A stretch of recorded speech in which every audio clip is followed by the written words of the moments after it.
වගේ මම හිතන්නේ දැන් එනකොට මම හිතන්නේ ක්‍රීඩකයෙක් හම්බ වෙන නම්බර 3-4 ඉතාම ප්‍රබල කණ්ඩායමක් සිටියේ කෝල්ස් චමින්ද මෙන්ඩි දුලිප් සමරවීර රොමේෂ් කලවිතාන ජීවන්ත කුලතුංග සජිත් ෆර්නෑන්ඩෝ ඉතාම ප්‍රබල කණ්ඩායමක් සිටියේ මම අංක 7 තමයි ක්‍රීඩා කරේ. හැබැයි ඊට පස්සේ මම පන්දු වාර 20ක් 25ක් හැමදාම පන්දු යව තරගයකදී මායි දිනු කෙට්ටිආරච්චි ඊට පස්සේ මම SSC එකට යනවා. ඉතාම තවත් ප්‍රබල කණ්ඩායමක්. ඒකේ මම සමහර දවස් වලට නම්බර 7 8 තමයි ක්‍රීඩා කරන්න ඕනේ. සමහර තරඟවල පන්දුර පහර දෙන්න ලැබෙන්නේ නැහැ. ඒ තරම් ප්‍රබලයි කණ්ඩායම. ඊට පස්සේ මම පන්දු යැවීමට ඇත්තට උනන්දු වුණා. මම හිතන්නේ සාජහි ඒ තරඟාවලිදී මට ලැබුණේ මම හිතන්නේ මුරලිදන ආබාධයකට ලක් වුණා. ඊට පස්සේ කුමාර් ධර්මසේනට එතකොට තිබුණා පන්දුව දමා ගැසීමේ චෝදනාවක්. ඒ සියල්ලක් සමග තමයි මම හිතන්නේ මම විසුතුෙන් පාල තරඟාවලිය ඉතාමත් හොඳින් කරා. SSC කණ්ඩායම ශූරතාවය ලබා ගත්තා. ඒත් සමග තමයි මම හිතන්නේ සාජවිතේ විශේෂ දේ තමයි ඉන්දියාවත් සමග මම හිතන්නේ පළවෙනි පන්දුව මම හිතන්නේ මම පන්දු යුවේ මොහමඩ් අසරුඩින්ට මම හිතන්නේ අද වගේ මතකයි මම හිතන්නේ ඔව් මම හිතන්නේ ඔෆ් එකේ බෝලර් ලෙග් එකට ගහුවා මම හිතාගත්තා මේක තමයි ජාත්‍යන්තර තත්ත්වය කියන එක.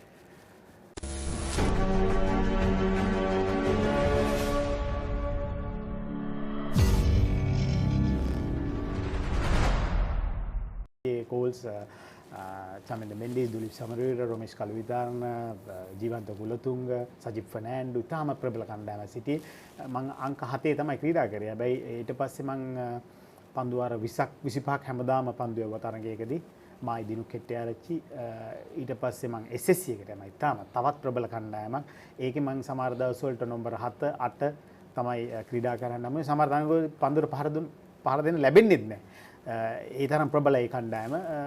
ඊට පස්සේ මම පන්දු යැවීමට ඇත්තට උනන්දු වුණා.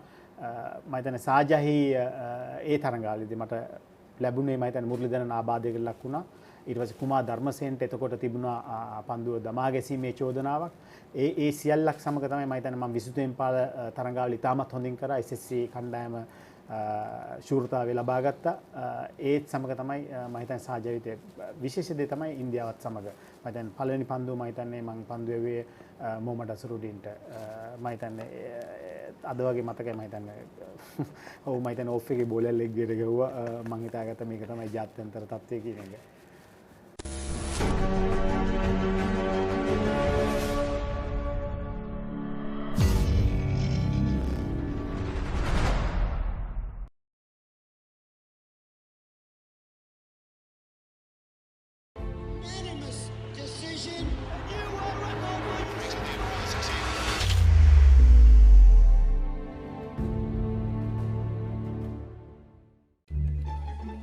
මේ දන්නවද? මොකද්ද? ඉස්සර කැප්ටන් කරලා. දන්නවා.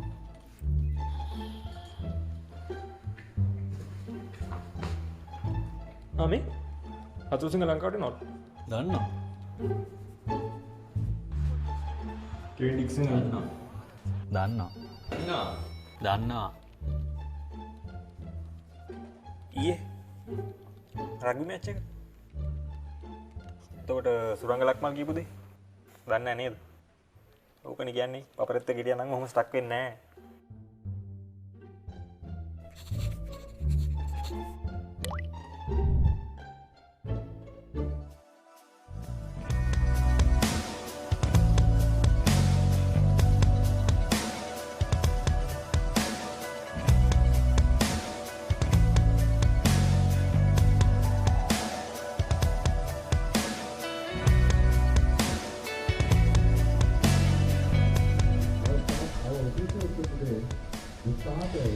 Welcome back, ladies and gentlemen, on www.thepapare.com, Sri Lanka's #1 sports hub, Dialogue TV channel number 77 and My TV. It's the 50th annual Royal Thovian Regatta. The live pictures of the event that is brought to you by on Sri Lanka's #1 sports hub from the Colombo Rowing Club. We are just about to start the first event, and it is the Ace Cull, which is scheduled to start at 1 o'clock today. So a lot of interesting things happening here at the Colombo Rowing Club. And just to remind you a bit about the history, Royal College first began rowing in 1953, and it was the first school in Ceylon to do so. And of course the first captain was Alawi Mohammed, and St. Thomas is of course joined a little later on.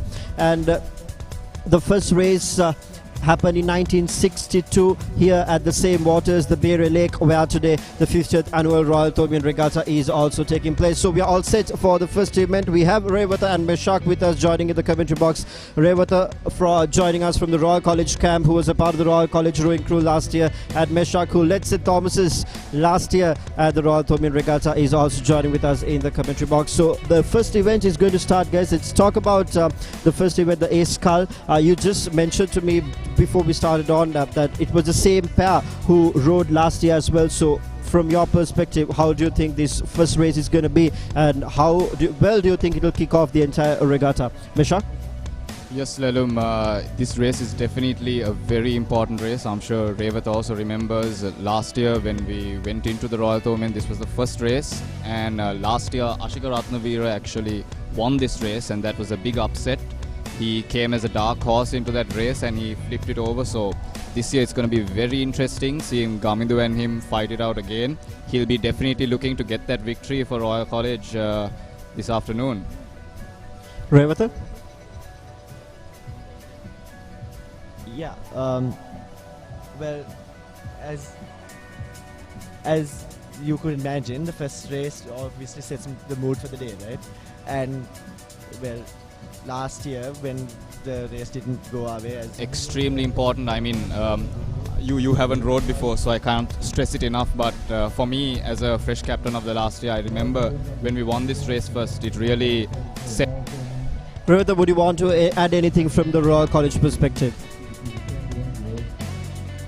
yeah, conditions can affect your race a lot, and definitely one of the main factors about this Ace Cup race is that when it takes place in like 12 o'clock. The first race of the 50th annual Royal Thomian Regatta. We do have more time for the race to begin. Let's dig in more. Let's move on to Meshach. Meshach, tell me, when you row back, to the starting line, what do you all normally talk about, or what's in your mind as people who row just before the race? You have a pretty much same stretch. You go back, and that's the same stretch that they're going to row down to make sure that you're winning the race. So, what do you normally talk about, or if you're an individual, what do you normally think? Like, just give us some insights. Well, as you said, it is the same stretch that people row down on as they go up. So a lot of a very common thing is every oarsman has their own personalized plan of how they're going to row this race. So generally when you make your way up, you look at the places, you look at the trees or the buildings or some mark that you have when your plan will be executed, and you remember them, you remember how you're going to feel, you remember how you're going to work during that time. That's how it is in my personal experience. For a sculler, of course, he is alone. He would need to think about his crew. He would need to think about how he's going to keep his mentality up. Whereas for a four, you will see the cocks doing all the talking on the way up. That is usually what we think about. Let's also talk about the traditions that these schools are indulged with, because we know 50 years and of course the Royal Thomian, there's always traditions involved to rich schools with so much culture and tradition. Yes, the old boys and everybody knows about it, but the people out there, they really don't know. So what are the special traditions from St. Thomas's side that you follow before the regatta? Do you all have meetings? Do you all have dinners? What sort of traditions do you all have? Usually it's always a long-held tradition. Before we come here, we always meet at the captain's house. We sit down for a prayer, for a meeting, and we get ready for the day ahead. There's always a brief that happens. Those are the general traditions. But once it's in club, it's a whole other game.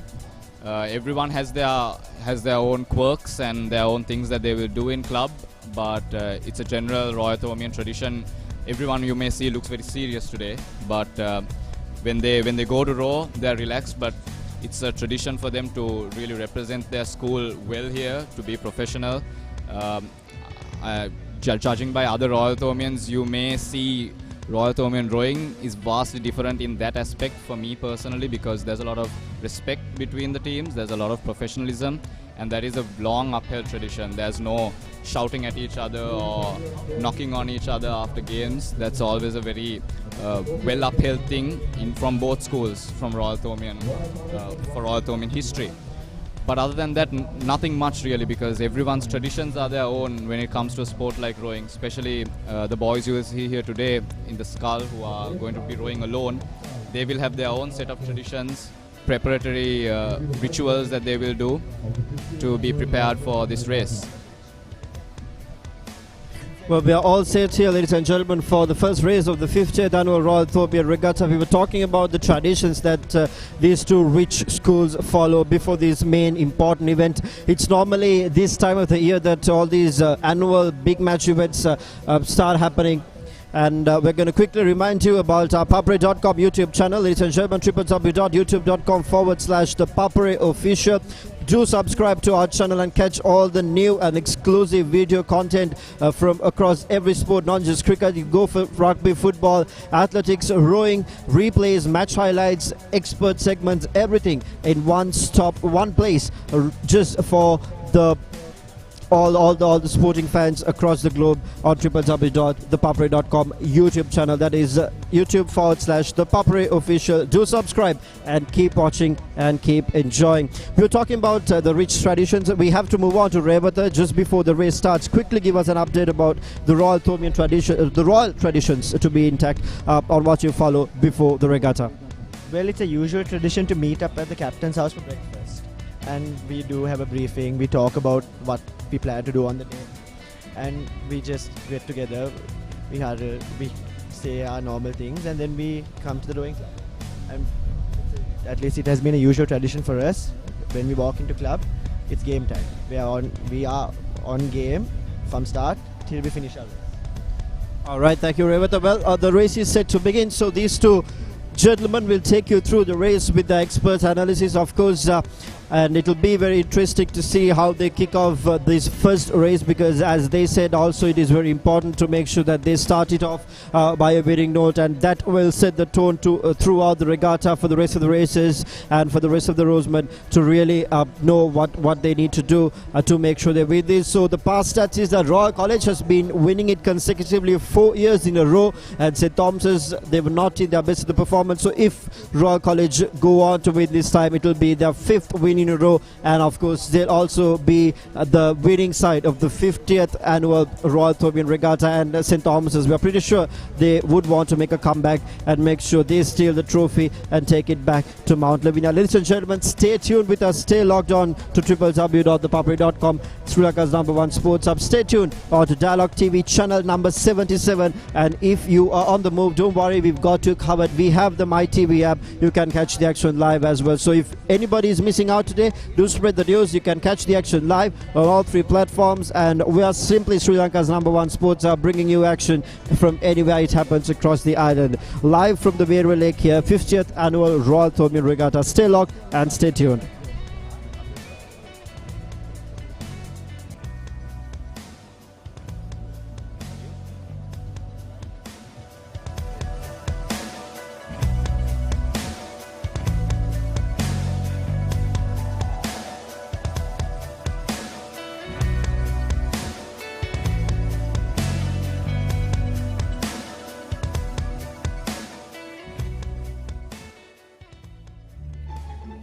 මේ දන්නවද?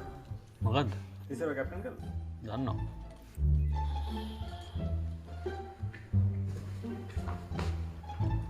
මේ හතුරුසිංහ ලංකාවට not. දන්නවා. කේන් ඩික්සන් ඉන්නවා. දන්නවා. දන්නවා. ඊයේ rugby match එක. එතකොට සුරංග ලක්මල් කියපු දේ දන්නේ නැහැ නේද? ඕකනේ කියන්නේ පපරෙත් එක ගියා නම් ඔහොම ස්ටක් වෙන්නේ නැහැ.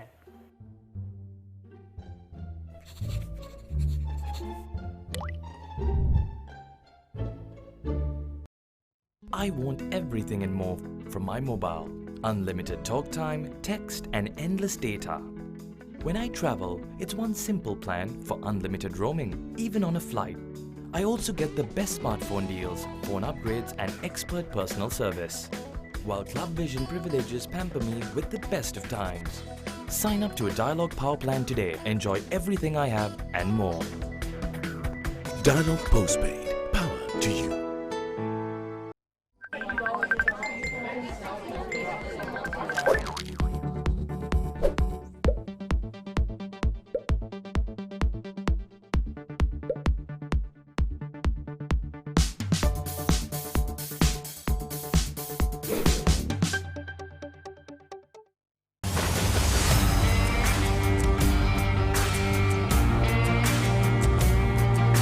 කැලඩි ඔලිබරපු යාල්පානතිල්ල. මාතර කොටවිල ගම්පියසට ඇවිල්ලා තියෙනවා. සිරිතදාස ඇඩ්මෝරටුව පියගම Mahinda Rajapaksa ක්‍රීඩාංගණය. කිලක්කු මාහන. Sugadadasa Indoor Stadium is the Fox Hill Supercross. Kurunegala Siri ඇතුගල් පුරවරය papare.com අපි අද ඇවිල්ලා ඉන්නේ නෝරෙලිය ප්‍රදේශයට. Final showdown Kandy sports club Polonnaruwa ජාතික සංකීර්ණයේ සිට.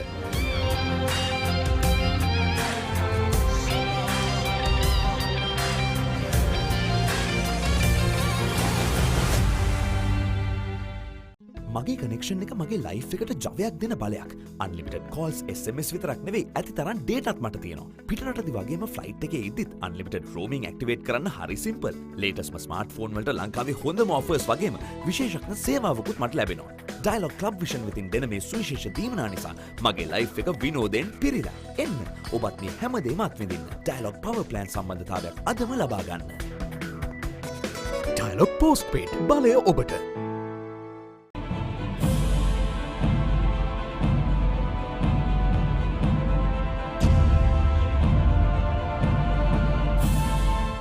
You've managed quite a few Sri Lankan teams, and one of the most memorable occasions managing those teams must have been Sri Lanka winning a test match in England for the first time in 1998.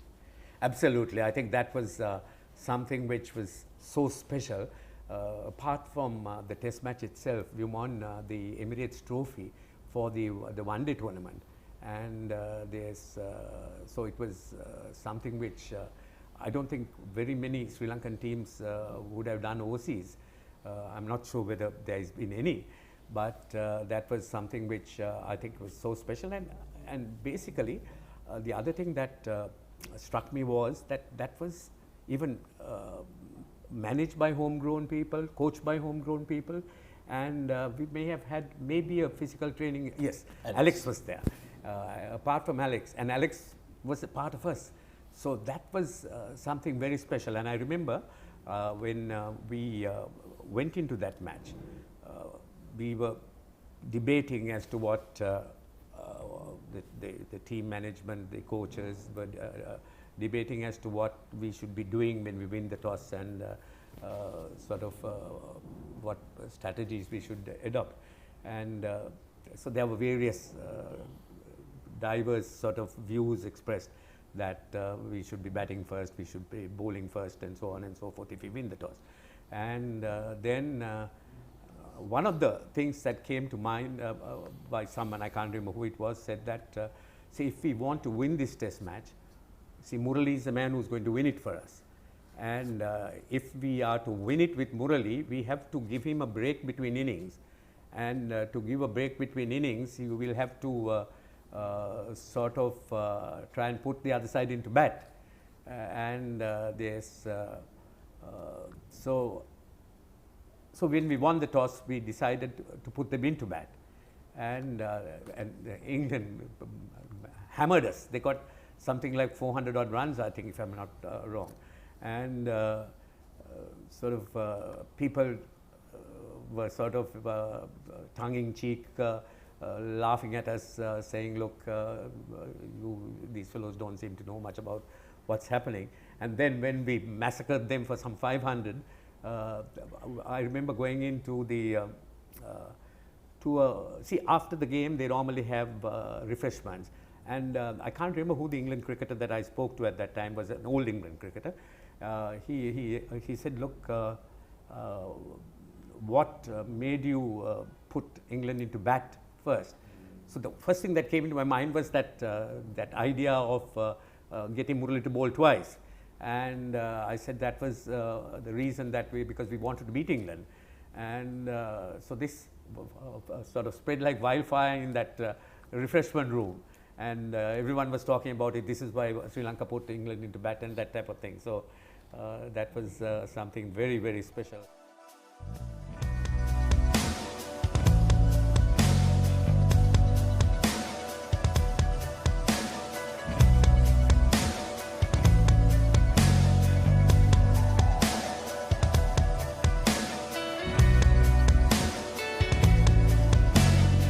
Well, here we are back at the 50th annual Royal Thomond Regatta, and we are all set here to begin the first race. As we did inform you earlier, it's the Ace Skull which is going to kick off this 50th edition of the event, and it's going to be an interesting race, as the two gentlemen who are joining with us in the commentary box also stated. Beshaka, talk about the strategies and what really should happen from the two people out there to win this race.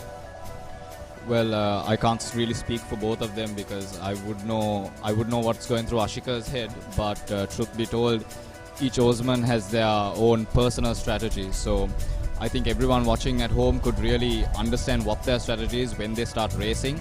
But to give you a brief, they would want to conserve a relative amount of energy at the start because they don't want to burn out there. But then towards the 500, you will see them all picking up the rate at which they are rowing and the power which they are giving out. And towards the end, you will see them go all out. So that would be very interesting. Now I believe it's about to start. Well, the race is all set to start, so I'll hand over to these two gentlemen who will take you through the race, and hopefully it will be an exciting race to kick things off of this 50th annual Royal Thomond Regatta. Revat and Meshaka, over to you. Thank you.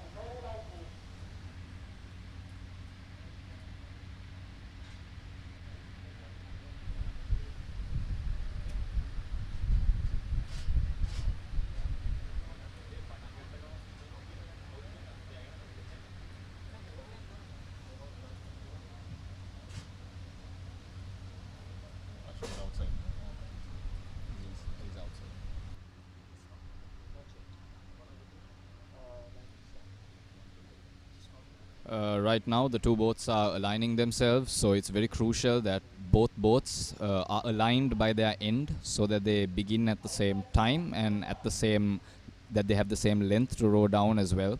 So right now, it's just a time which the launch umpires will be very, very tediously looking at their alignment, and it will start once they are ready. I believe they're ready to start now.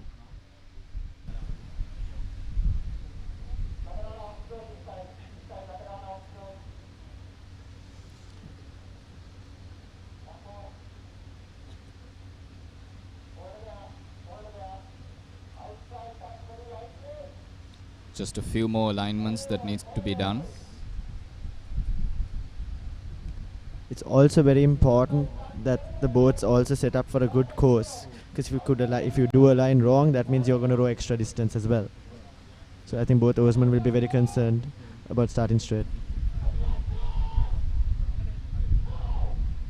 And the race has started with Royal College on the inside course and St. Thomas's College on the outside.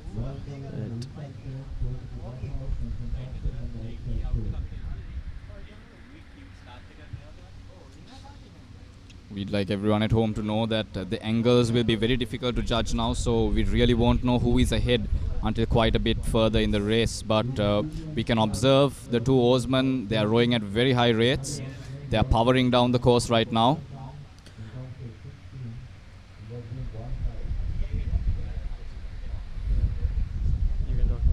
The Thomond oarsman seems to be going slightly off course. This is a very crucial thing, as going off course means you row longer and you row for more time.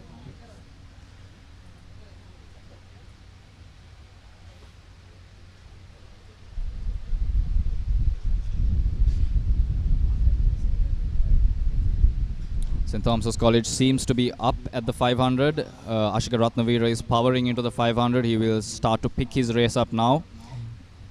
You can see Royal College going in for more power, more length, more power per stroke, trying to move the boat as fast as he can with every stroke as well.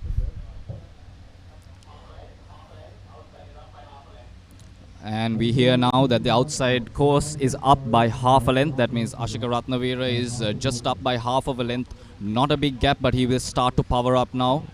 And you can see Royal College also starting to fight back, clawing in inch by inch. This is a very crucial race, ladies and gentlemen, and the oarsmen know it, the boys know it here. They have that pressure on them, but they are pushing hard.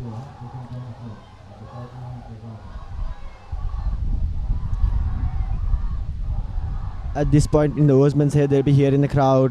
They'll be trying to pull everything they have, maintain their technique, maintain their quality of rowing, and try and move as fast as they can as they make the last stretch towards the end.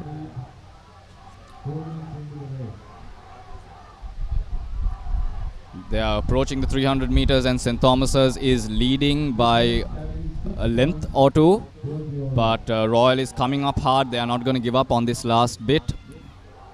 We see Ashika Ratnavira picking up for that last bit. This is the last 200 meters where they will really give everything they have, leave it all on the water. And the taker home, as we call it, is happening right now. Ashika Ratnavira is putting his head down and pulling.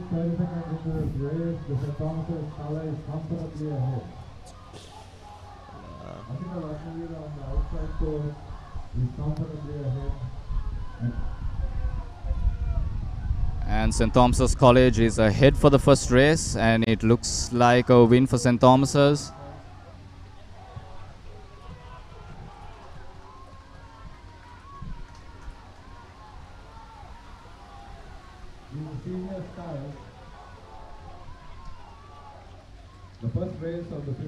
As you can see, two boys who have truly given it their all, ladies and gentlemen. They are approaching the end of the race now, and this race will put St. Thomas's College at 6 points, whereas Royal has yet to gain points. Ashika Ratnavira has just got his crew 6 points, and that is the first race of the afternoon. Well, there you go. That's the winner for you of the first race, Ashika Ratnavira from St. Thomas's College. And I just have the results with me of the 49th Royal Thomian Regatta, which was last year as well. And Ashika Ratnavira won the same event last year, started off with a winning note for St. Thomas's, and he just repeated his performance coming into the 50th Royal Thomian Regatta. And so, which means St. Thomas's have gained 6 points up on the board, and they're leading the regatta. So good stuff from St. Thomas's to start off the 50th annual. But Meshach, I'm going to put you on a spot. Last year also you won the same race, but after that it didn't go your way. What do you think will happen this year? Because you say how important it is to make sure you win the first race and set the tone right for the rest of the people. Same thing happened last year, but it didn't go your way. So what do you think? I think yes, the first race is definitely important, and it's definitely important to set the mood. But I think the rest of this day truly depends on how Royal reacts to it right now, because Ashika Ratnavira has just finished with 3:34, a very good timing at this time of day, and it's up to Royal College now. It's up to Royal College now if they would be intimidated by this or they would simply take this as fuel. Go ahead the rest of the day, because after all it's only 6 points. Although it's very happy. It's the first race. St. Thomas's has won it. But of course they can't be comfortable now. They can't sit down. Ashika still has another race as well. So Royal College has all those points up for grab yet. So there's really no telling who will be winning this. It all depends on the next couple of races. Well, let's talk about the other side of the coin, Royal College. Regatta, is this a setback? How well do you think the Royal College crew should handle this? Well, we went to the same thing last year, and last year what we told our crew was, take it one race at a time. There's only one oarsman out there, there's only one crew out there, one race at a time. So now as this race has gone, it's just up for the next oarsman to take his race, do what he has been doing at training, and perform the same way. So I would think that our crew has been prepared for this, and would be ready to go for the next race as if nothing happened, or only to fight back for the points that they have lost now. So far from the commentary box, of course, it's positive vibes from both the camps, and while we invite you to stay logged and tuned on www.ThePapare.com, we'll just quickly read you through the results of the 49th Royal Thomian Regatta, which happened last year. The A Scull was won by Ashika Ratnavira, as he just repeated his performance this year, and then after that it was a Royal College rain of wins. The B Scull, the A pair and the B pair, all three was won by Royal College. Yumin Pereira, Abdullah Hassan, Sajjad Amal, Charin Vijay Tilaka and Lasidhu Gamage, the respective people who won it for Royal College.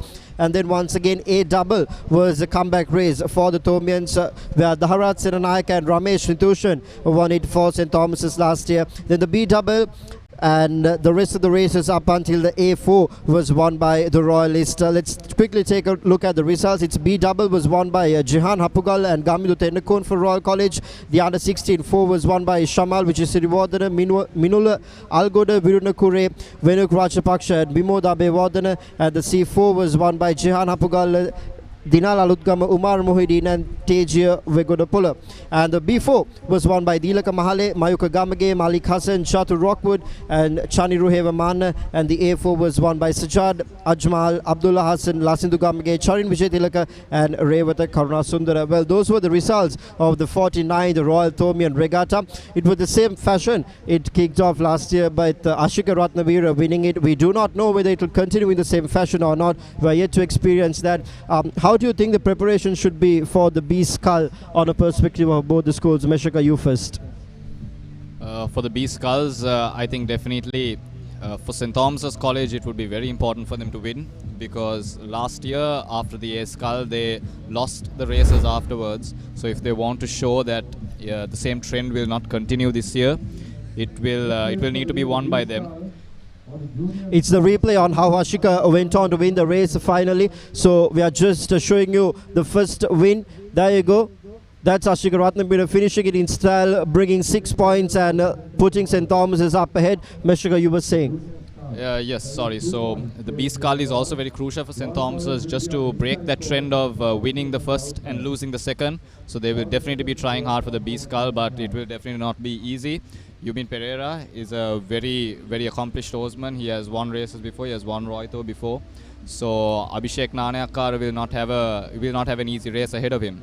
He'll definitely be nervous. He is, after all, he's a second year. So this will be a very nerve-wracking experience for him. But they seem ready, and I'm hopeful for their performance. Well, it seems to be you guys have a positive advantage coming into the B Skull, because Yumin Pereira won it last year. Ever to talk about how important the B Skull is going to be and how the preparations should be from your end going into the second race? Well, of course, the B Skull would be important to gain back some lost momentum. And knowing that when you come into a Royal Tournament, it's never going to be an easy race. Yumin has trained as much as he can to make sure that he can retain his title and win the B Skull again. Of course, we expect Tora to come back harder than ever this year as well. So I would feel that Yumin would be ready for it, as seeing he went through the same pressure of losing it, of having lost a race and going back out there to win it again. Well, it's all happening here at the Colombo Beer Club, the 50th annual Royal Thomian Regatta. We're going to quickly remind you about ThePapare.com. You can get your brand recognized with us, and you can advertise with ThePapare.com. You can simply call the number on the screen, 0777 331810.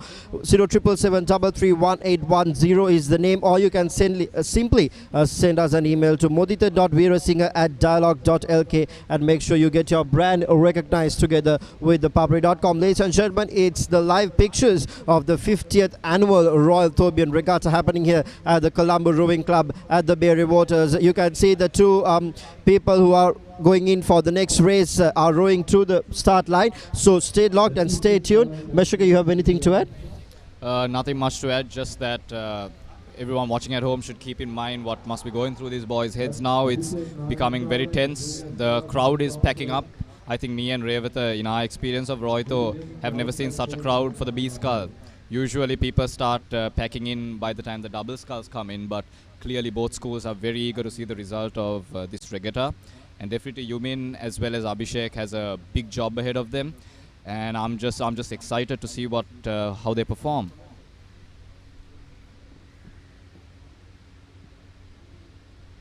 All right, ladies and gentlemen, stay locked and stay tuned on www.thepapare.com, Dialogue TV channel number 77. And if you're on the move on My TV to catch the live action, the news from Colombo Rowing Club is that St. Thomas's College, Anishka Ratnavira has won the first race, put them ahead by 6 points, and we are waiting for the B Skull to begin the second race. Currently, St. Thomas's are leading the 50th annual Royal Thomian Regatta. Stay locked and stay tuned. We'll be back after a short commercial break.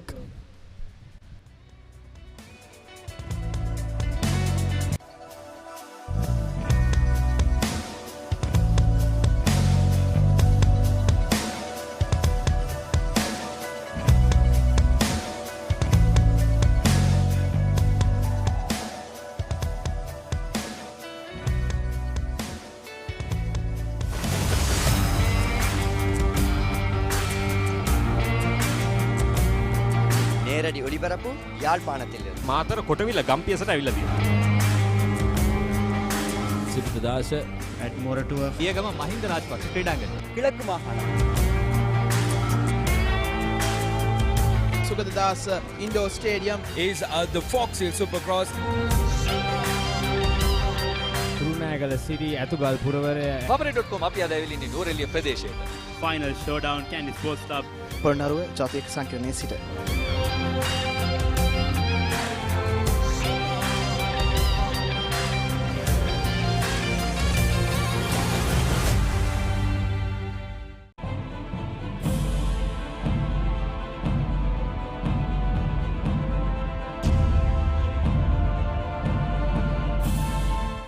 ගොඩක් අය ඉතින් හිටියේ අර්ජුන රණතුංගගෙන් පස්සේ ඔබ ජාතික කණ්ඩායමේ නායකයා වෙයි කියලා. ඔබ ඒ වෙනකොට අර්ජුන ආබාධ තත්ත්වයක හිටිය අවස්ථාවේ ටෙස්ට් තරගයක නායකත්වයේ දරා තිබුණේ. එකපාරටම එක් දින සහ මොකද ඔබ කණ්ඩායමේ හොඳ පන්දුරක් ඉන්නෙකුත් එක්කලා එකපාරටම එක් දින සහ ටෙස්ට් තරග වලින් ඉවත් කරාම ඔබට කොයි වගේද දැනෙන්නේ? ඇත්තටම මේ නායකත්වයේ වගේ දේවල් වලට එච්චර මට උනන්දුවක් තිබුණේ නැහැ. නමුත් මට එකම කනගාටුව තිබ්බේ අවුරුදු 2කට විතර මාව ඩ්‍රොප් කරලා එළියෙන් තියපු එක. ඉතින් ඒක අවුරුදු ගානක තිබ්බ මම හිතන්නේ ලොකු කුමන්ත්‍රණයක ප්‍රතිඵලයක් කියලා. මා විතරක් නෙමෙයි ඩ්‍රොප් කරේ ඒ වෙලාවේ අර්ජුන අරවින්ද රොෂාන්වත් ඩ්‍රොප් කරා. නමුත් මට විතරයි ශක්තිය තිබුණේ මේ නැවතත් කණ්ඩායමට ඇවිල්ලා කණ්ඩායම නායකත්වයට දක්වා මට යන්න පුළුවන්කම තිබ්බා. ඉතින් මොකද මං හිතුවා එක මං ගත්තේ එක ආශිර්වාදයක් ඇටියට. විශේෂයෙන් මං හිතුවා මගේ අඩුපාඩුවක් දකින්න නැති. මොකද ඒ වෙලාවේ අවුරුදු ගානක් මං ක්‍රීඩා කළා එකපාරට මෙඩියට ඩ්‍රොප් වුණාම යම්කිසි මානසික පසුබෑමක් ඇති වෙනවා. නමුත් ඒක මම හිතුවා නෑ මම නැවත වරක් කණ්ඩායමට ක්‍රීඩා කරනවා. ඉතින් මම ක්‍රීඩා සමාජයට ගියා. මං අඩුපාඩු හදාගත්තා. එක අපේ තරඟාවලිය අපි ප්‍රීමියර් අපි චැම්පියන්ස් ලැබුණා. මම බෙස්ට් බැට්ස්මන් වුණා තරඟාවලිය. ඉතින් ඒක මට උදව්වක් වුණා නැවතත් කණ්ඩායමට එන්න. ඉතින් ඒක තමයි මම කියන්නේ අපි නිතරම මේ ප්ලේසස් 100% ඔයාලට ලියලා නැහැ.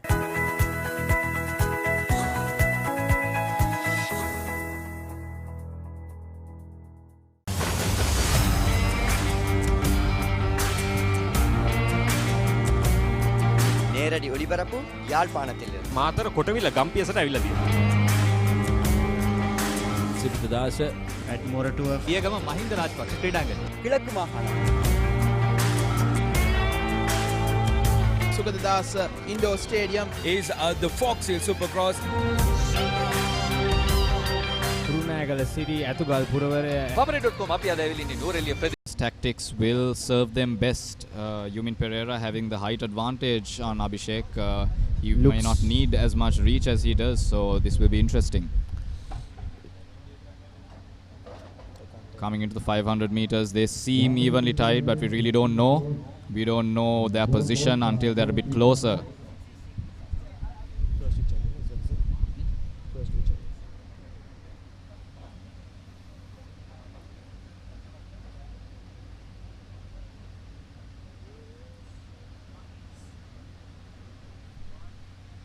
both crews starting to pick up as they get away. Abhishek, you can see he's winded, you see he's tired. It's his last bit now.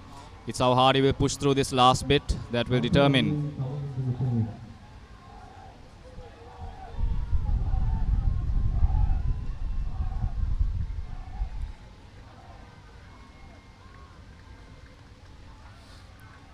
And the B Skull race rode for the Ajit Gunawardena Trophy and for 2 points has been won by St. Thomas's College. That puts the tally at 8 points for St. Thomas's.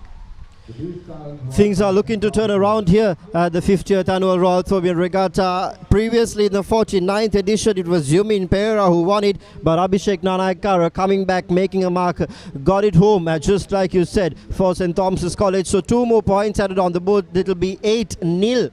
And St. Thomas's will be heading. How important is this win for Abhishek? Meshaka, tell us about it. Walk us through about how important this win is for Abhishek and for the St. Thomas's College rowing crew.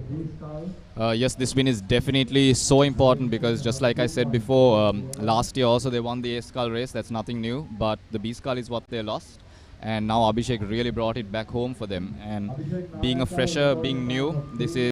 Our opponents are tough.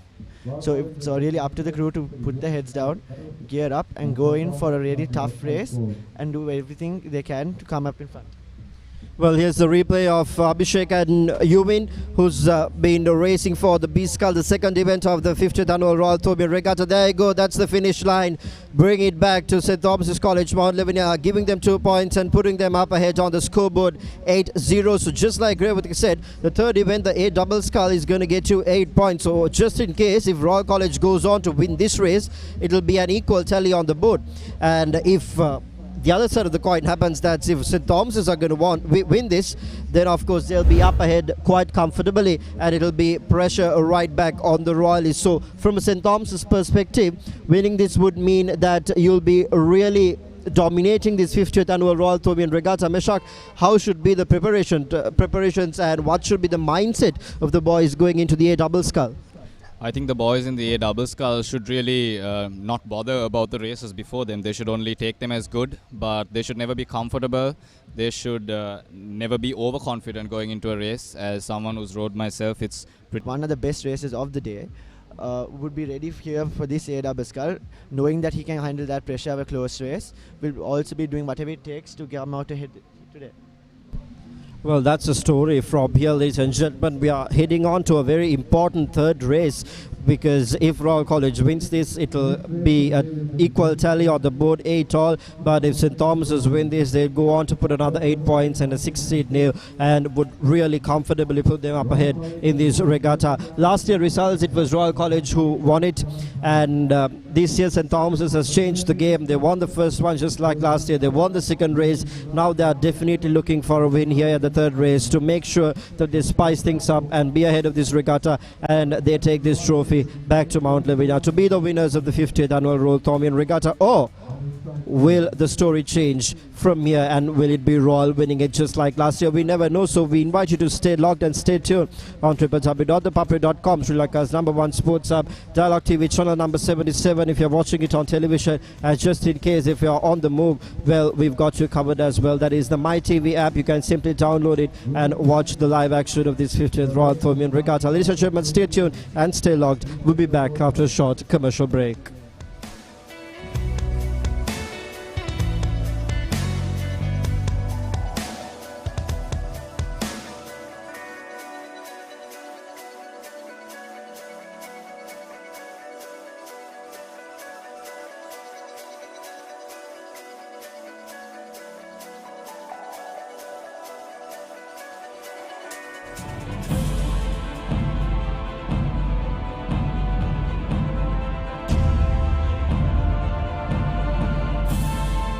I'd like to also talk on the tour to Australia in 1998. Quite a few controversies. The one that was highlighted was the no bowling of Murali by umpire Ross Emerson. We expected something would happen, but hoped that nothing would happen, because there was a lot of messages coming on the grapevine saying that there are people going around talking in social circles that Murali is going to be called, the umpires are going to call Murali, and so forth and so on. And we felt that there was something going to happen. So we took by the ICC, thought that they would try to humiliate Arjuna, and they set up a sort of a courtroom, which I don't think has ever been done before or ever was done. And they wanted Arjuna to stand in the witness box. And Peter Van der Worm, who was...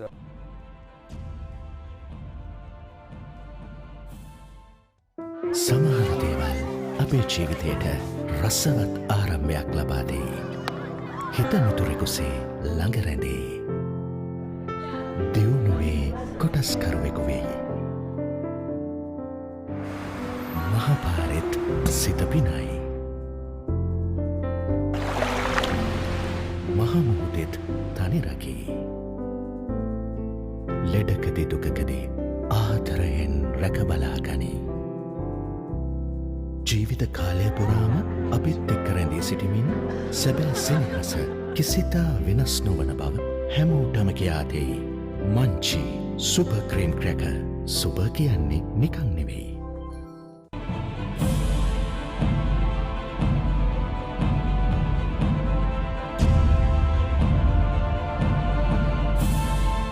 දැන් මේ semi-final තරඟයේ කල්කටාල පැවතුණු ගල්මුල්ලේ වෙනකොට ඔබ ඇත්තටම ගිහිල්ලා නායකයාට කියනවා නේද අරවින්ද වෙතන පන්දු රකින්න තියන්න එපා. මොකද ඌට යම් කිසි දෙයක් වැදිලා ආබාධයක් සිදු වුණොත් එimhe අවසාන තරඟයට ඇවිල්ලා ප්‍රශ්නයක් වෙනවා. මම එතනට යන්නම් කියලා ඔබ වොලන්ටියර් වෙනව නේද? අනිවාර්යයෙන්. ඒක මොකද ඇත්තටම කිව්වා වගේ මේ අපේ ඉන්න මේන් බැට්ස්මන් කෙනෙක්. ඉතින් මට ඉන්ජරි එකක් වුණොත් මට කාලයක් තියෙනවා රිකවර් වෙන්න. එතකොට අරින්ද ඇඩර්ඩ්නෝ ෆයිනල් එකට තියෙන දවස් දෙක තුනයි. ඉතින් අපේ ලොකුම බැට්ස්මන්. ඉතින් මට කොහොම හරි ලොකුවටම එහෙම නෙවෙයි මට තේරුනේ මට අරින්දය ගන්න. ඇතුළට තියාගන්න එක තමයි ඉතින් ඕක වෙන්න ඕනේ මගේ හිතේ කියෙන්නේ නැත්තේ. ඉතින් දැක්ක හැටි අපි මේන් එක්කේ නොයා නම් මට හිතෙනවා එයාව ගන්න කියන එක තමයි. මගේ හිතේ ඔක්කොම ඇතිනේ ඒකනේ. ඒක නිසා මම ආයෙ එතනට යන්නේ. ලයින් එකට. එතකොට තමයි ආයි ඔය බෝතල් ටික එන්නේ.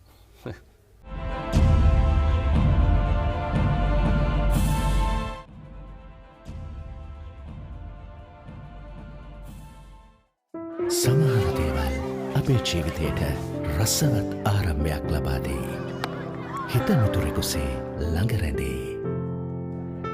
දියුණුවේ කොටස්කරුවෙකු වෙයි. මහපාරෙත් සිත පිනයි. මහමුහුදෙත් තනි රකී. ලෙඩකදී දුකකදී ආදරයෙන් රැකබලා ගනී. ජීවිත කාලය පුරාම අපිත් එක්ක රැඳී සිටිමින් සැබෑ සෙනෙහස කිසිතා වෙනස් නොවන බව හැමෝටම කියා දෙයි. Munchee super cream cracker. Super කියන්නේ නිකන් නෙවෙයි.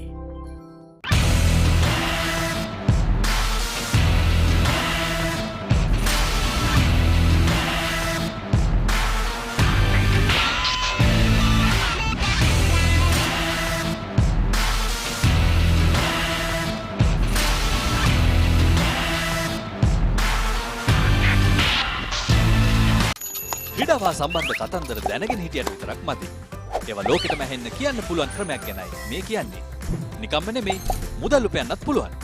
ක්‍රීඩාව ගැන රසකතා දන්නවා නම් ඒවා නිර්මාණශීලීව රූප මාධ්‍යයෙන් ඉදිරිපත් කරන්න පුළුවන් නම් කතා කරන්න අපට 0777 822 777 නැත්නම් ඊමේල් කරන්න careers@thepapare.com. thepapare.com ක්‍රීඩාවට හදවතින්ම.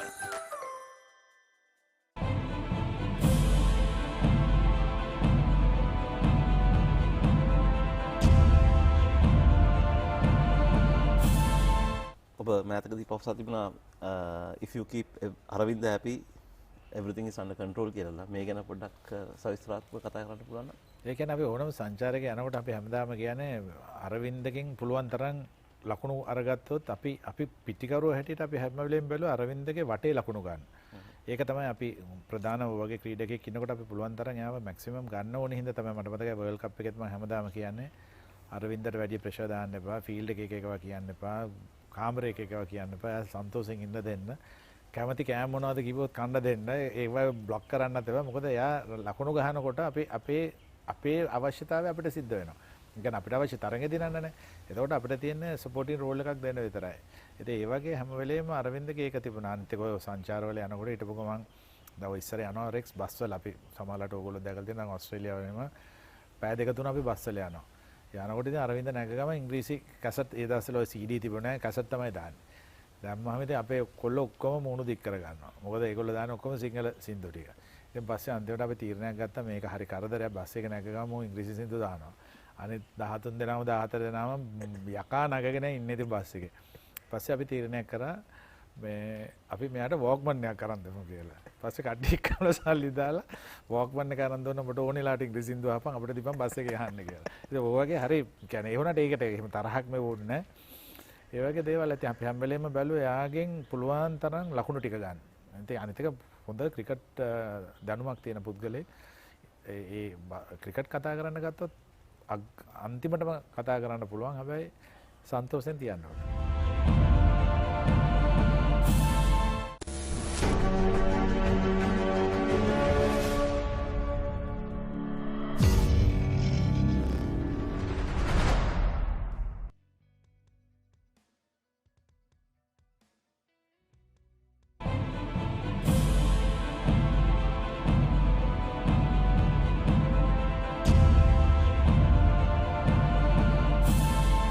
මොකද මේ කාපට් කතාව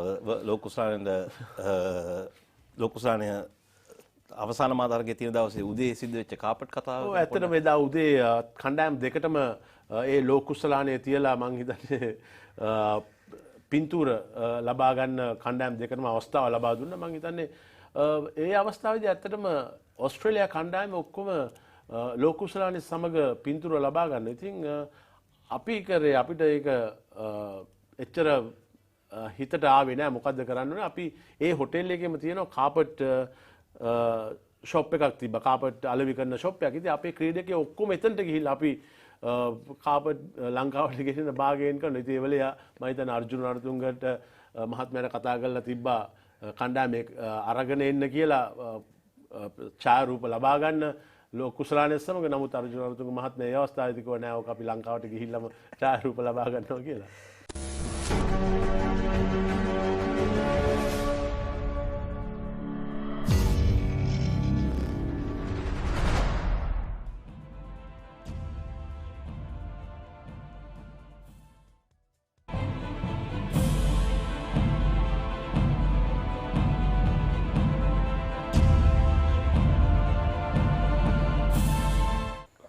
ඒ වගේම ටෙස්ට් වරම් ලැබෙන්නට ප්‍රධානම හේතුවක් තමයි 1979 වර්ෂයේදී ශ්‍රී ලංකා කණ්ඩායම ලෝකුසලාන තරඟයේදී ඉන්දියානු කණ්ඩායම පරාජය කිරීම.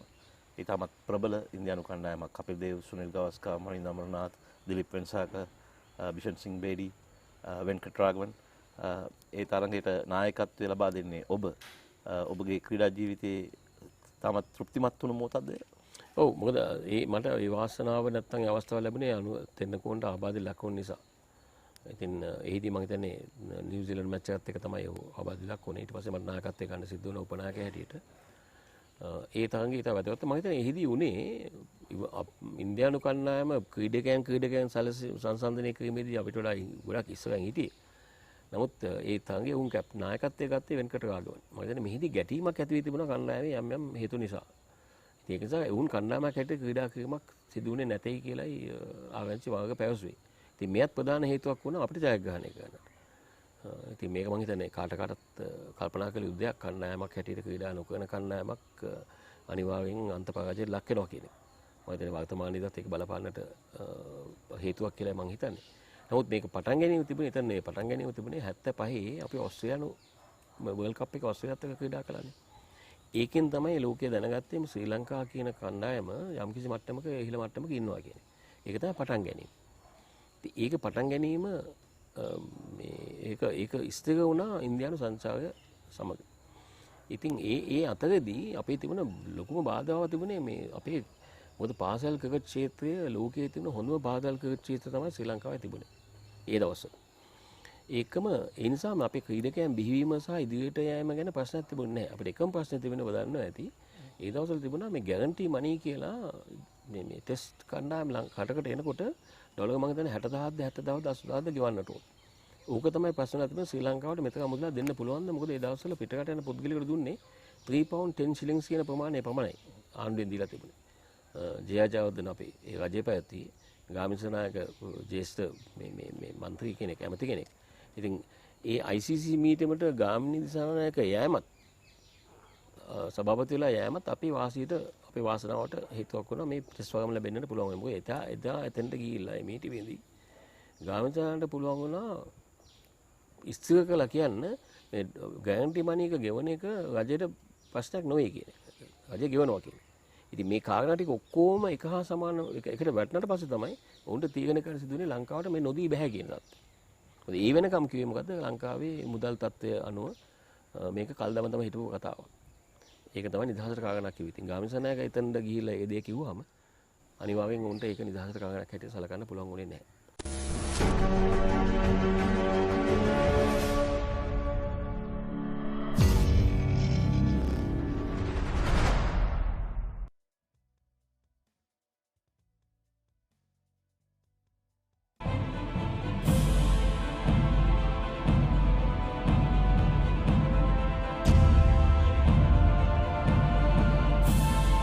අනුමයි ලෝක කුසලාන ජයග්‍රහණය කරන්න පන්දු රැකීම කොයිතරම් රුකුලක් වුණාද?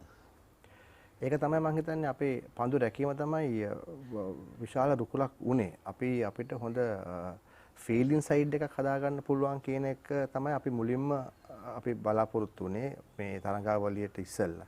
මම හිතන්නේ අපි ඒකට අවුරුදු 2ක් විතර මහන්සි වුණා. මොකද අපි බලාපොරොත්තු වුණා අපිට පුළුවන් නම් රන්ස් 25ක් 30ක් නවත්තන්න. හොඳ කැච් එකක් අල්ලන්න, හොඳ රන් අවුට් එකක් ගන්න. ඒක අපිට බැටිං වලින් අපිට කවර් කරගන්න පුළුවන්. ඉතින් ඒක තමයි අපි අපේ තිබ්බේ ගෝල් එක. ඒක මම හිතන්නේ දිගටම අපි පුදුම විදිහට අපි කොන්සන්ට්‍රේට් කරා ඒ කාලේ අපි හොඳ මේ ෆීල්ඩින් සයිඩ් එකක් වෙන්න. ඒක 96 ඒක තමයි අපිට දිනන්න ලොකුම සාධකයේ උනේ අපේ ෆීල්ඩින්.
Welcome back, ladies and gentlemen, on www.thepapare.com, Sri Lanka's #1 sports sub-dialogue TV channel #1 and My TV. We've had a little change of things here at the 50th annual Royal Thomaian Regatta. Just before the break, we did say it was going to be the A double scull that was going to take place as the third race, but change of proceedings here. It'll be the B pair that has gone up for the race. So A double scull will come on later. B pair will add 4 points to whoever wins the race. It's not the 8-point race that's going to happen. It's been a change of things. It's the B pair.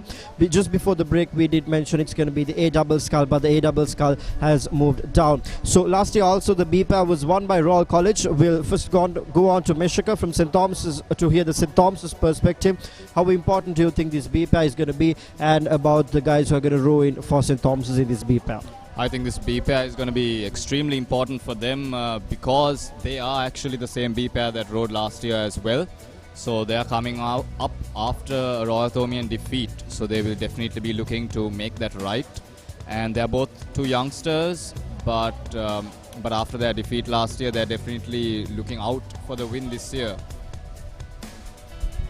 Regatta, you did win the B pair last year, but you're down 2 races this coming into this year. So even though this is not going to make you equal in the tally 8 all, you'll be at least halfway up if you get the 4 points. So how important it is for the Royal College?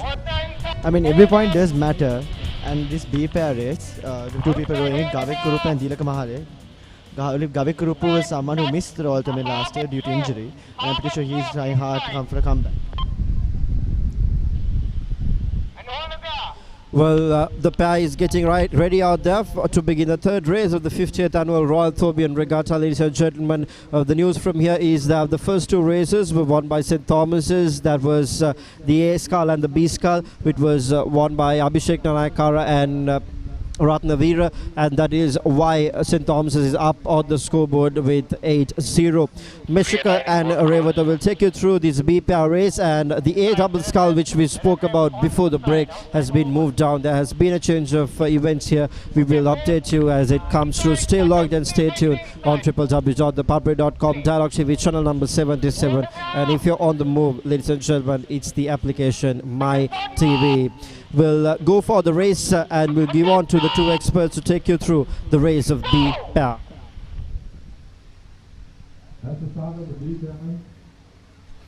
And the race has just started for the Chula Samarasinghe Trophy for the junior pairs.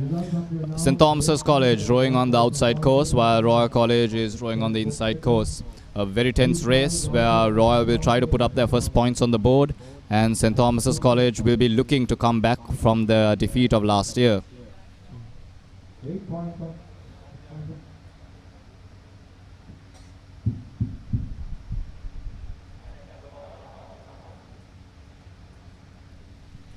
From our angle, it's looking like a very close race, but it's really anyone's game at this moment.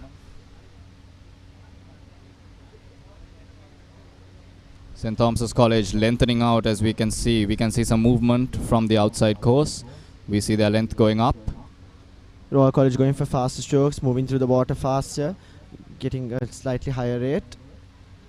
Both crews holding each other pretty closely as they reach the 500 meter mark. You can see the strain on each of these boys' bodies if you just look closely, everyone watching at home. They are really powering through, approaching the 500 meters. They are 1 minute into the race. We've been told Royal College is now leading by a length as they come down.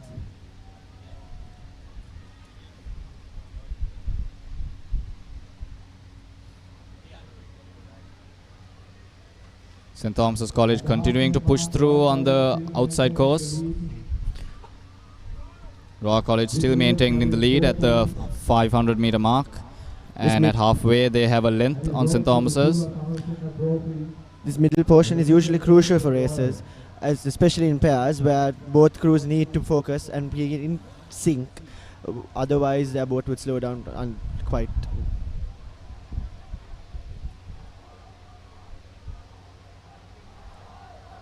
This is where the rate generally picks up. This is at the just before the 300 meter mark.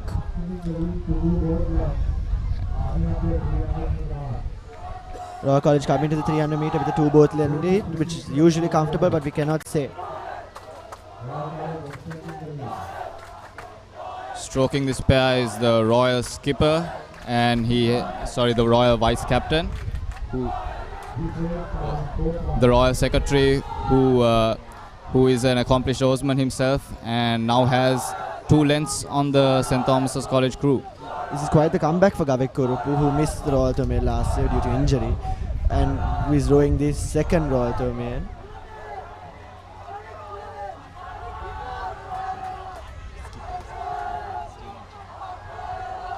Royal College looks pretty comfortable, moving well through 300 meter.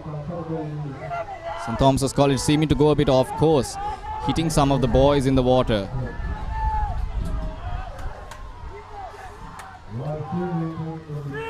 Royal seeming in control, keeping the lower rate and getting the work through the water. And it seems like the first race for Royal College will be won by Gavik Kurupu and Dileka Mahale.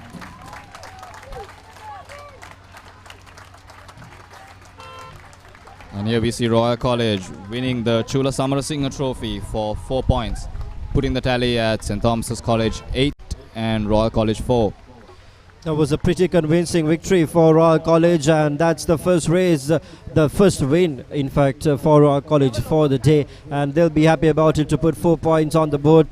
They won the race last year as well, and they won it pretty convincingly this year as well. Let's first go to Meshaka. What do you think went wrong out there for the Tourmaline? It's the strength. It's a different race altogether. You know, there are 2 people who's rowing, not just 1 person. So how do you think they should have managed it? What do you think went wrong for St. Thomas's? For me, I'm seeing a very outside perspective. Just looking at the race as a spectator, it seems that St. Thomas's College executed their plan all right. But to me, it simply looks like Royal College was just more experienced. They were better in the water today, and there's really nothing that they can do. But what I'm hopeful for is these are 2 young boys here. They have years ahead of them, and I hope this is only a learning experience for them to step up their game even higher next year. Regatta, you're up on the board with 4 points. It's the first win. We have a game out here now, and we just got the timing. So explain the timings and explain how important this win is for our college to set the tone right, to make sure you win the other races and to grab the regatta shield. Well, you can notice that the conditions have also gotten slightly worse, as the pair timings are 3:30 and 3:37, which are not the greatest timings for a pair race. However, having won this race, now it will definitely feel better for our oarsmen. They'll have a bit more breathing as we come into our next few races. But again, every race is important, and we cannot settle till we reach more than 26 points and know that we have won the tail. Well, that's the update, ladies and gentlemen.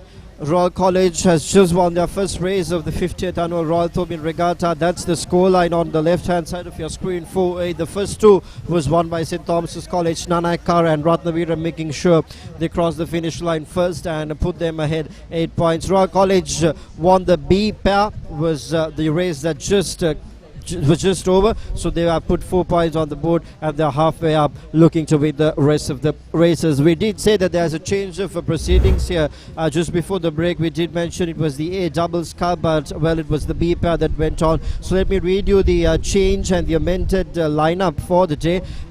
After the B pair, it will be the A pair, and then we will have the A double scull, the B double scull, the under 16 4, the C4, the old boys 4, the B4, and finally the A4 are the races that are yet to finish here at the 50th annual Royal Thomian Regatta.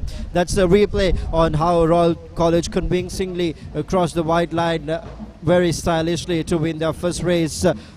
And St. Thomas's, of course, just like Mishaka mentioned, it was quite unfortunate that they couldn't really put their strength out and cross the winning line first. They executed their plans well. It didn't go the way they planned. A bit of overcast weather. Still, it's cloudy, so it's not sunny as well. And according to our experts here, it's okay for rowing and it's very healthy with the wind coming in. So it will be a very fantastic regatta that we will experience right throughout. And we invite you to stay tuned and stay logged on www.thepapare.com. There you go, hitting the water with the hand. That's the victory sign for the Royalists. They are relieved of pressure, and they'll of course make sure that they win the senior pair after this and take the game from there. Ladies and gentlemen, stay logged and stay tuned on www.thepapare.com, Dialogue TV channel number 77 and My TV.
හැමෝම ඇවිල්ලා. ඔයාලා විතරයි අඩුවට හිටියේ. එන්න එන්න.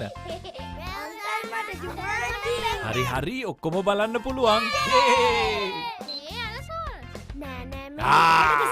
මේ බලන්න.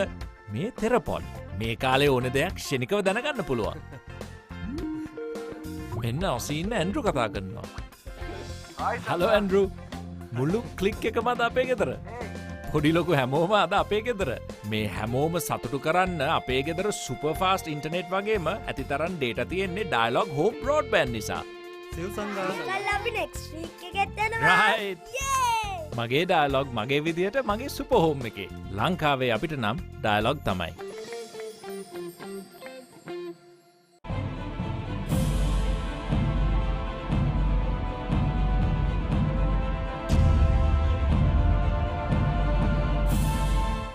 පළවෙනිම ඉන්දියාව තමයි පන්දුර පහර දුන්නේ. මම හිතන්නේ ඉතාමත් හොඳ ආරම්භයක් වුණ ලබා ගත්තා. ඒත් මුරලිදරන්ගේ විශේෂ අතිවිශිෂ්ට පන්දුවේ ඉදිරියේ ඔවුන් සියලු දෙනාම මම හිතලා ලකුණු 220 ගානකට දෙවී ගියා. ඉන් පස්සේ මගේ වාසනාවට මම හිතන්නේ මම තුන්වෙනි ක්‍රීඩකයෙක් හැටියට තමයි ඒ තරඟයට සහභාගී වුණේ. හැබැයි මගේ වාසනාවට මම හිතන්නේ මම පන්දුර පහර දෙන්න යනකොට ලකුණු 400ක පමණ කඩලු 5ක් 6ක් දැවී තිබුණේ. මම හිතන්නේ ඒකත් එක්තරා හේතුවක්. හැබැයි මම පන්දුර පහර දෙන්න ඉස්සෙල්ලා මට මාවන් යම් දෙයක් ප්‍රකාශ කරා. ඔහු මට කිව්වා හැමතිස්සෙම ගහන්න බලන් ඉන්න පළවෙනි ලකුණු ගෙහුවන් පස්සේ ගොඩක් වෙලාවට ඔයා සෙටල් වෙයි කියලා. මම හිතන්නේ ඒ උපදේශ මත මම හිතන්නේ තුන්වෙනි පන්දුවේ මම හිතන්නේ මම ලකුණු දෙකක් ලබා ගත්තා. ලබාගෙන ඒ පන්දු 12ක් පමණ ක්‍රීඩා කරාම මම හිතන්නේ දිවාහාරයක් ආවා. ඒ දිවාහාරය මම ක්‍රීඩාගාරයට මම හිතන්නේ මාවන් මට මතක් කරා එයාට අවුරුදු 6ක් ගියා කිව්වා එක ලකුණක් ගහන්න. හැබැයි මම පන්දු 3කින් ඒ ලකුණු ගැහුවා කිව්වා. මම හිතන්නේ ඒ සමගම ඊට පස්සේ තේපානේ වෙන විදිහට ලකුණු 50ක් ලබා ගත්තා. ඊට පස්සේ මායි හෂාන් හිටියේ. ඉන් පස්සේ හෂාන් මට ප්‍රකාශ කරා ඔබ දැන් ලකුණු 50ක් ලබාගෙන තියෙන මල්ලි මේ ගහලා බලන්න වැදුනොත් 100ට එයිද කියලා. මම හිතන්නේ අන්තිම 50 මයිත් එකක් වේගෙන් පහරවල එල්ල කරා. හැබැයි මගේ වාසනාවට හැම පාරක්ම පිටේ වැදුනා.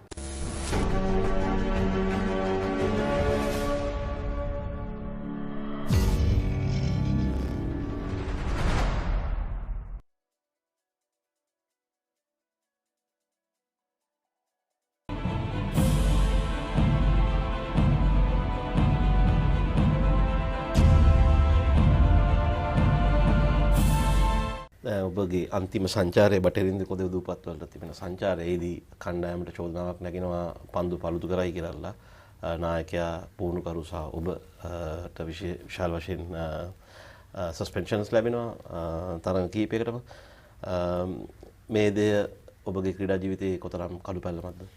මම හිතන්නේ ඒක තමයි මට ක්‍රිකට් ජීවිතයේ තියෙන ඒ කියන්නේ රිග්‍රෙට් වෙච්ච කියන තරගයක් තියෙනවනේ සස්පෙන්ෂන් එකට වඩා අපිට ඒ චාර්ජර්ස් ඇවිල්ලා එකකින් වෙච්ච එක අන්තිම සස්පෙන්ඩ් වෙච්ච එකයි. ටීම් මැනේජර් හැටියට ඒගොල්ලන්ගේ ඉබේම එනවා ටීම් මැනේජර් එකට.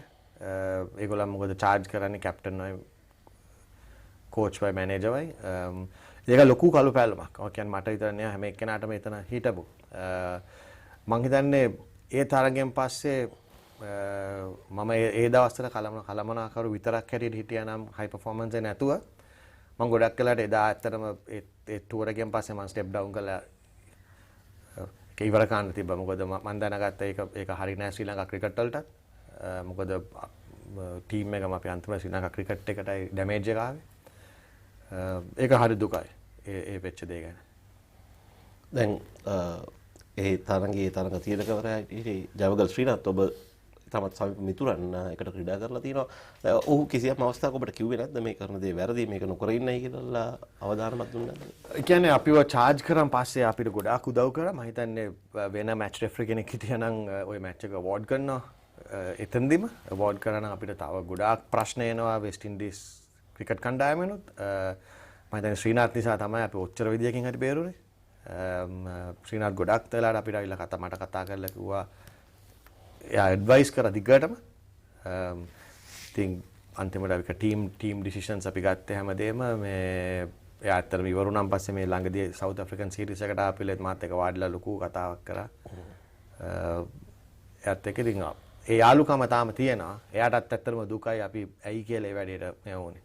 අසල දැන් අපි පන්දු පළුදු කිරීම පැත්තකට තිබ්බොත් එහෙම පිටියට නොයාම දැන් ඔබ ගොඩක් අත්දැකීම් බහුල පුද්ගලයෙක්. ඔබට තේරුණේ නැද්ද මේ කරන දේ වැරදි කියලා කිසියම් අවස්ථාවක යන්න ඕනේ කියලා ආයෙ නැවත පිටියට? මට මුලින් නම් මේකත් මම කවදාකවත් ජීවිතේ අපි ක්‍රිකට් ෆීල්ඩ් එකකින් මම යන්න කැමති නෑ. දැන් අර්ජුන පළවෙනි තරඟයේ අර කියන්නේ මුරලිදරන් ඉස්සෙල්ලාම කෝල් කරේ වෙලෙත් අපි ඒ වෙලාවෙත් මේවා කරේ අර්ජුනට තනියම ඇතුළට යන්න. ටීම් එකේ ක්‍රීඩා කරා. අරවින්ද ඇක්ටිං කැප්ටන් කරලා අපි ක්‍රීඩා කරා තරඟේ. ඉතින් අපිට පාසලේ උගන්වලා තිබ්බේ අන්තිමට අම්පයර්ස්ලයි කියන දේ හරි ඒකට යන්න. ඉතින් මුලින් ඉඳන්ම මට කිසිම මේකක් තිබ්බේ නෑ මැච් එක ගහන්න ඕනේ නෑ කියලා. මගේ ඇඩ්වයිස් එක තිබ්බේ ප්ලේයර්ස්ලටයි කෝචින් ස්ටාෆ්ටයි මැච් එක ගහන්න ඕනේ කියන එක. මගේ විතරක් නෙවෙයි කොළඹිනුත් ආව ඇඩ්වයිස් එක ඒකයි. ඒ දවස්වල අපේ ස්පෝර්ට්ස් මිනිස්ට්‍රියේ ෆයිසර් මුස්තෆා මහත්මයා ඒ මහත්මයාත් මට කතා කරා. ඒ මහත්මයාත් කිව්වේ ඒකයි ටීම් එකට කියන්න මෙතන ඉන්නේ අපි ඒක ප්‍රශ්නේ අපි පස්සේ විසඳමු. එතකොට හිටපු බෝඩ් එකේ ප්‍රසිද්ධ තිලංග සුමතිපාල මහත්මයා මට කතා කරා. කතා කරලා ටීම් එකට යන්න කියන්නේ මේ තව ප්‍රශ්නේයි කියලා. ඒකම මේ කවුද රොෂාන් මහානාම මගේ හොඳම මිත්‍රයා පාරණ මැච් රෙෆරිත් මට කතා කරා. කතා කරලා කිව්වා ටීම් එකට යන්න කියන්න. ඉතින් ඔක්කොම ඇඩ්වයිස් ඇත්තටම ආවේ ෆීල්ඩ් එකට යන්න කියන එක. ඒක තමයි අපි වැරදියට කරේ.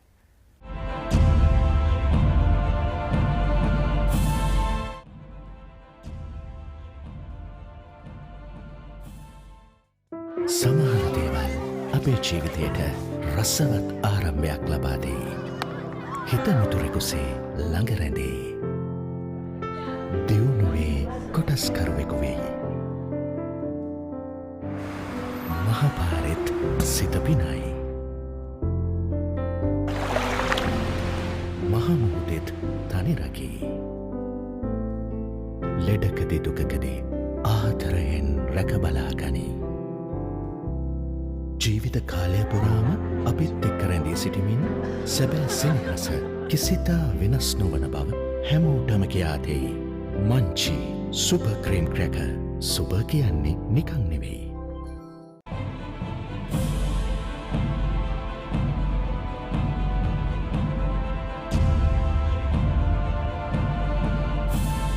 Talking about the pre-test era, people consider you as one of the finest batsmen produced by the country, and a lot of them talk about the under 69 that you made in a first-class match against India at the SSC.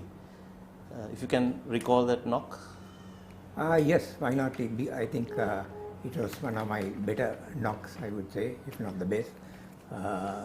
We, on the final day, it was a 4-day unofficial test match. On the final day, we were 5 wickets down, I think, and we still had to wipe off something like 120 runs or so to avert an innings defeat.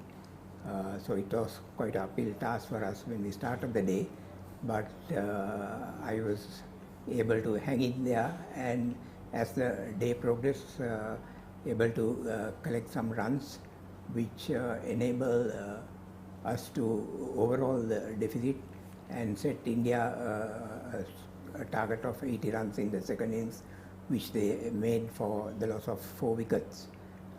But from the position we were and the way we recovered, I think it was quite an achievement.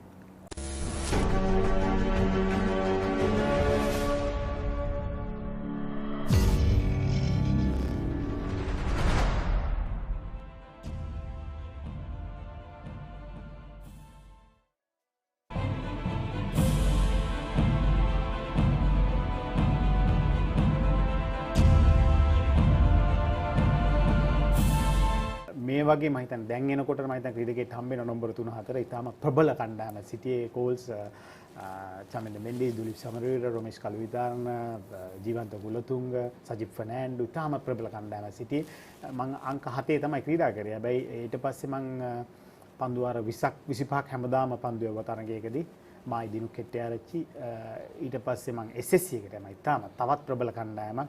ඒකේ මම සමහර දවස් වලට number 7 8 තමයි ක්‍රීඩා කරන්න නම් සමහර තරඟවල පන්දුර පහර දෙන්න ලැබෙන්නේ නැහැ. ඒ තරම් ප්‍රබලයි කණ්ඩායම. ඊට පස්සේ මම පන්දු යැවීමට ඇත්තට උනන්දු වුණා. මම හිතන්නේ සාජහි ඒ තරඟාවලදී මට ලැබුණේ මම හිතන්නේ මුරලිදරන ආබාධයකට ලක් වුණා. ඊට පස්සේ කුමාර් ධර්මසේනට එතකොට තිබුණා පන්දුව දමා ගැසීමේ චෝදනාවක්. ඒ සියල්ලක් සමග තමයි මම හිතන්නේ මම 23 පාර තරඟාවල ඉතාමත් හොඳින් කරා. SSC කණ්ඩායම ශූරතාවය ලබා ගත්තා.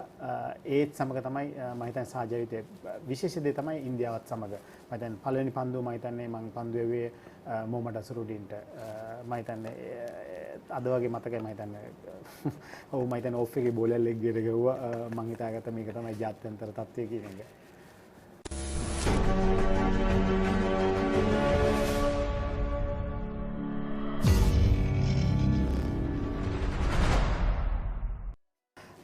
චමින්ද මෙන්ඩි දුලිප් සමරවීර රොමේෂ් කලුවිතාරණ ජීවන්ත ගුලතුංග සජිත් ෆර්නෑන්ඩෝ ඉතාම ප්‍රබල කණ්ඩායමක් සිටියේ. මම අංක 7 තමයි ක්‍රීඩා කරේ. හැබැයි ඊට පස්සේ මම පන්දු වාර 20ක් 25ක් හැමදාම පන්දු යව තරඟයකදී මායි දිනු කෙට්ටේ ආරච්චි ඊට පස්සේ මම SSC එකට යනවා. ඉතාම තවත් ප්‍රබල කණ්ඩායමක්. ඒකේ මම සමහර දවස් වලට නම්බර 7 8 තමයි ක්‍රීඩා කරන්න නම් සමහර තරඟවල පන්දුර පහර දෙන්න ලැබෙන්නෙත් නැහැ. ඒ තරම් ප්‍රබලයි කණ්ඩායම. ඊට පස්සේ මම පන්දු යැවීමට ඇත්තට උනන්දු වුණා. මම හිතන්නේ සාජහි ඒ තරඟාවලිදී මට ලැබුණේ මම හිතන්නේ මුරලිදරන ආබාධයකට ලක් වුණා.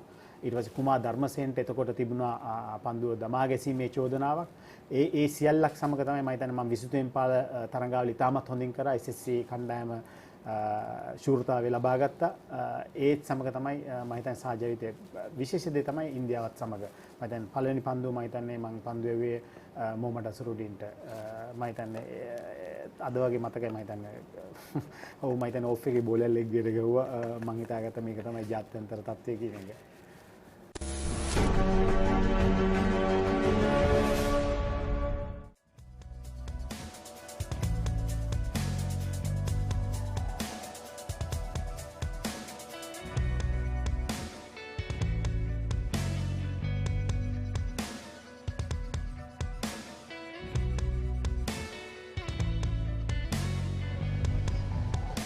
Hello and welcome back on www.thepapare.com, Sri Lanka's #1 sports hub and Dialogue TV channel number 77 and My TV. You're joining us live for the 50th Royal Thomian Regatta, which is happening here at the Colombo Rowing Club at the Barrier Waters. Well, the story from here is that the first two races was won by St. Thomas's College, and the third race, which was the B pair, the junior pair, was won by Royal College pretty convincingly, and that's the difference of the scoreboard, where Royal College is 4 points and St. Thomas's are up ahead by 8 points. Well, the race that's going to happen now is the senior pair, or the A pair in other words, and this will also be a very important race. Meshaka, how many points does this race carry? Yes, well, this race actually carries 8 points, so it's a very important race, and myself and Regatta, knowing all 4 of these people personally, we know that this race is probably the turning point for both Royal and for St. Thomas's. So I'd have to say whoever wins this race has a really big upper hand mental wise, because all of these boys here will be rowing the boat race as well. Here we have the team cards for the senior pair. Let's talk about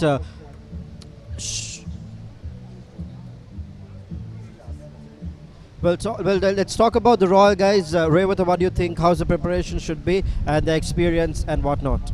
Well, Sajad Ajman in particular has quite a bit of experience, having rowed this race twice before. This is his third time going out for it. Sajad, having rowed with Pratap Pereira and Abdullah Hassan, both very, very good pairs, being able to win them both times. This time he rows with Mayuka Gamage, who is Lasindu Gamage's younger brother, who is stroke in the air for this year. A very talented oarsman from what we've seen at training. And I think they're about to give us quite a good show. Well, Meshaka, what do you think from your end? Because this is an important race. Just in case if Royal College wins, they're going to get 8 points and they're going to be leading the regatta. If you all wait well, dominating, and you're going to be leading pretty comfortably. So what do you think?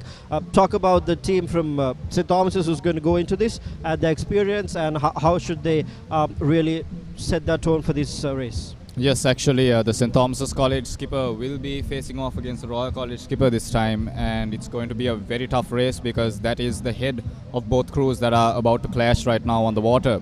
So if Royal does win this, they will have that mental edge. They will gain some momentum. Now they'll be winning 2 races in a row.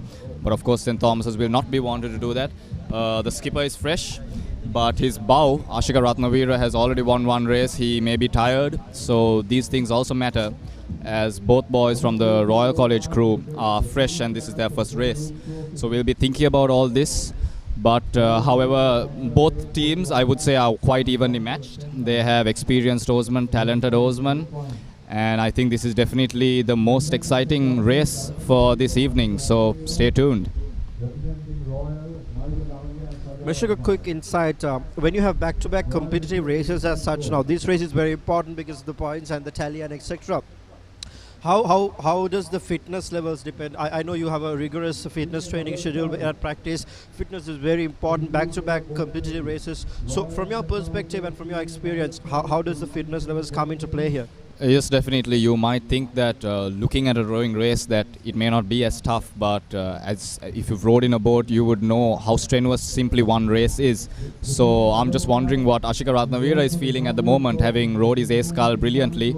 and now he's coming again for his second race. Similarly, Abhishek Nanayakara also has 3 races ahead of him today, which one of which he has won, and the other 2 are in store. So definitely our rigorous fitness regime comes in here a lot. When you need to row 2-3 races back to back like this, it's not something that any normal person can do. So definitely we should really recognize the dedication, the training of these oarsmen to be able to do such a strenuous task such as a rowing race and do it multiple times in the same day. 50 years of rowing, 50 years of competition, everything happening here at the 50th annual Royal Thomaian Regatta. There you go. Pictures from the above, the 2 people, rather the 2 teams readying themselves here for the senior pair, which is the 4th race of the regatta. The scoreline is that St. Thomas's are up by 4 points, and this race carries 8 points, ladies and gentlemen. So it's very important. It's a very important race, because if Royal College goes on to win, they'll be, excuse me, but well, they'll be winning this.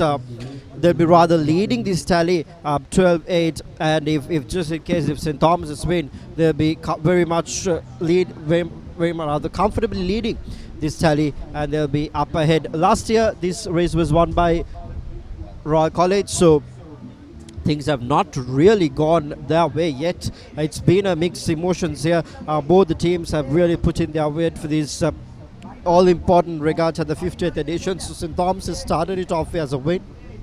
They went on to win the second race as well, and the third one was all the way set to Royal College.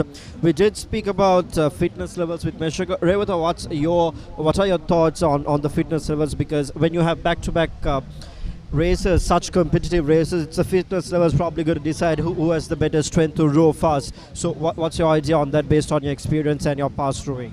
Well, certainly a 1,000-yard race does take a lot out of you, and even our oarsmen as well, who most of them are rowing 2 events per person, and it takes a lot of training, a lot of gymming, a lot of training on and off the water just to get used to rowing even 2 races. And yes, 3 races can be really, really tough, and it would be interesting to see how he holds on throughout the day.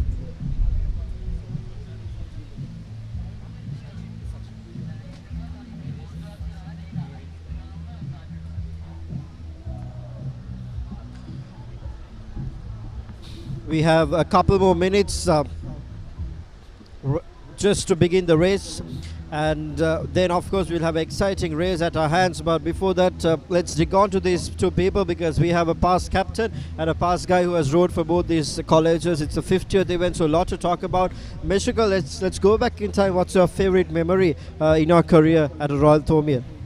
Well, definitely my favorite memory wouldn't simply be at a Royal Thomaian. I'd have to say that the times with my crew and everything of that sort really trumps it. But if I were to really bring it down to Royal Thomaians, because just being on this lawn, being at this lake, really brings back a lot of memories, and especially as it's the 50th, my favorite Royal Thomaian memory would definitely be in 2012 when the St. Thomas's College crew won after a lapse of 2 years, after losing, after having a bad season. The crew really got their game up, and when they won that A4, it's a Royal Thomaian tradition, whichever crew wins the A4, the rest of the crew jumps in the water and they swim up to the boat and they congratulate their brothers who are there, and that's when they give their cheers. So definitely for me, 2012, that win would be my favorite year out of them all.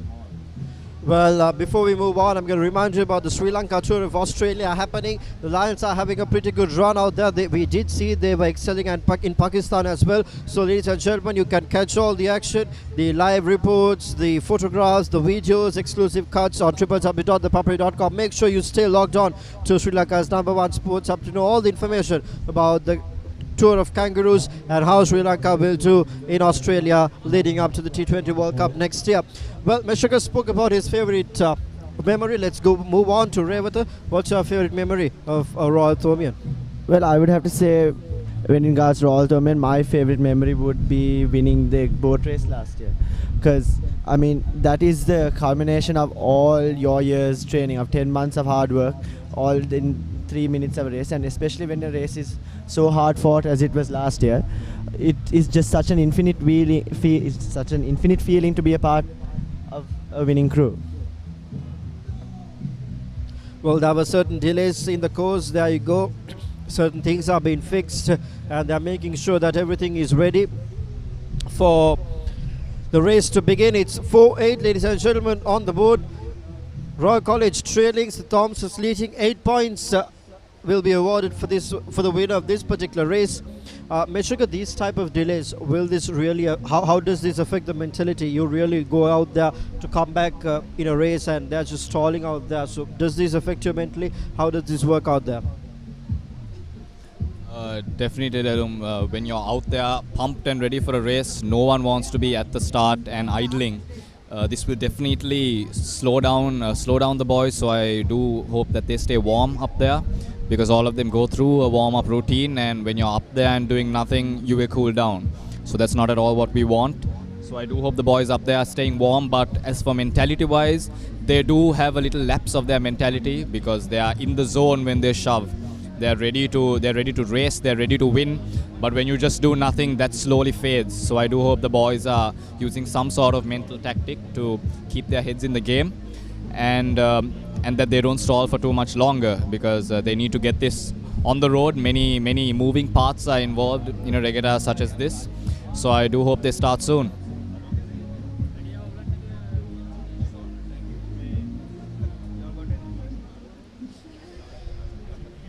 Also reminding you, ladies and gentlemen, all the photos of these important events, you can simply view it on www.ThePapare.com. You can simply visit our website, click on the photos tab, and see these beautiful captures which our photographers capture.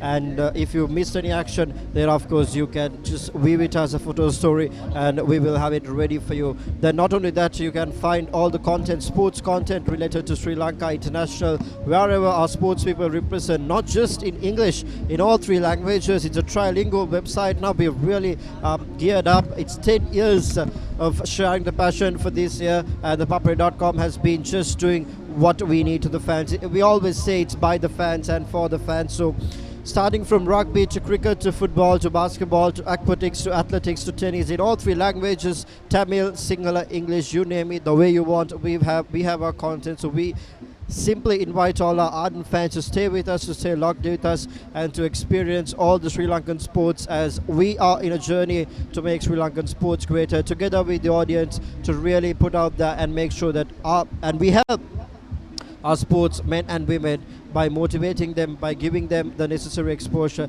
to really go out there and perform and bring back glory to Sri Lanka. Well, that's how ThePapare.com spans out to be. Also, don't forget to subscribe our YouTube channel and to watch all the exclusive new videos, especially from the cricket team. Wherever they go, whenever they perform, we have all the exclusive content coming out right there from the team. All the players, the previews, the expert analysis, the reviews, all in video format, just for everybody who loves to watch videos. Simply subscribe our YouTube channel. That's www.youtube.com/ThePapare official.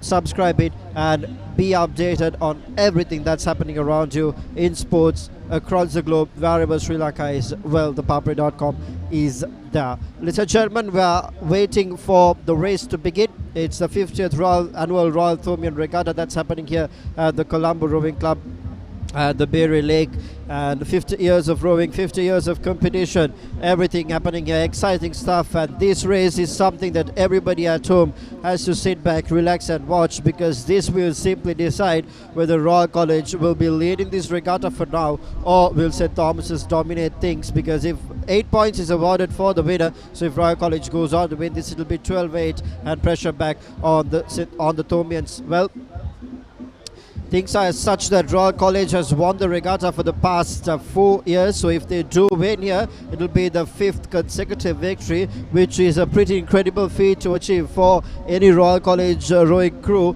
because it's the 50th edition as well, and they'll be delighted for that. But well, what if St. Thomas's makes a comeback? It'll be a comeback to remember. After 4 years of defeat and sorrow, they're back here at the 50th edition, winning it. Let's go on to Meshika. Well, you did lose last year. You were the captain. How did it feel deep down there?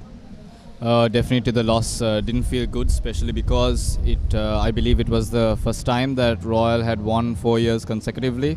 So as I'm sure it was exhilarating for them and a happy memory for us, I mean, we were obviously we felt bad about it, but we also understood that sometimes in rowing especially, you can work your best, but at the end of the day, one team has to win. There has to be a winner, there has to be a loser, and on that day, we just didn't perform as well as Royal College. So that's what I hope the team this year has also taken with them, the memories of that loss and everything that could have gone better during their training time, and that they really utilize that knowledge to train themselves better this year so that they may win this year. Well, give me one more answer to this question. You were the captain last year, and when you went on to the Regatta, it was a 3-time hat-trick win that Royal College had. What was your final team talk? What did you tell the guys? Are you going to win this year? If you're going to win this, what was it like just before the Regatta? I mean, I couldn't sum up my final team talk right here live on the air, but it was definitely something from my heart, and it's something that resonated with the boys as well. And throughout the year, we have always said we didn't want to lose. No one plans on losing, and we trained ourselves as much as we could. But finally, not all of our races could we win. There were some which were close. There were some which Royal won comfortably. Others which we won, which they weren't expecting. But at the end of the day, Royal won most of the events, and they were the better team. So if I could say my talk after the Regatta, it would simply be to understand that yes, this time they were the better team, but that doesn't have to be your reality for next year. So I do hope they have taken that to heart, and it not been their reality this year, that they believe they are the better team and they've trained like the better team, which I do believe they have. Well, Regatta, I don't have to say anything, but of course you're the victorious team from last year. You're the defending winners. So talking about the win last year, one thing for sure, you would have been really happy and rejoiced it, but looking back at that memory, how does it feel? Well, it does feel good, and obviously everyone dreams of winning at a Royal Tournament. Any oarsman that goes out rowing for Royal College or St. Thomas's College, the pinnacle of their rowing career would be what they do at a Royal Tournament, and to be a winner of it is always an honor. But of course, it really comes down to just training for something that you really do want. Past memories, good and bad both. Speaking here, exclusive content only on www.thepapare.com, Sri Lanka's #1 sports sub. Dialogue TV channel number 77. If you're watching from home, if you're on the move, My TV is the application to catch the live action of the 50th Royal Thomaian Regatta. Seems it's going to be they're going to take a little bit more time to begin the race. Ladies and gentlemen, stay locked and stay tuned on ThePapare.com. We'll be back after a short commercial break.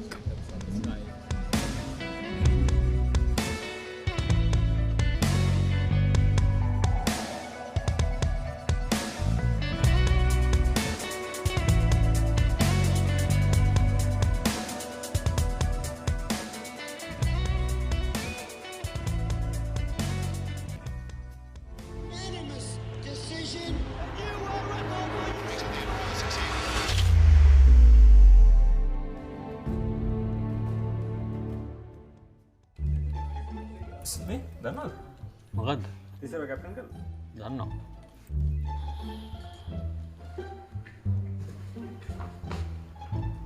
මේ අතුසිංහ ලංකාවට note දන්නවා කේන් ඩික්සන් දන්නවා ඊයේ rugby match එක එතකොට සුරංග ලක්මල් කියපු දේ දන්නේ නැහැ නේද? ඕකනේ කියන්නේ පපරෙත් එක ගියා නම් ඔහොම ස්ටක් වෙන්නේ නැහැ.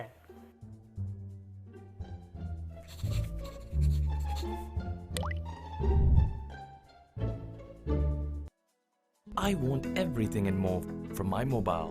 Unlimited talk time, text and endless data. When I travel, it's one simple plan for unlimited roaming, even on a flight. I also get the best smartphone deals, phone upgrades and expert personal service. While Club Vision privileges pamper me with the best of times. Sign up to a Dialog Power plan today. Enjoy everything I have and more.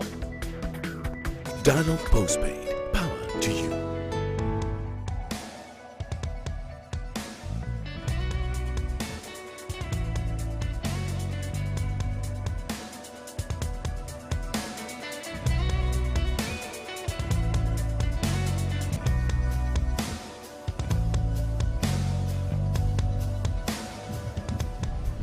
Welcome back on www.thepapare.com, Sri Lanka's #1 sports hub, Dialogue TV, channel number 77 and My TV. It's the live action from the 50th annual Royal Thomian Regatta happening here at the Colombo Rowing Club at the Berry Lake. We are just about to start this all-important race. It's all set. Ladies and gentlemen, the two experts will take you through. Over to you, Meshak and Regatta. Now we see them just aligning before the race. They are preparing and making sure both crews are at the same level before starting them off.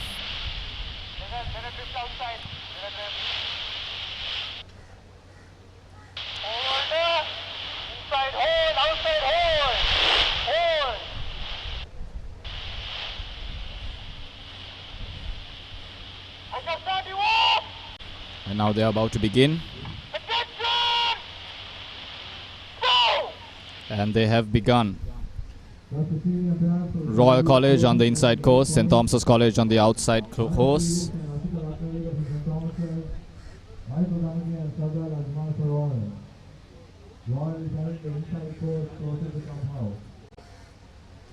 As you can see now, the conditions have gotten pretty choppy, which means that both oarsmen will try to focus on maintaining the balance as they go forward while trying to move as fast as they can.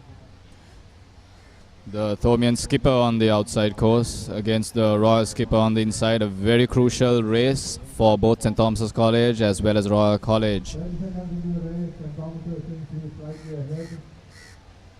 At the beginning of the race, St. Thomas's seems slightly ahead, but these are all just the temporary facts, so we'll have to wait and see.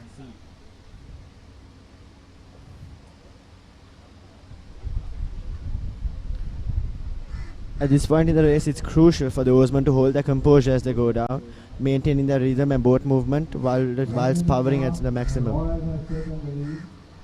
And Royal has come up from behind and they have taken the lead now, approaching the 500-meter mark. Ladies and gentlemen, we are in for an intense race. This race has been won by Royal College 21 times over the course of this, Royal Thomian history, while St. Thomas's College has won it 10 times. And now watching the drone footage, we can see Royal College comfortably ahead, approaching the 500-meter mark.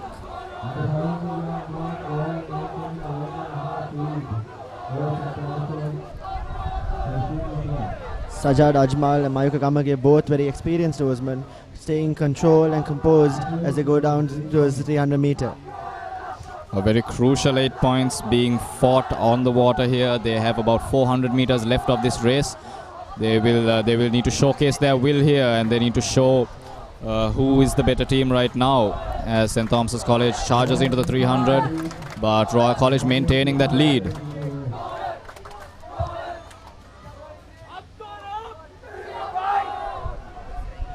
As you can see, a comfortable lead from Royal College. They're approaching the end of the race. The Thomians are behind by around 2 lengths.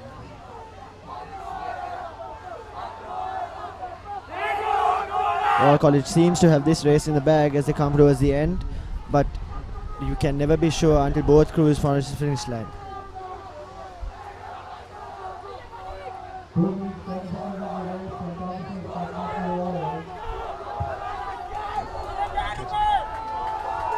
St. Thomas's is really fighting hard now, but it's the last 200 meters of the race. We will see how much their fight can come out right now. St. Thomas's College really picking up as Royal College sets up for a final burst.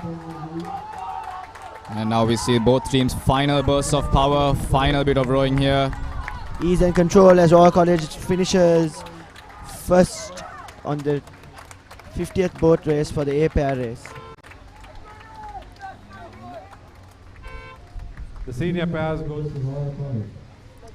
The senior pairs trophy now won by Royal College and giving them 8 points, which puts them 4 points ahead of St. Thomas's College right now. Well.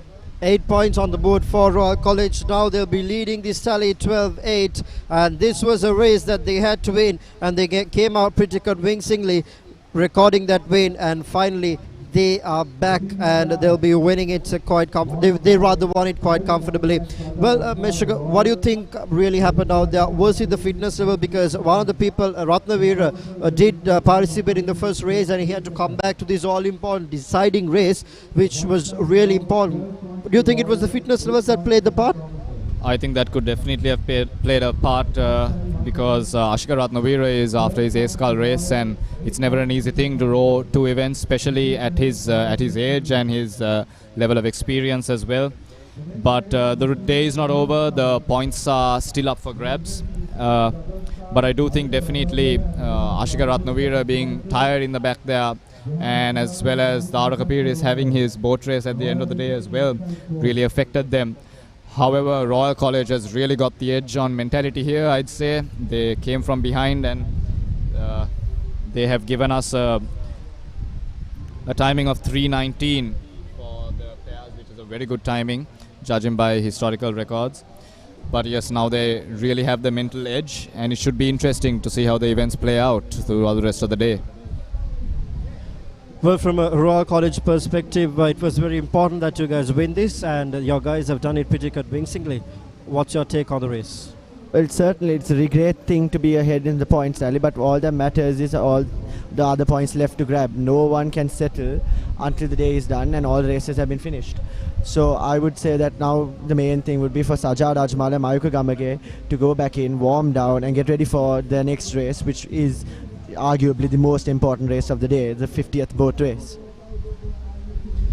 Well, that's the story out from here. Now Royal College are leading the tally, ladies and gentlemen, 8-12 after winning the final race. So 2-2, they've all, well, St. Thomas's won the first race and the second race, the third and fourth were won by Royal College. And joining with us now in the commentary box is Sajiv De Silva.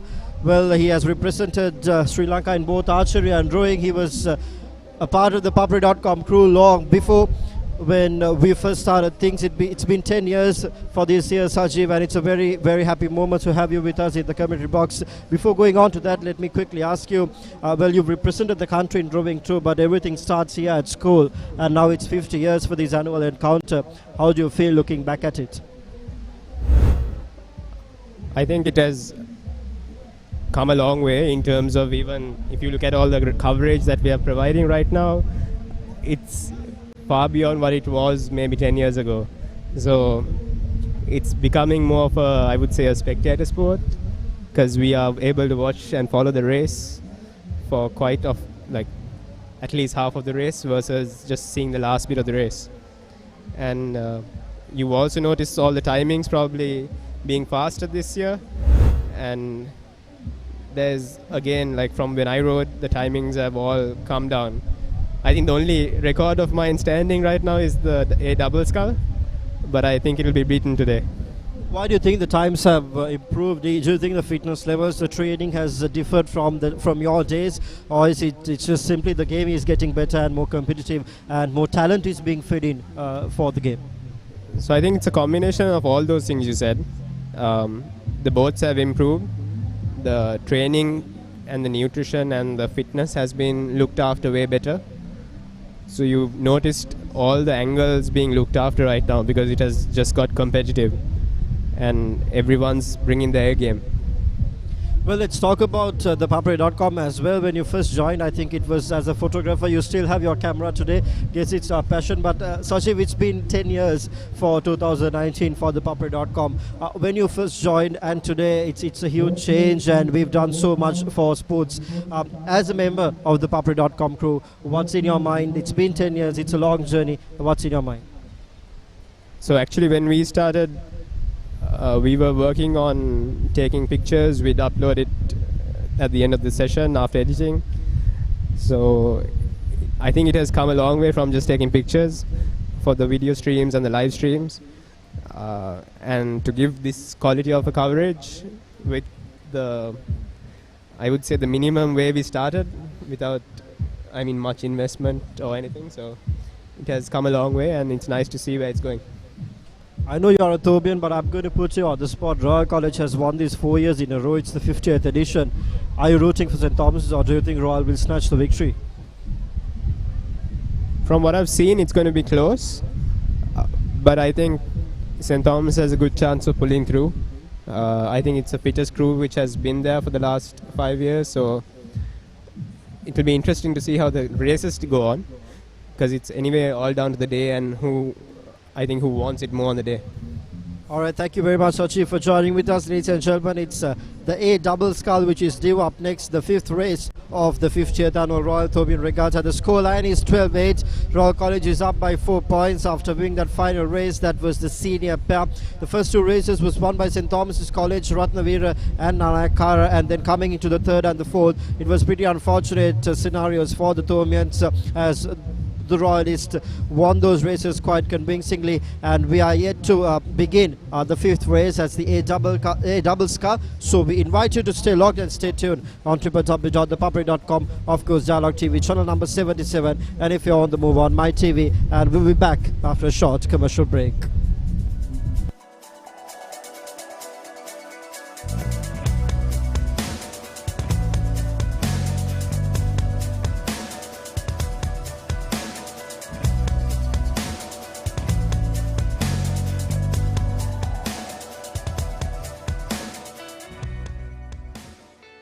I want everything and more from my mobile. Unlimited talk time, text and endless data. When I travel, it's one simple plan for unlimited roaming, even on a flight. I also get the best smartphone deals, phone upgrades and expert personal service. While Club Vision privileges pamper me with the best of times. Sign up to a Dialogue Power plan today. Enjoy everything I have and more. Dialogue Postpaid. Power to you.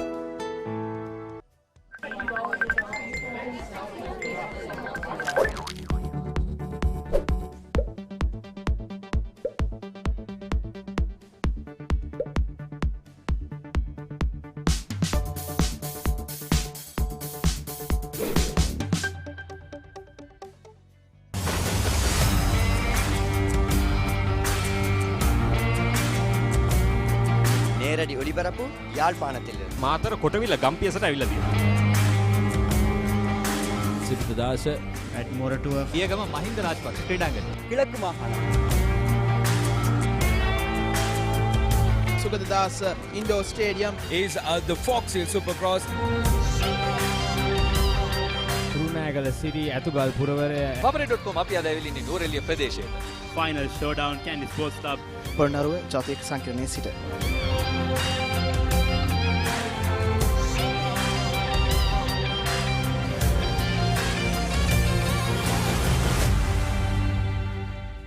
මගේ connection එක මගේ life එකට ජවයක් දෙන බලයක්.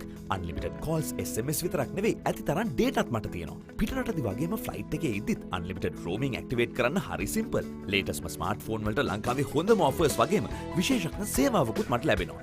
Dialogue club vision වෙතින් දෙන මේ සුවිශේෂ දීමනා නිසා මගේ ලයිෆ් එක විනෝදයෙන් පිරීලා. එන්න ඔබත් මේ හැමදේම අත්විඳින්න. ඩයලොග් පවර් ප්ලෑන් සම්බන්ධතාවයක් අදම ලබා ගන්න. ඩයලොග් පෝස්ට්පේඩ් බලය ඔබට.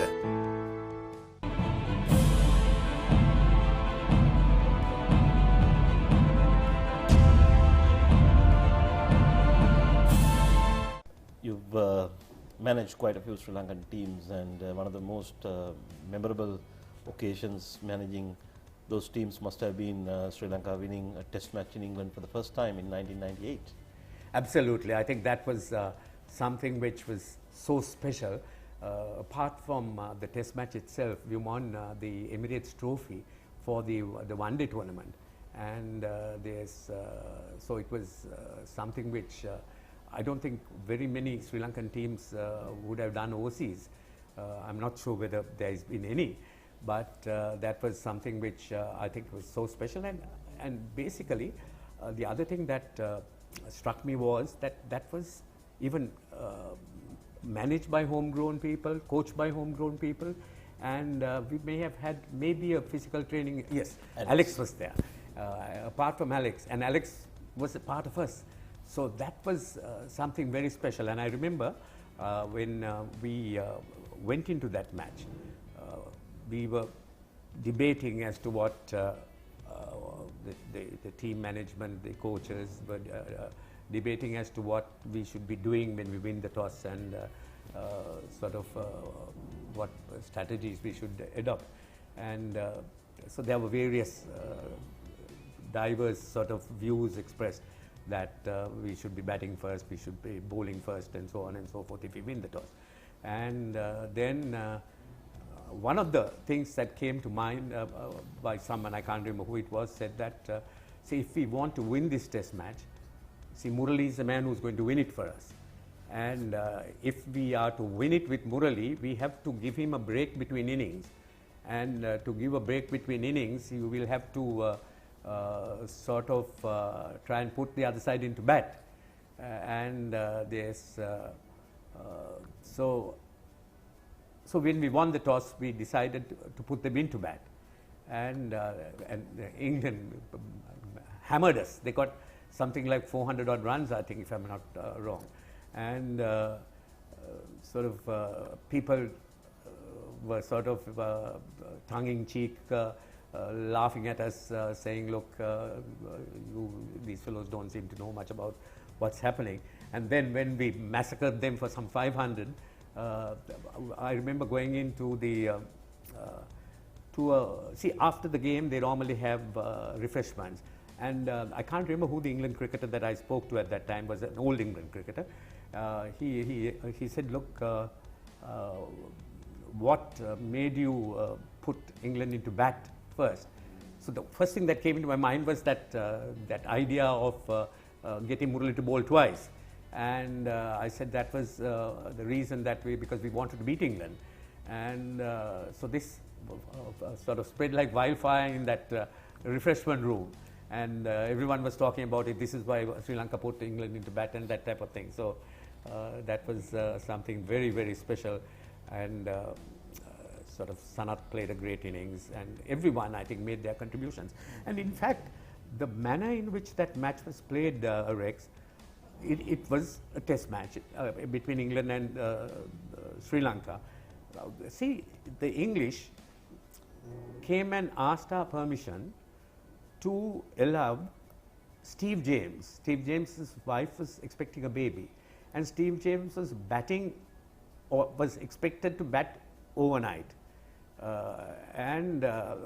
Then they see, with the rules, he wouldn't have been allowed to bat. They came and asked our permission to allow him to go home and come and bat later on. We readily agreed. You see, and that is the type of person Arjuna is.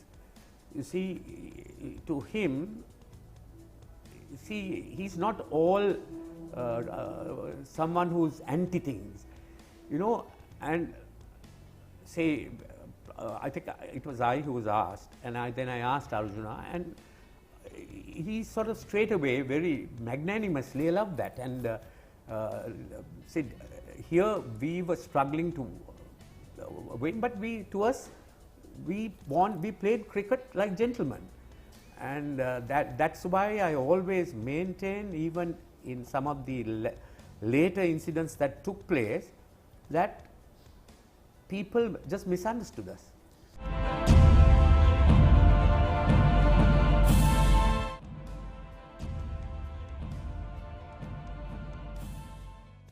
සමහර දේවල් අපේ ජීවිතයට රසවත් ආරම්භයක් ලබා දෙයි. හිත මිතුරෙකුසේ ළඟ රැඳේ.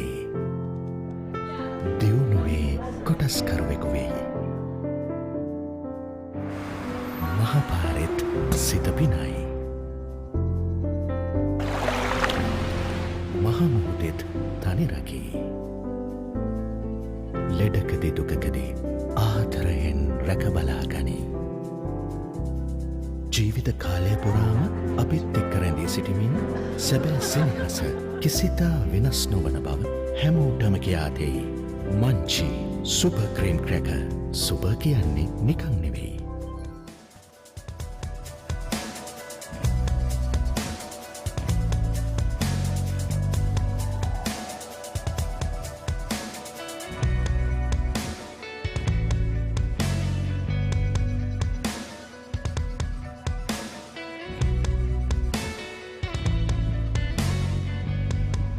Hello and welcome back on www.thepapare.com, Sri Lanka's #1 sports hub. And of course, live on Dialogue TV channel number 77. And if you're on the move, it will be My TV, the application. We are about to start the A double scull. Last year it was won by St. Thomas's College. Ramesh Nithushan and Taharat Sinanayaka were the two people who went on to win this A double scull. But this year, of course, things have been pretty different. Things are more competitive. It's a much more important edition at hand, the 50th Royal Thormian Regatta, 12-8. And if we do recap the first two races, Nanakara and Ratnavira winning it for St. Thomas's, and third and the fourth was comfortably won by the Royalists. Meshak, this is another race that carries 8 points, if I'm not mistaken. So how important this is, and keeping in mind that St. Thomas's did win this race last year. It's definitely very important because those 8 points would again put St. Thomas's College ahead, whereas if Royal were to win this, it would put them at a very comfortable lead. So for both crews, it would be very important. Royal, of course, has their vice-captain Jehan Hapugalla, who will be stroking this double, if I'm not mistaken. And for St. Thomas's College, it's a very young double, Aritha Raddalgoda and Avinash Rajaguru. Both just 16 and 17 years of age. They are a very young side, but they are hopeful, and I believe they have trained hard if they have made it into the selections of the A double. So it should be a good race, but we really don't know because these two have not faced each other to my knowledge earlier in the season. But it will be interesting to see how such a young side faces off against experience such as Jehan Hapugalla, as well as his bow Malik Hassan. Yes, so it will be a good race. Interesting to see.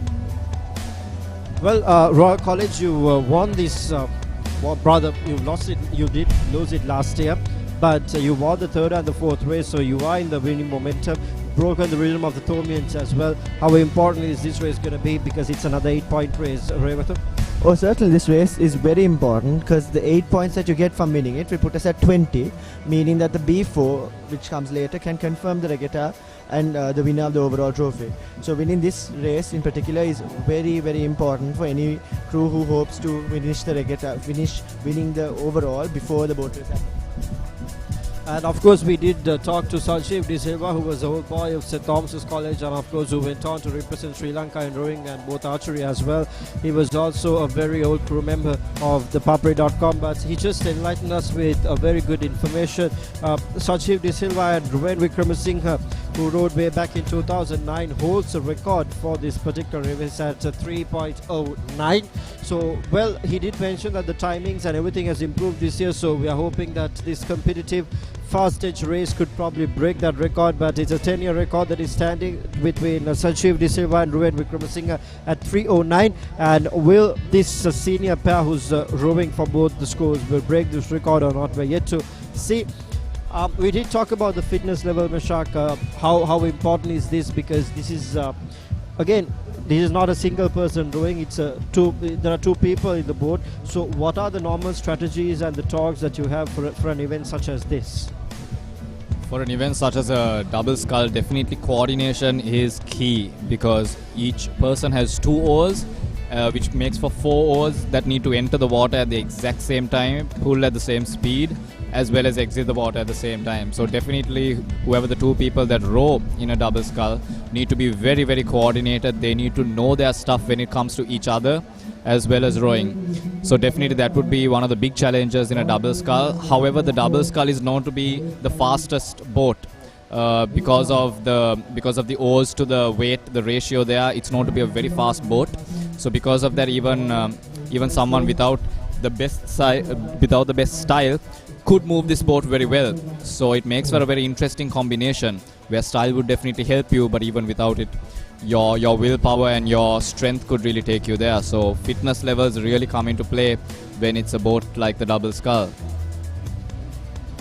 Well, important insights here from both you from the commentary box of ThePapare.com, ladies and gentlemen. It's the 50th annual Royal Thomian Regatta. We are yet to begin the race. It's the senior doubles, well, rather the A double scull, the senior double scull, which is going to take place in a little moment. Last year, this was won by St. Thomas's College, Dharat Siranayaka and Ramesh Nithushan. This year, of course, things are going to be very different. As we've seen, St. Thomas has won the first two, Royal College won the third and the fourth, so we are yet to see who's going to win the fifth race. 8 points is what this race carries, so either team who's going to win it will be comfortably ahead. If St. Thomas's win, they'll be 4 points ahead, and if Royal College wins, they'll be dominating and looking for that 5-peat to repeat and to write their names in the in that particular context in the history books. Regatta, I'm just going to ask you, your event is the A4 and you won it last year. If you speak about that moment, winning it, winning your particular event, how does it feel, and looking back at the memory? Well, if I were to put the emotions and everything I felt into one word, I would say infinite, because it's just such a special feeling to be victorious at that moment where you've trained for 10 months, you've reached the top of what you could possibly reach, and you're competing at the highest level of competition on school rowing. And I would say it's certainly one of the best feelings you could experience as a part of an Royal Thomian oarsman.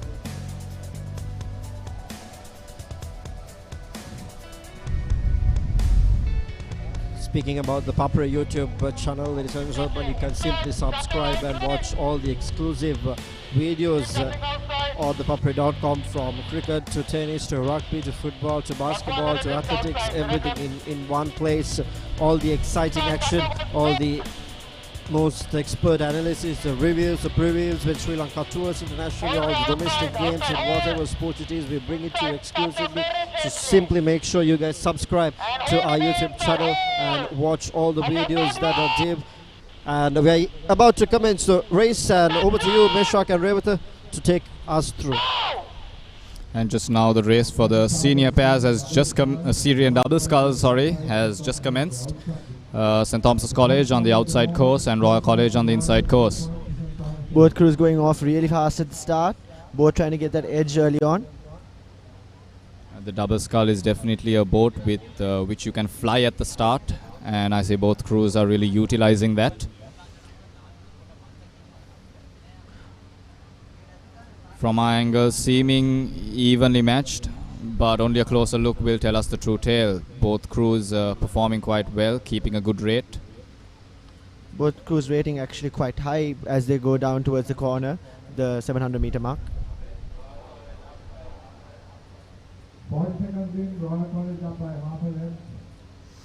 And at the 50th second of the race, Royal College has managed to take a lead of half a length. We will now see how it progresses from that point on.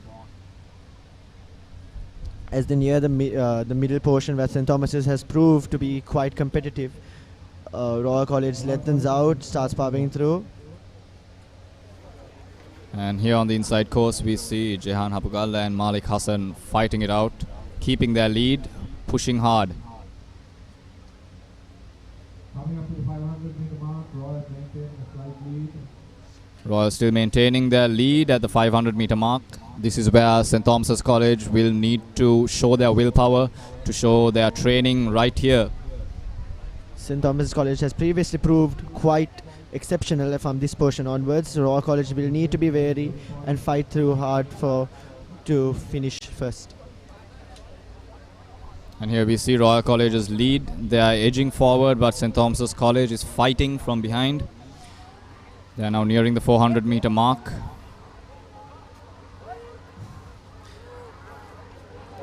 Royal College seems to be comfortable going in towards the end of the race as they prepare for their take-homes, the final burst. And now Royal College with a big lead right at 2 lengths. And this is the point where both crews will be taking their take-home. Despite the lead, Royal College does not seem to be backing off. They seem to be firing right till the end.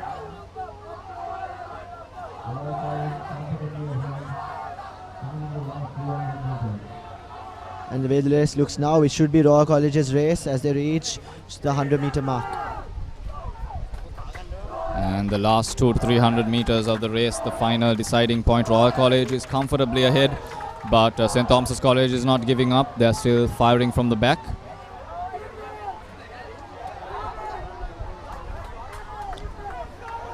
This is the last bit where the boys' heart will be tested. Royal College still fighting despite their comfortable lead, despite their advantage, still firing through till the end.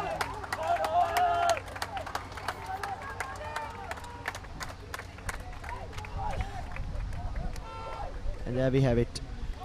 Royal College victorious. 20 points up to 8 from St. Thomas's. The senior And Royal College has just won 8 points for Jehan Hapagalla and Malik Hassan have just got 8 points for their crew, putting the tally at 20 to 8.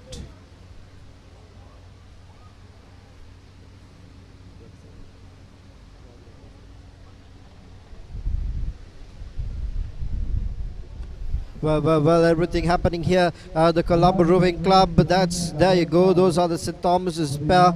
Well, they won't be much happy, and that's the victorious pair. Royal College dashing through and winning it pretty comfortably, 20 points to 8. The tally goes up in favor of the Reed Avenue lads, and they will be very happy after losing those first 2 races. And their senior men doing the job perfectly well right from the start, putting their weight in and dashing through. They won it pretty convincingly, just like the other 2 races, and this is the hat-trick race win for the day for Royal College. They've broken through, they've sliced through the momentum of the Thomians, and here they are with yet another win. The crowd is delighted, everybody's delighted around here for those 2 duo who has brought yet another victory for the Royal Rowing crew. 28, ladies and gentlemen. St. Thomas's, who won this event last year, have not performed up to the mark this year. Unfortunately, they've not really put things through. Revatal, let's first get to you. It's another win. It's a 3rd win in a row, a break of momentum for the Thomians. And now, how do you think the rest of the things are going to fold out here? Well, certainly this win would be very special to us, as this was one of the two events that we lost last year. Having brought this event back, I'm sure Malik Hassan and Jehan Hapagalla both must be very proud of themselves. But the regatta is not over. Both of them still have one very important boat race that could even decide the regatta if it came down to it. Well, Meshach, not really what you hoped for. The title is lost. You guys won the race last year, but this time it's pretty different. And now this is the 3rd win. Same question I asked Revatal. The momentum is broken. At a time like this, what should the St. Thomas's rowing crew do? I think the St. Thomas's crew should really push for a win in their next event, because definitely this was a very tough race. I knew, looking at the lineup, it's a very young, 2 young gentlemen who are going to be facing against the vice captain and a very senior oarsman from Royal. So I do believe they gave them a good fight, but when it comes down to points, St. Thomas's needs to get more points on that board so that they can also build some momentum for them, because at this moment Royal College has built huge momentum, winning 2 events, 2 A events, and that is a big encouragement for them. Now the B double scull will possibly show us, as well as the B4. It will show us how the rest of the regatta will be playing out. As we can see, the Thomian, the young gentleman from St. Thomas's College, they're done with their race. They've really given it their all. I think a very good show from them personally, but they just could not cut it on race day. Well, indeed, and we have the other race coming up. That's the junior double scull, which is due after this. That will be the 6th race for the day. So far, the news from Colombo Rowing Club is that Royal College has won 3 races and St. Thomas's has won the first 2, and that's the difference in the scoreline, 8-20. And now Royal College are leading this tally, and they are well up front head. Ladies and gentlemen, stay logged and stay tuned on www.thepapare.com, Dialogue TV, channel number 77, and My TV. And we will be back after a short commercial break with the action of the junior double scull.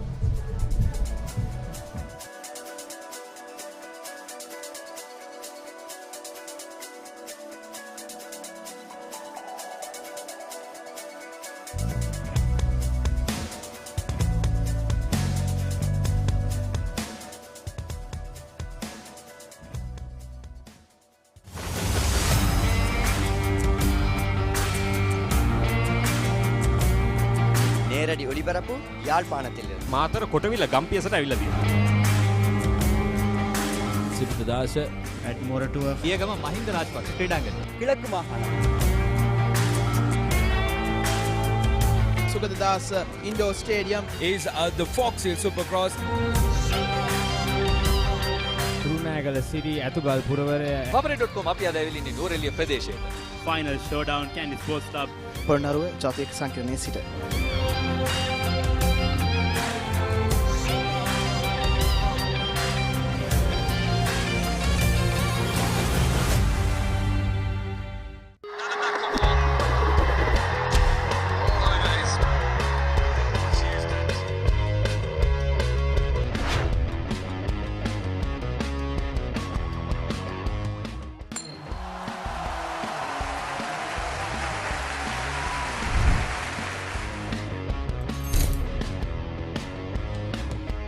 Cricket වල ආරම්භය ගියොත් මගේ cricket ආරම්භ වෙන්නේ ඇත්තටම ගාල් මහින්ද විද්‍යාලයේ 6 වසරේ ඉඳලා අවුරුදු 13න් 15 කණ්ඩායමෙන් තමයි මගේ ක්‍රිකට් ආරම්භ වෙන්නේ. ඒ දක්වා 13න් 15 සිට 15න් 15 17න් 15 19න් 15 වෙනකන් ගාල් මහින්ද විද්‍යාලයේ නියෝජනය කරා. ඉස්කෝලෙන් පස්සේ කියන්නේ ඉස්කෝලේ අන්තිම අවුරුදු දෙකේ ඉඳන් තමයි මම හිතන්නේ මගේ ක්‍රිකට් වල වෙනසක් වුණේ. අන්තිම අවුරුදු දෙකේ 19 15 ඒ අවුරුදු දෙක මම හොඳින් ක්‍රීඩා කළා. ඉස්කෝලෙන් පස්සේ වලෙන්ට පැතුරත් වෙන්නේ ප්‍රාගම ක්‍රීඩා සමාජයට. ප්‍රාග ක්‍රීඩා සමාජය අවුරුදු 23න් 15 තරඟවාර 4ක් විතර මම ක්‍රීඩා කරා. ඊට පස්සේ ප්‍රාගම ක්‍රීඩා සමාජයේම පළමු පෙළ කණ්ඩායමට වසරක් ක්‍රීඩා කිරීමේ අනතුරුව ටැමිලිනෝ ක්‍රීඩා සමාජයට මම මම හිතනවා මම දැන් සෑහෙන කාලයක් අවුරුදු 6ක් 7ක් 8ක් විතරම පළමු පෙළ ක්‍රීඩා කරා. ඒ ලැබුණු අත්දැකීමුත් එක්ක මම හිතනවා දැන් මම දන්නවා කොහොමද පන්දු යම යුත්තේ කියලා. ඒකින්ද මට හිතෙනවා දැන් මම හොඳ තත්ත්වයක ඉන්නවා කියලා පන්දු යන්නෙක් විදියට. මම හිතන්නේ මුලින්ම තිබුණේ මේ වසරේ ක්‍රීඩා සමාජීය තරඟාවලියෙන් පස්සේ පළාත් තරඟාවලිය. සිවුදන තරඟාවලිය මම හිතන්නේ එම තරඟාවලියේදී මම වැඩිම කඩලා ලාභියාටපත් වුණා. කඩුල 11 ලබාගෙන මේ තරඟ තුනක් තුළදී. ඉන් අනතුරුව තිබුණු ඒ ටීම් සංචාරයේදී බංග්ලාදේශ සංචාරයට මම තෝරාගෙන ලැබුවා. වසර දෙකකට පසුව. ඒ සංචාරයේදී මම හිතන්නේ මට ලැබුණු අවස්ථාව මම හොඳින් කරා කියලා. ඊට පස්සේ දකුණු අප්‍රිකානු ඉමර්ජින් තරඟාවලිය පැවතුණා මේ ලංකාවේ. ඒ තරඟාවලියේදී මට ලැබුණු අවස්ථාවේ මම හොඳින් ලක්ෂ 4කට හැකියාව ලැබුණා. මම හිතන විදිහට මම දකින විදිහට තමයි මට පන්දුව සීම් කිරීමේ හැකියාව තියෙනවා පන්දුව දෙපැත්තටම. ඒ වගේම පොඩ්ඩක් අර ස්කිඩ් ගතිය හින්දා මගේ අර අනිත් පන්දයන්ට වඩා යම්කිසි වෙනසක් තියෙනවා කියලා මම හිතනවා. මම හිතන්නේ දැන් ඉදිරියේදී පැවැත්වෙන මර්කන්ටයිල් තරඟාවලියත් ඊට පස්සේ ඉන්න අනතුර නැවතත් ක්‍රීඩා සමාජීය තරඟාවලියක් පැවැත්වෙනවා. මම හිතන්නේ මට ලැබෙන හැම අවස්ථාවෙදීම මම දෙයක් කිරීමට උත්සාහ කරනවා. මොකද මම ඒ ලැබෙන අවස්ථාවේ ප්‍රයෝජන ගන්න උත්සාහ කරනවා. මට ලැබෙන මොන අවස්ථාවේ ඒවා මම දන්න මට පුළුවන් උපරිමයෙන් මම කණ්ඩායමට දීලා මම නිතරම මගේ දක්ෂතා අතර රැඳී සිටීමට තමයි මම බලාපොරොත්තු වෙන්නේ.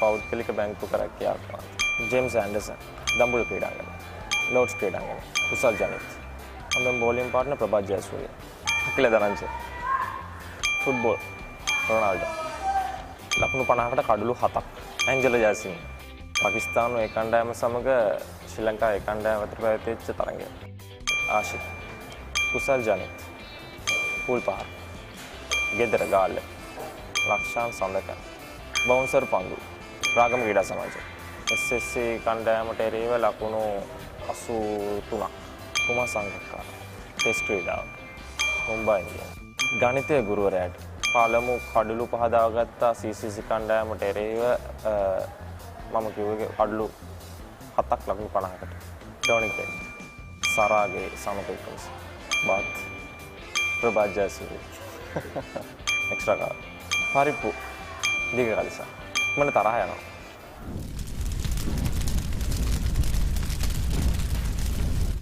විශේෂයෙන්ම කියන්නේ මට ගොඩාක් දෙනෙක් උදව් වුණා. විශේෂයෙන්ම මම මතක් කරනවා මගේ අම්මයි තාත්තයි ඒ වගේම අයියලා දෙන්න.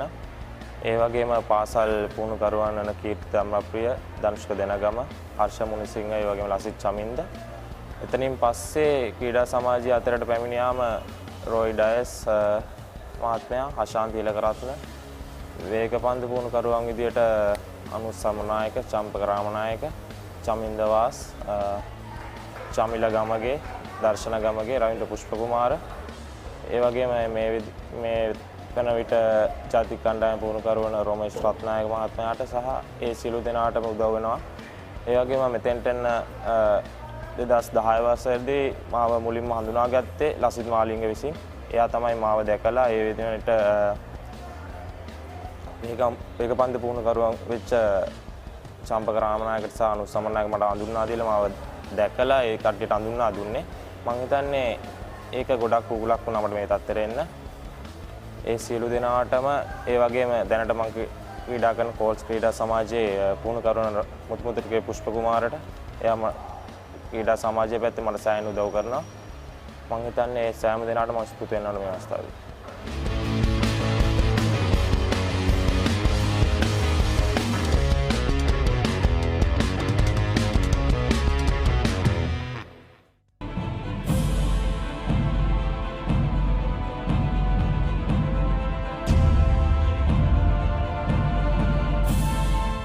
දැන් මේ සෙමිෆයිනල් තරඟයේ කල්කටාල පැවතුණු ගල්මුල්ලේ වෙනකොට ඔබ ඇත්තටම ගිහිල්ලා නායකයාට කියනවා නේද අරවින්ද වෙතන පන්දු රකින්න තියන්න එපා මොකද ඌට යම්කිසි දෙයක් වැදිලා ආබාධයක් සිදු වුණොත් එimhe අවසාන තරඟයට ඇවිල්ලා ප්‍රශ්නයක් වෙනවා මම එතනට යන්නම් කියලා ඔබ වොලන්ටියර් වෙනව නේද අනිවාර්යයෙන් ඒක මොකද ඇත්තටම කිව්වා වගේ මේ අපේ ඉන්න මේන් බැට්ස්මන් කෙනෙක් ඉතින් මට ඉන්ජරි එකක් වුණොත් මට කාලයක් තියෙනවා රිකවර් වෙන්න එතකොට අරින්ද ඇඩවර්ඩ්නෝ ෆයිනල් එකට තියෙන දවස් දෙක තුනයි.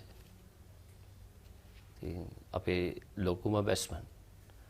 ඉතින් මට කොහොම හරි ලොකුවටම එහෙම නෙවෙයි මට තේරුනේ මට අරින්දය ගන්න.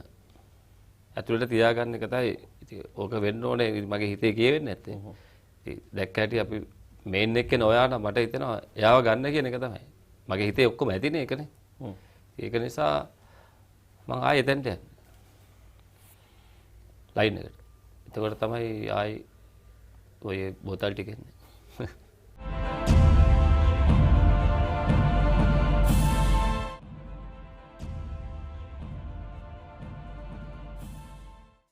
සමහර දේවල් අපේ ජීවිතයට රසවත් ආරම්භයක් ලබා දෙයි.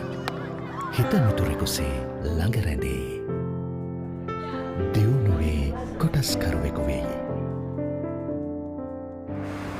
මහපාරෙත් සිත පිනයි. මහමුහුදෙත් තනි රකී. ලෙඩකදී දුකකදී ආදරයෙන් රැකබලා ගනී. ජීවිත කාලය පුරාම අපිත් එක්ක රැඳී සිටිමින් සැබෑ සෙනෙහස කිසිතා වෙනස් නොවන බව හැමෝටම කියා දෙයි. Munchee super cream cracker super කියන්නේ නිකන් නෙවෙයි. ක්‍රීඩා පුවත් සිංහලෙන් www.thepapare.com වෙබ් අඩවියට පිවිසලා සිංහල භාෂාව තෝරාගන්න. ක්‍රිකට්, රග්බි, පාපන්දු, වොලිබෝල්, මලල ක්‍රීඩා, පැසිපන්දු විතරක් නෙමෙයි වෙනත් ක්‍රීඩා සහ විශේෂාංග ලිපි වුණත් The Papare සිංහල තුලින්. ඇයි අපේ වීඩියෝ පිටුව ක්‍රීඩාව හා සම්බන්ධ දහසකුත් එකක් වීඩියෝ, සම්මුඛ සාකච්ඡා. ඒ වගේම ඇසිදිසි, රග්බි පිටිය, පිටියේ කතා, ස්පෝර්ට්ස් මසාලා වගේ සතිපතා ජනප්‍රිය විශේෂාංග නරඹන්න. ඔබේ පරිගණකයෙන් ටැබ් එකෙන් එහෙමත් නැත්නම් ස්මාර්ට්ෆෝන් එකෙන් ලබා ගන්න ඔබට ලේසියෙන්ම පුළුවන්. The Papare සිංහල ක්‍රීඩා පුවත් ඩිජිටලීකරණය.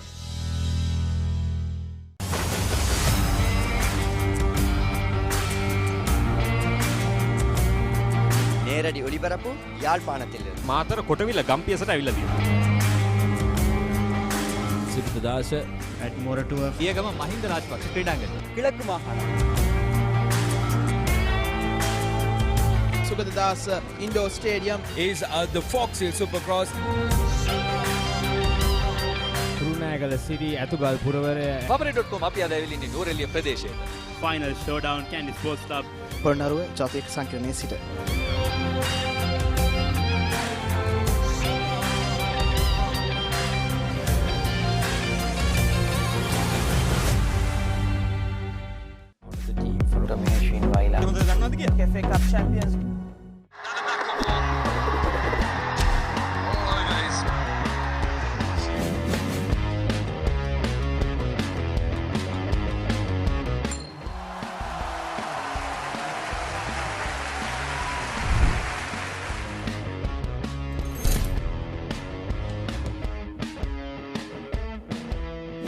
ඇත්තරම ගොඩක් හොඳ එක්ස්පීරියන්ස් එකක්. මොකද මම අවුරුදු 2014 ඉඳන් තමයි under 19 ශ්‍රී ලංකා ටීම් එකට සෙල්ලම් කරන්නේ. ඉතින් මම හිතන්නේ ඒ කෝචර්ස්ලත් එක්ක ඉඳලා ගන්න පුළුවන් එක්ස්පීරියන්ස් එකයි ප්ලේයර්ස්ලත් එක්ක ඉඳන් ගන්න පුළුවන් එක්ස්පීරියන්ස් එකයි ගොඩක් ලොකු දෙයක් අපේ ෆියුචර් ක්‍රිකට් එකට.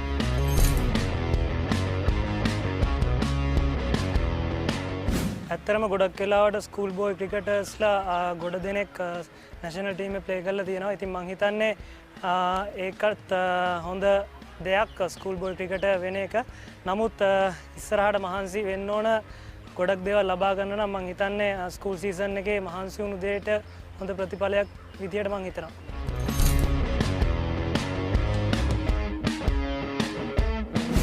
ඇත්තරම මම ක්‍රිකට් ගහන්නත් කලින් ඒ කියන්නේ මගේ යාළුවොත් එක්ක සෙල්ලම් කරනකොට මම පුරුදු වුණු දෙයක්. ඉතින් මම හිතන්නේ ක්‍රිකට් ගහන්න පටන් ගත්තට පස්සෙත් මම ඒ දේ දිගටම කන්ටිනියු කරගෙන ගියා. ඉතින් මම හිතන්නේ ඒක ගොඩක් හොඳ වාසියක් වුණා මට ක්‍රිකට් ක්‍රීඩාවේ බැට්ස්මන් කෙනෙක් වුණාට බෝලිං වලත් ලොකු පාටයක් කවා ගන්න. ඉතින් මම හිතන්නේ ඒක මගේ එක්ස්පීරියන්ස් එකට හොඳ දෙයක්.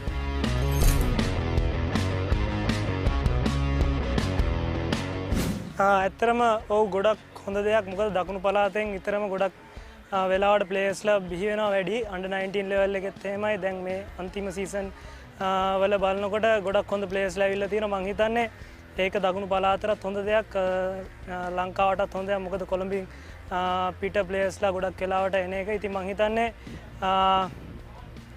ඒක ගොඩක් හොඳ දෙයක් කියලා අපේ ෆියුචර් ක්‍රිකට් එකට.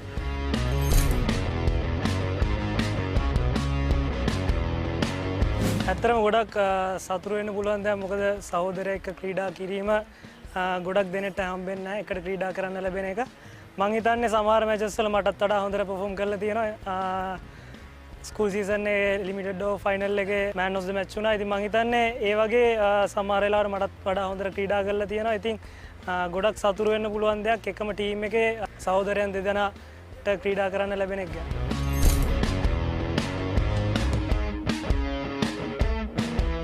ඇත්තරම under 19 සෙල්ලම් කරලා ඉවරන ගමන් අපිට ගොඩක් හොඳ ඔපචුනිටි එකක් හම්බුණා සුපර් ප්‍රොවින්ෂියල් ක්‍රීඩා කරන්න.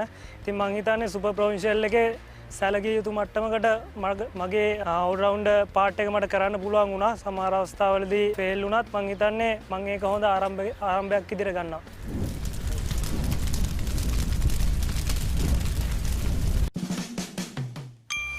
මෙන්ඩ කියලා කියන්නේ කසුන් වර්ල්ඩ් කප් එකේ අයර්ලන්ඩ් එක්ක තිබුණු නොක් එක ලකුණු 74ක් නොට් අවුට් ගාවා.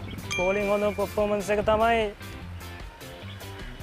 සුපර් ප්‍රොවින්ෂියල් එකේ ෆයිනල් එකේ හොඳ ස්පෙල් එකක් දැම්මා. ෆස්ට් කෝච් තමයි Dhanushka Denagama. Upul Tharanga. Nishan Peiris. SS Lord's. World cup එකේ played finals West Indies. Football Messi ටෙල්ලාට බලන්න. ඇවෙන්ජර් සීරීස් වලට කැමති. සින්දු වැඩි යන්නෙත් නෑ. රෝල් මොඩල් එක කුමා සංගක්කාර. ෆේවරිට් ප්ලේයර් මයි කසි. ටෙස්ට්. කුමා ධර්මසේන. Danny Morrison. ගහගෙන ප්‍රින්සිපල් එක විශ්සේ ඉඳලා තියෙනවා. ස්විච් ෂිට් එක. Extra cover. Chennai. Shaggy. Vishwa Chathuranga. Science. Benz. Noodles. Falooda. Dhananjaya Laksha. ඊළඟ සීසන් එකේ ඉඳන් ප්‍රීමියර් සීසන් එකේ ඉඳන් මම හොඳට කරන්න බලාපොරොත්තු වෙනවා. හම්බෙන හැම chance එකේදීම හම්බෙන හැම opportunity එකේදීම ඒක අත්දැකීම් ලබාගෙන මම හිතන්නේ emerging teams තියෙනවා. ඊට පස්සේ ශ්‍රී ලංකා team තියෙනවා. ඊට පස්සේ ශ්‍රී ලංකා team එක තියෙනවා. ඒ අවස්ථාවලදී කරන්න පුළුවන් උපරිමයේ ටීම් එක වෙනුවෙන් කරලා ඉදිරියටම යන්න තමයි බලාපොරොත්තු වෙන්නේ.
මාතලේ ශාන්තෝන් විශ්වවිද්‍යාලයෙන් තමයි මම මුලින්ම ක්‍රිකට් ගහන්න පටන් ගත්තේ. ඊට පස්සේ 6 වසරේ ඉඳලම සෙල්ලම් කරා ඉස්කෝලේට.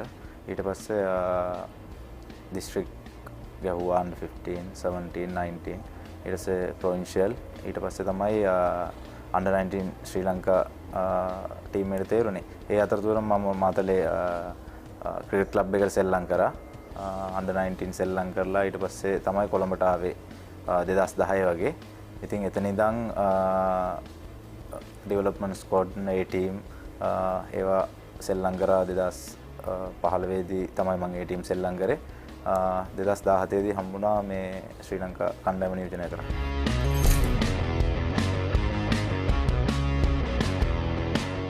ඒක ගැන කියනවා නම් ඇත්තටම මාතලේ සෙල්ලම් කරද්දී අපිට ටර්ෆ් තිබ්බේ නෑ.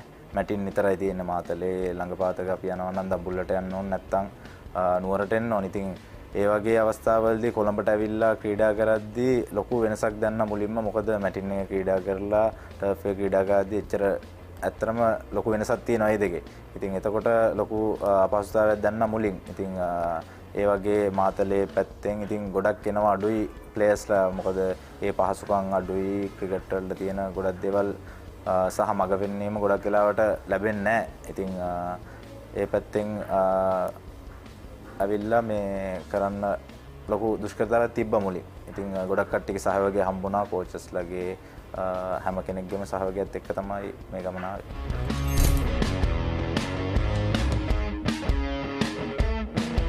ඇත්තටම ලොකු අභියෝගයක්. මොකද ඒ දවස්වල south Africa number 1 one day side එක. ඉතින් මොකද ගොඩක් මැච් බලලා තිබ්බට සවුත් අප්‍රිකා සෙල්ලම් කරලා තිබ්බේ නෑනේ. මුලින්ම පන්දු යන්න හම්බුනේ හෂිම් අම්ලට. ඉතින් මට පළවෙනි තරඟයේදීම ඩුප්ලෙසිස්ගේ කඩුල දවා ගන්න හම්බුණා. ඉතින් ප්‍රෙෂර් තිබ්බා. නමුත් ගොඩක් කට්ටියම උදව් හම්බුණා. අපේ නැෂනල් ප්ලේයර්ස්ලාගෙන් සීනියර් ප්ලේයර්ස්ලාගෙන් හැම කෙනෙක්ගේම උදව් හම්බුණා. ලොකු ජයග්‍රහණයක් එක එදා සෙල්ලම් ගන්න හම්බෙච්ච එක.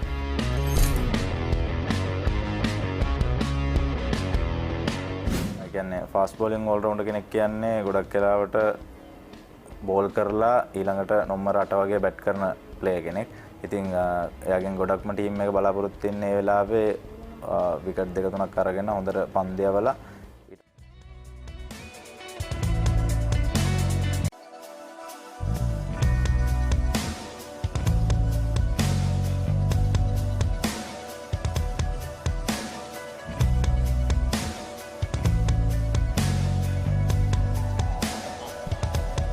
Welcome back on www.thepapare.com, Sri Lanka's #1 sports hub, Dialogue TV channel number 77 and My TV. We are about to start the B double scull or the junior scull. Ladies and gentlemen, the senior scull of this event was won by Royal College, and that's why they're leading the tally 28. We have our usual gentleman here with that Mishek. How do you think this race is going to be? St. Thomas's needs to win this, and here are the team cuts. Let's talk about the Tomins first. This race is to me pretty unpredictable because I've never seen these two race each other, and it should be very interesting. I think they're about to start, and yes, they have, with Royal College on the inside course and St. Thomas's on the outside. The two Royal Horsemen in this race, Dinal Alutgam and Gamindu Tendakon, both rode the double sculls in two separate events last year. Gamindu Tendakon rode an amazing race for the B double scull, and Dinal Alutgam participated in the A double scull. Both of them experienced horsemen as they have started off hard, strong, and going in for the kill. Yes, the junior double scull will be raced for the Mohideen Phillips Trophy, which was first presented in 2009. St. Thomas's College has won this 3 times, while Royal College has won it 7 times. 30 seconds in, they are neck and neck. They must be at around the 800 meters now. It's impossible to tell who will come out on top, but both crews are racing very well. They're performing well, keeping their cool. I see both crews are going for length, and here we see the drone footage. Coming to the 500 meters where St. Thomas's College has proved to be strong. Royal College slightly ahead by the looks of it. Dinal Alutgam and Gamindu Tendakon both holding a slightly higher rate as they go down.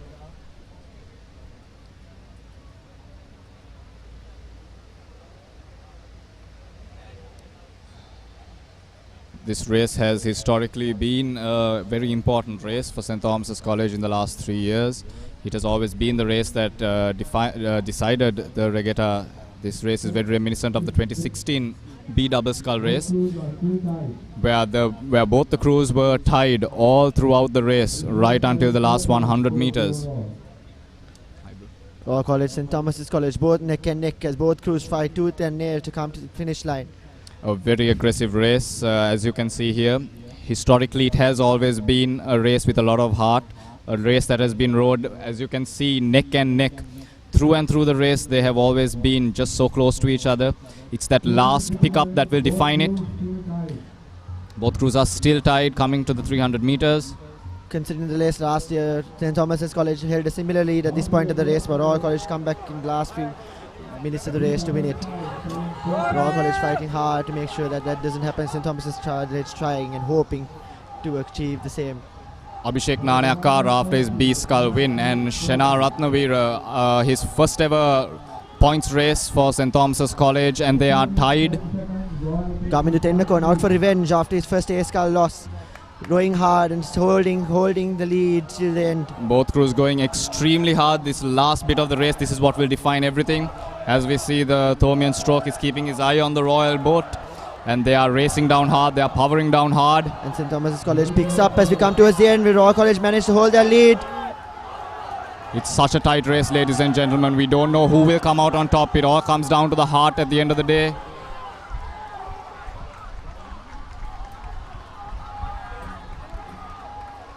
And St. Thomas's College edging forward, and yes, they have got the win for the Mohit Phillips Trophy. 4 points over to St. Thomas's College, and they have turned the tide here. They have broken a bit of that royal momentum.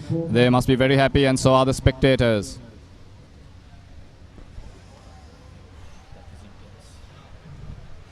Much needed win for the Thomians, and 4 points added to their tally. It'll be 12-20, and that was a spectacular race by both the crews. They just dashed through neck to neck, as our commentators did explain. It was a very important race for both the sides, and St. Thomas's came out.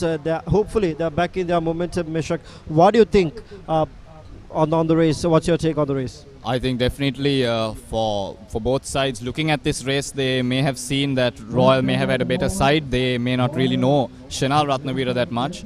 He's someone who rode under 16-4 last year. I believe he's just 15 years of age. He was a real wild card here, but he has pulled through. And this will be Abhishek Nanayakar's second win for the day.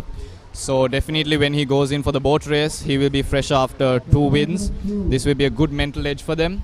And I think Royal needs to fight with their B4, their C4, to really break the momentum again and get more points on their board. But of course, St. Thomas's must remember Royal is still 8 big points ahead of them. So they need to keep their eye on the ball here. It's not done at all. And there will be so many more points up for grabs, but this is definitely a positive step for St. Thomas's College. Well, from a Royal College perspective, you won this race last year but didn't go through this year, but you had 3 wins prior to this. In the 3 races were won, and hopefully you would have also hoped that the momentum was with you, but unfortunately it did slip away. But it was a tight race. Your thoughts on the race, Regatta? It certainly was an amazing race, and races like this are talked about for years and years to come. Good job by the Thomians for managing to pull a win, and Abhishek Nanayakar especially, who rode the race last year and lost in a similar manner, to win the same way was quite a good feat by him. Now as the regatta stands 20 points to 12, the race comes down to the event comes down to the B4, which holds 8 points, enough points for our college to clinch and win the overall trophy. And St. Thomas's College needs this event if they hope to compete with the A4 to win the overall. Well, it's all happening here, 2012, ladies and gentlemen. St. Thomas's College are trailing by 8 points. The final race that just ended was won by the Thomians, and they added 4 more points into their tally, and that's how the scoreline is created, 20-12. After this race, we have the under 16-4. What's the difference between the skulls and the fours? There are 4 people in that, obviously, yes, but in terms of strategies, in terms of game plans, boards, what are the differences in these 2 races and the 2 events? Well, I think the main difference, as you can see, the Thomians rowing down here, it only comes down to them. It's the two people in the boat that need to manage the entire boat, manage all four oars. But when it comes to four, they always have their cocks with them. And Regatta and myself have both been coxers, so we understand the role that they play. The B double scull has clocked a really good timing of 3:12, with the Royal double scull clocking 3:14.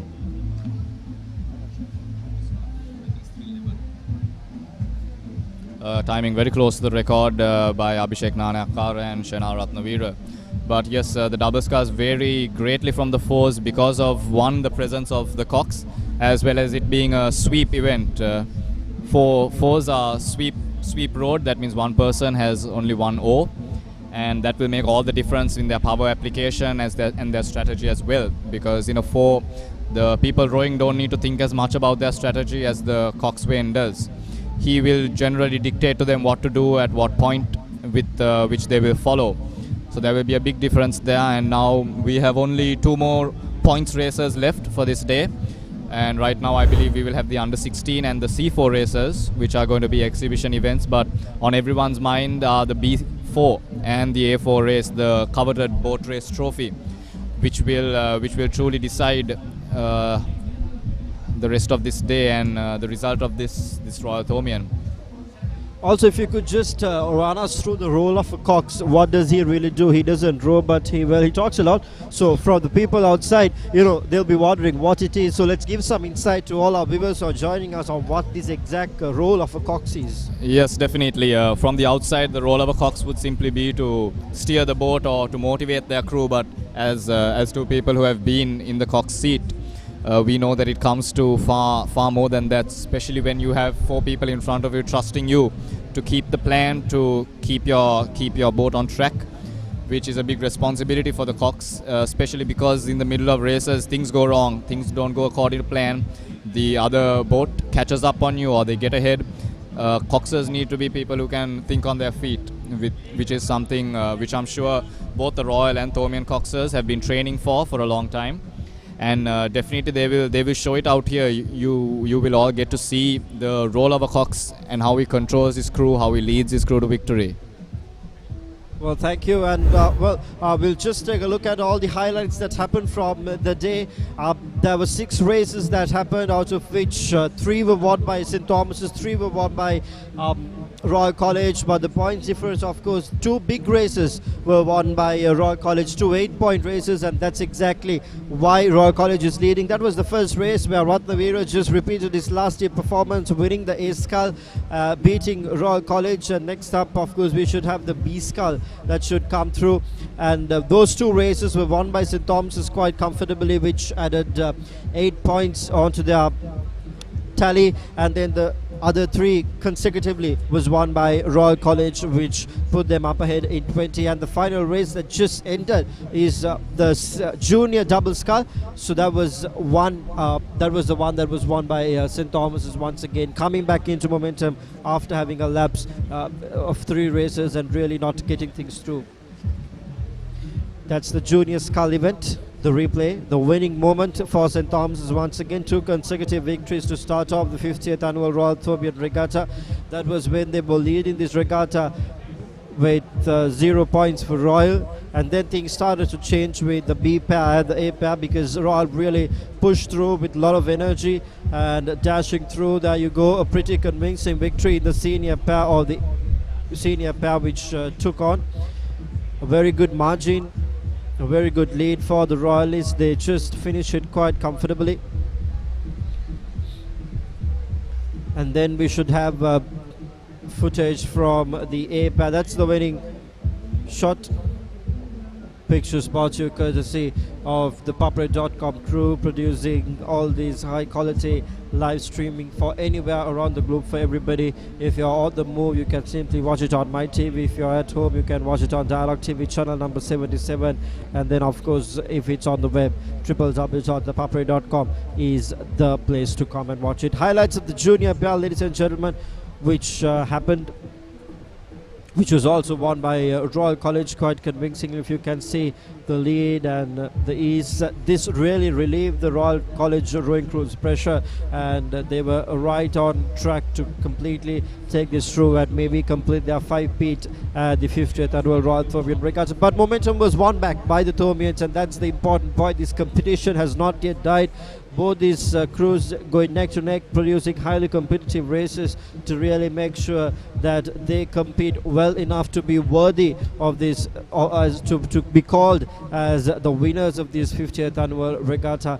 And that is what's important, and that is hopefully the thought process of both the crews who's participating today here at the Barrier Lake. Ladies and gentlemen, it's the live pictures brought to you once again, reminding you, if you're anywhere around the world and if you're joining us just live, it's the 50th annual Royal Thomian Regatta which we are talking about. These are the highlights of the stuff that happened throughout the day, which from the start it was the A scull, the B scull, the B pair, A pair, A double and the B double, which took place. This is the junior double scull, the final race that just ended, where St. Thomas's College was able to snatch back a victory and add another 4 points and to reduce that lead and to be in a position where they could challenge with the rest of the 5 races remaining. And hopefully if they do so, if it will be a comeback win for St. Thomas's after 4 years, that will be an interesting win. So we do invite you to stay locked and stay tuned on ThePapare.com, ladies and gentlemen.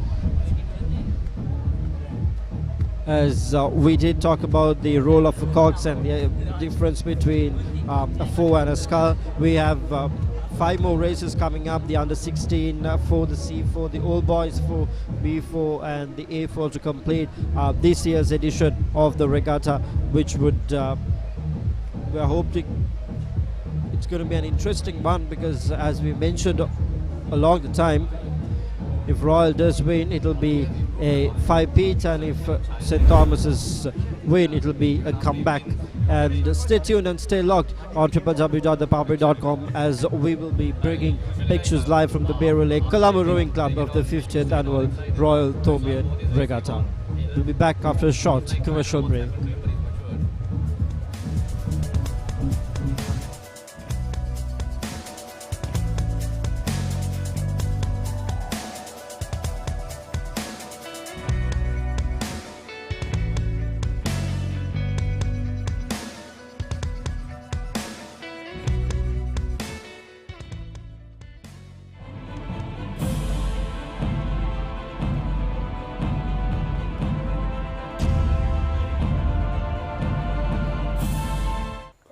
ඒ වගේම test වරම් ලැබෙන්නට ප්‍රධානම හේතුවක් තමයි 1979 වර්ෂයේදී ශ්‍රී ලංකා කණ්ඩායම ලෝක කුසලාන තරගයේදී ඉන්දියානු කණ්ඩායම පරාජය කිරීම.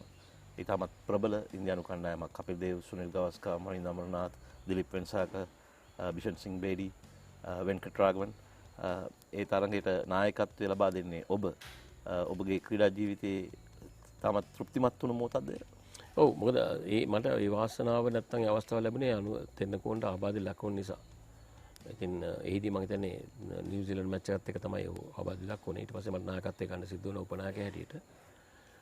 ඒ තරඟේ ඉතාල වැදගත්. මම හිතන්නේ එහිදී උනේ ඉන්දියානු කණ්ඩායම ක්‍රීඩකයන් සංසන්දනය කිරීමේදී අපිට වඩා ගොඩක් ඉස්සරහින් හිටියේ.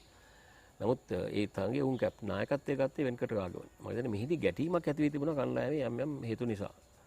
ඒක නිසා වුන් කණ්ඩායමක් හැටියට ක්‍රීඩා කිරීමක් සිදු වුණේ නැtei කියලායි ආරංචි වර්ග පැවසුවේ. ඉතින් මේත් ප්‍රධාන හේතුවක් වුණා අපිට ජයග්‍රහණය කරන්නට. ඉතින් මේක මම හිතන්නේ කාටත් කල්පනා කළ යුද්ධයක්. කණ්ඩායමක් හැටියට ක්‍රීඩා නොකරන කණ්ඩායමක් අනිවාර්යෙන් අන්ත පරාජයට ලක් වෙනවා කියන එක. මම හිතන්නේ වර්තමානයේදීත් ඒක බලපාන්නට හේතුවක් කියලා මම හිතන්නේ. නමුත් මේක පටන් ගැනීම තිබුණේ 75 අපි ඕස්ට්‍රේලියානු වර්ල්ඩ් කප් එක ඕස්ට්‍රේලියාත් එක්ක ක්‍රීඩා කළානේ. ඒකෙන් තමයි ලෝකයේ දැනගත්තේ ශ්‍රී ලංකා කියන කණ්ඩායම යම්කිසි මට්ටමක ඉහළ මට්ටමක ඉන්නවා කියන්නේ. ඒක තමයි පටන් ගැනීම. ඉතින් ඒක පටන් ගැනීම ඒක ස්ථිර වුණා ඉන්දියානු සංචාරය සමග. ඉතින් ඒ අතරේදී අපේ තිබුණ ලොකුම බාධාව තිබුණේ මේ අපේ මොකද පාසල් ක්‍රිකට් ක්ෂේත්‍රය ලෝකයේ තිබුණ හොඳම පාසල් ක්‍රිකට් ක්ෂේත්‍රය තමයි ශ්‍රී ලංකාවේ තිබුණේ. ඒ දවස්වල. ඒකම ඒ නිසාම අපේ ක්‍රීඩකයන් බිහිවීම සහ ඉදිරියට යෑම ගැන ප්‍රශ්නයක් තිබුණේ නැහැ. අපිට එකම ප්‍රශ්නේ තිබුණේ ඔබ දන්නවා ඇති. ඒ දවස්වල තිබුණා මේ ගැරන්ටි මනි කියලා මේ ටෙස්ට් කණ්ඩායම රටකට එනකොට ඩොලර් මම හිතන්නේ 60000ද 70000ද 80000ද ගෙවන්නට ඕන. ඕක තමයි ප්‍රශ්න නැතිව ශ්‍රී ලංකාවට මෙතක මුදලා දෙන්න පුළුවන්ද? මොකද ඒ දවස්වල පිටකට යන පුද්ගලයෙකුට දුන්නේ 3 pound 10 shillings කියන ප්‍රමාණය පමණයි ආණ්ඩුවෙන් දීලා තිබුණේ. ජයජයවර්ධන අපේ ඒ රජේ පැය.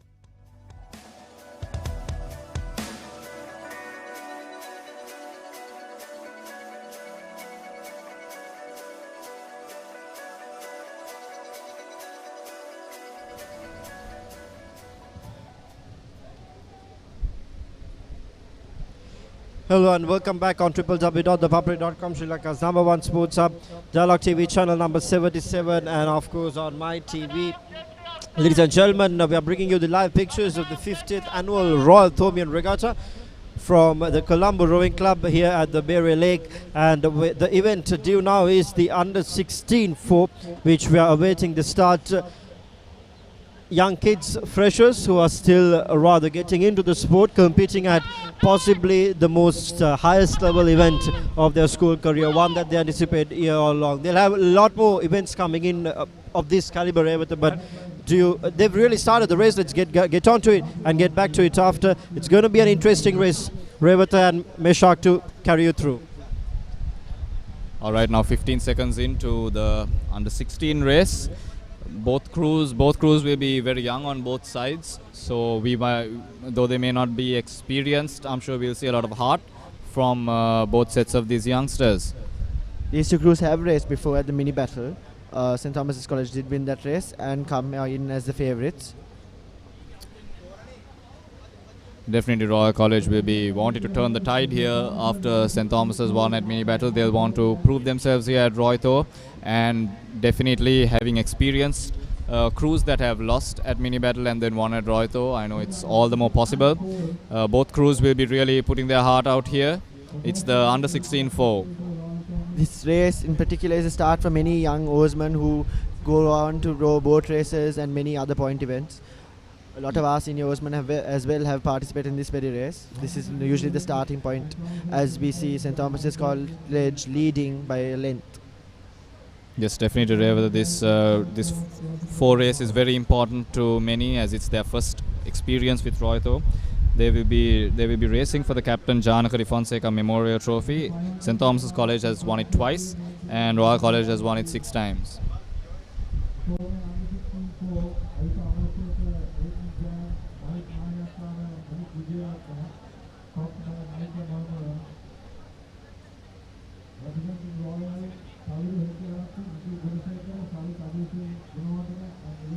Now, just passing the 500-meter mark, St. Thomas's College seems to be ahead, but of course, as you can see from the boys' postures, they're all tired. It will really depend on how hard they pull through these last 400 meters. Big factor of rowing is endurance as we come towards the end. It's a test of who can hold on for long and who can fight for long as Royal College comes up, catching up to St. Thomas's College from the outside course.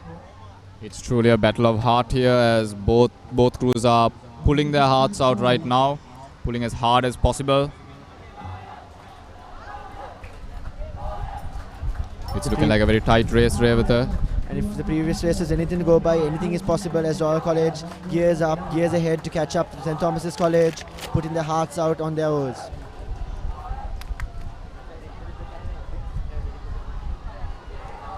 And here we come to the last bit of the race, neck and neck, as we see the supporters. Supporters are supporting them hard, and they're as invested in this as much as the boys themselves. St. Thomas's College holding on to their boat lead as Royal College comes towards the end of the race.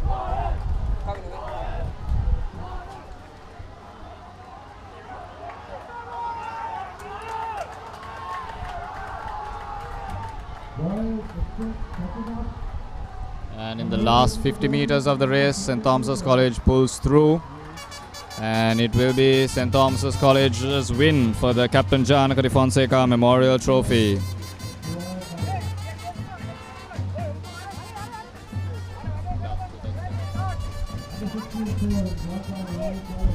St. Thomas's College would be very happy to have this trophy back with them after last winning it in 2012. So ever since then, Royal College has held on to this trophy, And this bunch of youngsters are the first to bring it back to St. Thomas's College after a lapse of many years.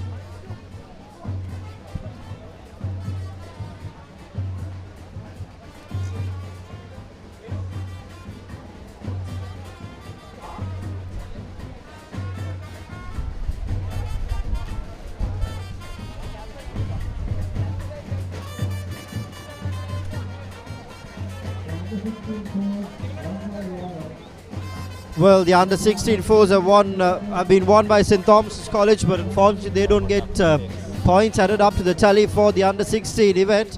But even though St. Thomas's, it was a pretty convincing victory for them. And looking at the future of St. Thomas's rowing, we've got some pretty good people coming in from both the schools. This is the future of rowing. So even though points don't add up, it's very important that they show up how well they can perform at this level so that they could be trained on to the future. We go to the St. Thomas's camp first. Meshak, what do you think about the future and what do you think about your lads who performed here? Definitely, when I look back at under-16 crews over the years, I've always seen people who win at under-16. They really take that momentum forward into the rest of their rowing career. And I have mainly seen people from Royal College who have won their under-16s, and even that same four has later won the boat race. So I'm quite hopeful for the future of St. Thomas's. I know all of these four youngsters here have just joined this year. And for them to have a Royal victory on their first year, clocking a timing of 3:24, they would be quite happy, and their coach would also be proud of them. So the future is looking good.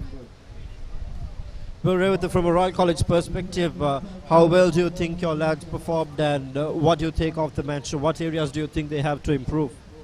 Well, they certainly they did do their best, and they did put their hearts out on the water. So I guess what they can do now is learn from their race and only hope to do better in the Royal tournaments to come.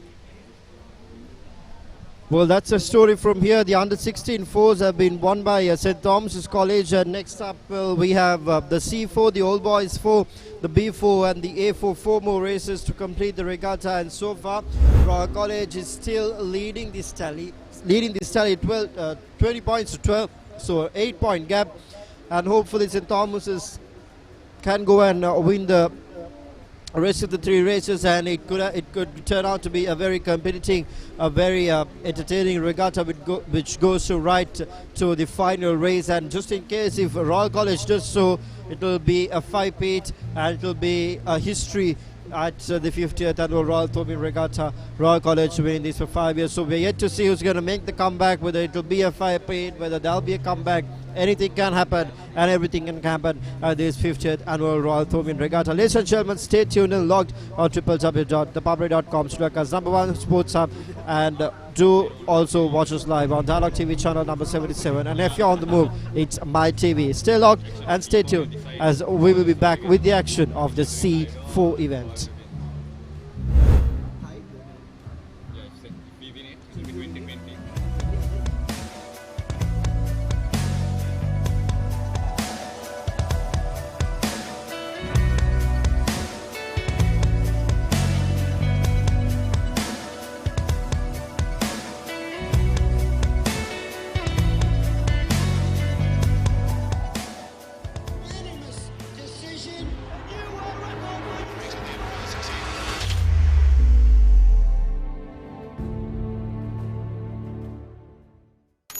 ක්‍රීඩාව සම්බන්ධ කතන්දර දැනගෙන හිටියට විතරක් මදි. ඒවා ලෝකෙටම ඇහෙන්න කියන්න පුළුවන් ක්‍රමයක් ගැනයි මේ කියන්නේ. නිකම්ම නෙමෙයි, මුදල් උපයන්නත් පුළුවන්. ක්‍රීඩාව ගැන රසකතා දන්නවා නම් ඒවා නිර්මාණශීලීව රූප මාධ්‍යයෙන් ඉදිරිපත් කරන්න පුළුවන් නම් කතා කරන්න අපට 0777 822 777 නැත්නම් ඊමේල් කරන්න careers@thepapare.com. thepapare.com ක්‍රීඩාවට හදවතින්ම.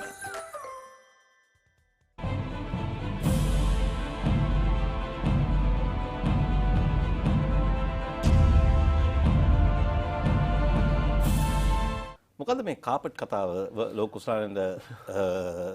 ලෝකුසානය අවසාන මාධර්ගයේ තියෙන දවසේ උදේ සිද්ධ වෙච්ච කාපට් කතාව. ඔව් ඇත්තටම එදා උදේ කණ්ඩායම් දෙකටම ඒ ලෝකුසලානය තියලා මං හිතන්නේ පින්තූර ලබා ගන්න කණ්ඩායම් දෙකටම අවස්ථාව ලබා දුන්නා. මං හිතන්නේ ඒ අවස්ථාවේදී ඇත්තටම ඕස්ට්‍රේලියා කණ්ඩායම ඔක්කොම ලෝකුසලානය සමග පින්තූර ලබා ගන්න. ඉතින් අපි කරේ අපිට ඒක එච්චර හිතට ආවේ නෑ මොකද්ද කරන්න ඕනේ අපි ඒ හොටෙල් එකේම තියෙනවා කාපට් ෂොප් එකක් තිබ්බා කාපට් අලෙවි කරන ෂොප් එකක්. ඉතින් අපේ ක්‍රීඩකයෝ ඔක්කොම එතනට ගිහිල්ලා අපි කාපට් ලංකාවට ගෙනින බාගයෙන් කරනවා. ඉතින් ඒ වෙලේ මම හිතන්නේ අර්ජුන රණතුංගට මහත්මයාට කතා කරලා තිබ්බා කණ්ඩායමේ අරගෙන එන්න කියලා ඡායාරූප ලබා ගන්න ලෝක කුසලානේ සමග. නමුත් අර්ජුන රණතුංග මහත්මයා ඒ අවස්ථාවේදී කිව්වා නෑ ඔක අපි ලංකාවට ගිහිල්ලාම ඡායාරූප ලබා ගන්නවා කියලා.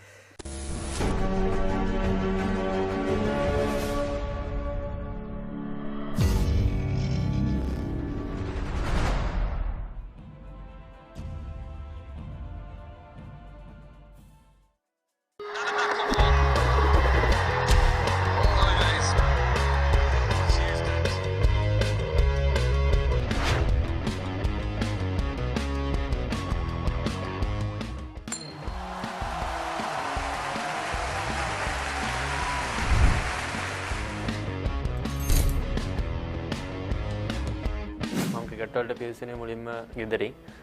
ගෙදර තාත්තත් එක්ක තාත්තා අයියත් එක්ක සෙල්ලම් කරලා තමයි මම ක්‍රිකට් වලට පිවිසුනේ. ඉතින් මුලින්ම මම ගියේ කොළඹ තර්ස්ටන් විද්‍යාලයට. එතනින් තමයි මම under 13 under 15 ක්‍රිකට් ක්‍රීඩා කරේ. ඊට පස්සේ මම 9 වසරේ ඉද්දී මාව කොළඹ සෙන්ට් ජෝසප් විද්‍යාලයෙන් මාව ක්‍රිකට් වලට ගත්තා. එතන තමයි මගේ ආරම්භය. මම ටාගට් එක තිබ්බේ ශ්‍රී ලංකා ක්‍රීඩා කරන්න මුලින්ම ෆෝමැට් තුනම.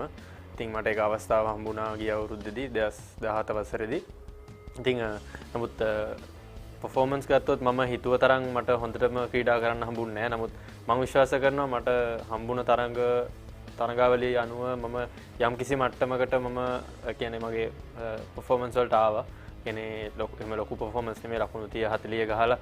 මොකද මට තිබ්බ චැලෙන්ජ් එක ලෝකෙම ඉන්න හොඳම ටීම් එක ඉන්දියාවත් එක්ක ක්‍රීඩා කරන්න හම්බුණා. ඉතින් ඒ වලින් ගත්ත එක්ස්පීරියන්ස් එක කොටම වඩා ගොඩක් තිබ්බා. ඉතින් ඇත්තටම ගිය අවුරුද්දේ තමයි ඒ අවස්ථාව දුන්නේ මට.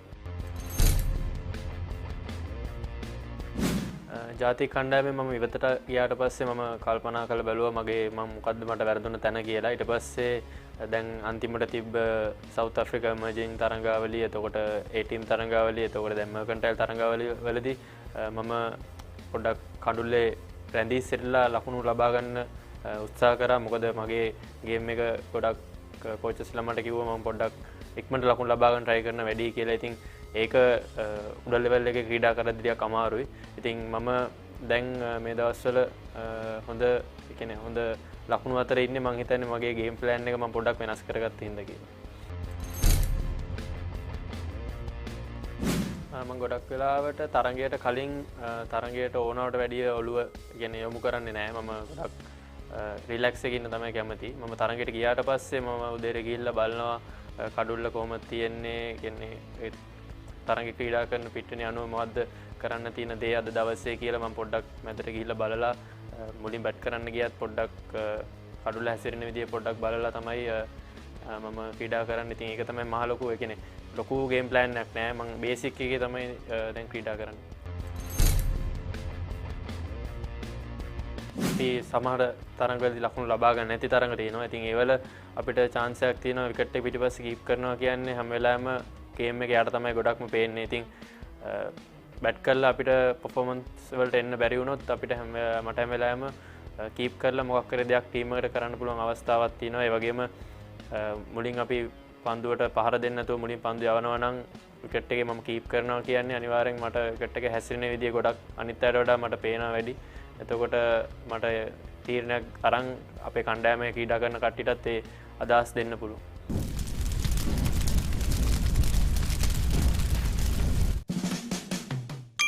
Mahela Jayawardena team pain doctor කෙනෙක් ගණ අම්පයර්ස්කෝ ශ්‍රී ලංකා ඩෙබියු තරඟය දමිත් ජෙරෝ දිමුත් කරුණාරත්න මොහමඩ් සාමි ඉංග්‍ර සමන් එක් දිනක අයියට ගෙන කෑම මම කන ඩුබයි ස්ටේඩියම් කවපයි කවඩ නිරෝෂන් දික්කල් බේසික්ස් කරොත් එච්චර අමාරු නැති ක්‍රීඩාව ෆුට්බෝල් සනුක වික්‍රමසිංහ ලෝකෙම පළවෙනි ලකුණු වැඩිම ක්‍රීඩකයන් 10 දෙනා අතර ඉන්නේ. ගල් පාත කුම ධම්මසේ කුම සංගක්කාර left hand ස්පිනර්ට LBW England lions ඒ ටීම් එකට 185ක් ගහපු. කිසිම දෙයක් හදන්න බෑ. කරවල තරහ යන එක. මැග්‍රාත්, ස්පයිඩර්මැන්, ගෙදර, මුම්බයි ඉන්ඩියන්ස්, ප්‍රේමාල් පෙරේරා, කෙසෙල් පන්දර ස්ටාර්ස්.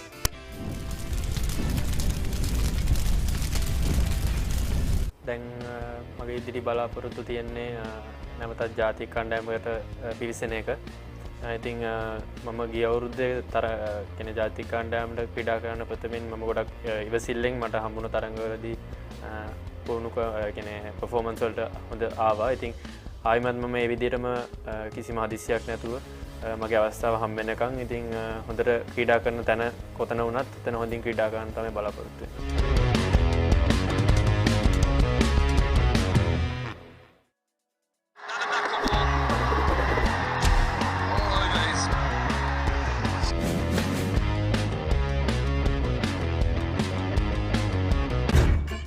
මහන්සිය ගෙම්බර් දාන තැන නොම්බරයකට රිෆ්‍රෙෂ් කරනවා.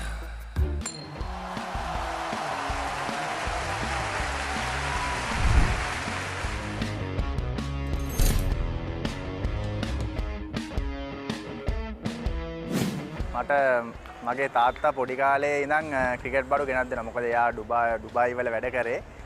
ඉතින් ඒක නිසා මාත් හැමතිස්සෙම ක්‍රිකට් වලට ආසයි. මගේ ඉස්සර සීයා හරි කොහේ හරි ගියත් මට හැමදාම රබර් බෝලයක් හරි මොකක් මේ ටෙනිස් බෝලයක් හරි මොකක් හරි ගෙනත් දෙනවා. ඕක හරි බිත්තියට ගහ තනියෙන් හරි සෙල්ලම් කරනවා. ඉතින් ඒ නිසා මගේ බාප්පත් ඉතින් ගොඩක් ක්‍රිකට් වලට කැමති. ඉතින් තාත්තා ක්‍රිකට් බඩු ගෙනල්ලා දෙන්න නිසා ඉතින් සමහරවිට මම ඒවා දාලා නිකන් ඉතින් ඇදලා බලනවා කොහොමද කියලා. ලෙදර් බෝලක් ගෙන දෙනවා. ඉතින් බාප්පා එහෙම ඔය බෝල එහෙම විසික් කරනවා. සමහරවිට කළුතර මම උපානේ කළුතර. ඉතින් එහෙට ගිහිල්ලා සමහරවිට ඉතින් ආසාවට සෙල්ලම් කරනවා. ඉතින් මම මොන්ඩිසෝරි යන කාලේ වගේ ඉඳන්ම ඉතින් සාමාන්‍ය ක්‍රිකට් වලට කැමතියි.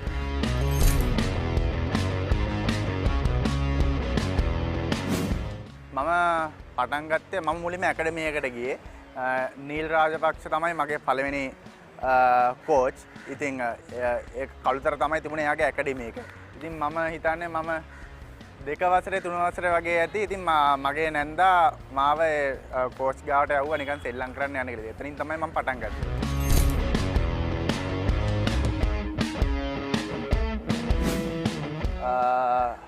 6 වසරේ තමයි මම සාන්ත පීතර විද්‍යාලයට ඇතුළු වුණේ.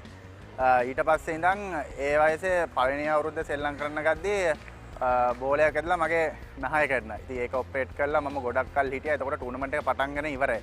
ඉතින් මම හරියටම සෙල්ලම් කරන්න පටන් ගත්තේ 7 වසරේ ඉඳන් තමයි සාන්ත පීතර විද්‍යාලයට.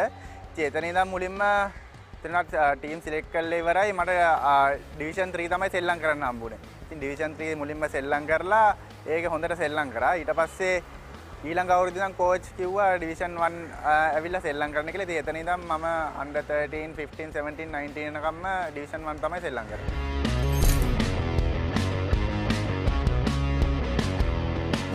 ඒ කියන්නේ මම පාසල ඉවරන ගමන්ම රාගම් ක්‍රීඩා සමාජයට තමයි බැඳුනේ. ඒකත් කේතු ගුණරත්න කෝච් නිසා තමයි මම එතනට ගියේ. ඉතින් එතනට ගිහිල්ලා මම පළවෙනි 23 අවුරුද්දේ මම හොඳට පර්ෆෝම් කරා. එතන ඉඳන් මම දිගටම රාගම් ක්‍රීඩා සමාජය තමයි සෙල්ලම් කරේ. ඉතින් මට හැම තරගෙම වගේ මම පර්ෆෝම් කරලා පෙන්නුවා. ඉතින් ඇත්තටම මට සතුටුයි. මම මගේ දෙවෙනි අවුරුද්දේම මම බෙස්ට් බැට්ස්මන් වුණා. ඊට පස්සේ ඒ අවුරුද්දේම රන්ස් මගේ පළවෙනි අවුරුද්දේම රන්ස් 600ක් විතර ස්කෝර් කරා.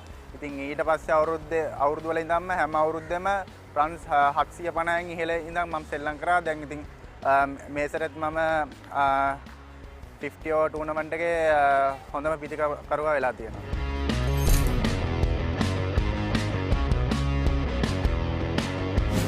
හැමෝම දන්නවා කියන්නේ ක්ලබ් ටූර්නමන්ට් එකට වඩා ඒ ටීම් ගියට පස්සේ ඒක ස්ටෑන්ඩඩ් එක ගොඩක් උඩ තියෙන්නේ. ඉතින් ගොඩක් ඉතින් ඒ ටීම් එකේ සෙල්ලම් කරද්දී ඒ ටීම් එකේ නැෂනල් ටීම් එකේ ස්ටෑන්ඩඩ් එක ගොඩක් ලොකු වෙනසක් නැහැ. ඉතින් අපි ඒ ටීම් එකේ ඉතින් බලාපොරොත්තු වෙන්නේ ගොඩක් දුරට නැෂනල් ටීම් එකේ ඒ ටීම් එකේ ස්ටෑන්ඩඩ් එක ලං කරගන්න තමයි.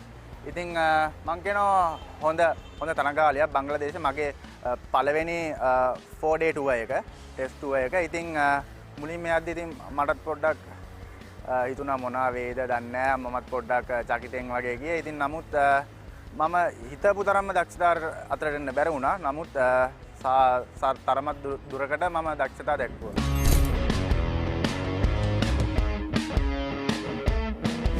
හැම කෙනෙක්ටම වගේ මටත් ඕනේ ජාතික කණ්ඩායමට යන්න. හැබැයි නමුත් මට එතනදී එක තරඟයක් දෙකක්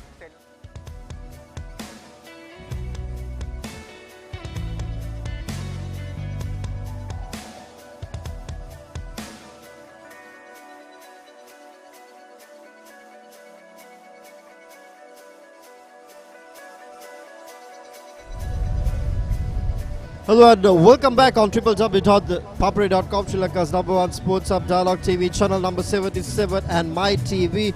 Wherever you are, if you're on the go, of course, it's My TV. And to any other place, it's the television, Dialogue TV, channel number 77. And if it's the web, it's www.thepapare.com. On your screen are the old boys who are rowing back to the start line for the All Boys 4 of the 50th annual Royal Thomian Regatta.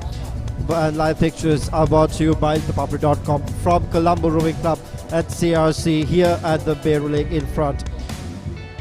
Well, so far it's been, well, not really Royal, but the factor that Royal is up ahead is because they won the two races, which gives you the highest points, and that's the strategic move that they did. They won and now they're up ahead, which is happy news for the Royalists, of course, because if they do go on to win this, it'll be a 5-peat for them, and if St. Thomas's do win this, it'll be a comeback win and a historic win from a Thomian perspective. Ladies and gentlemen, the A scull and the B scull were won by St. Thomas's, and the B pair, A pair and the A double scull was won by the Royalists, and the B double scull was the final race that was just over before the under 16 4, which was also won by St. Thomas's College, and the points were awarded for those, and the total of those points are the difference on the scoreboard, 20-12. The under 16 4 was won by St. Thomas's, but points won't be added to the tally, and I'm pretty sure the All Boys 4,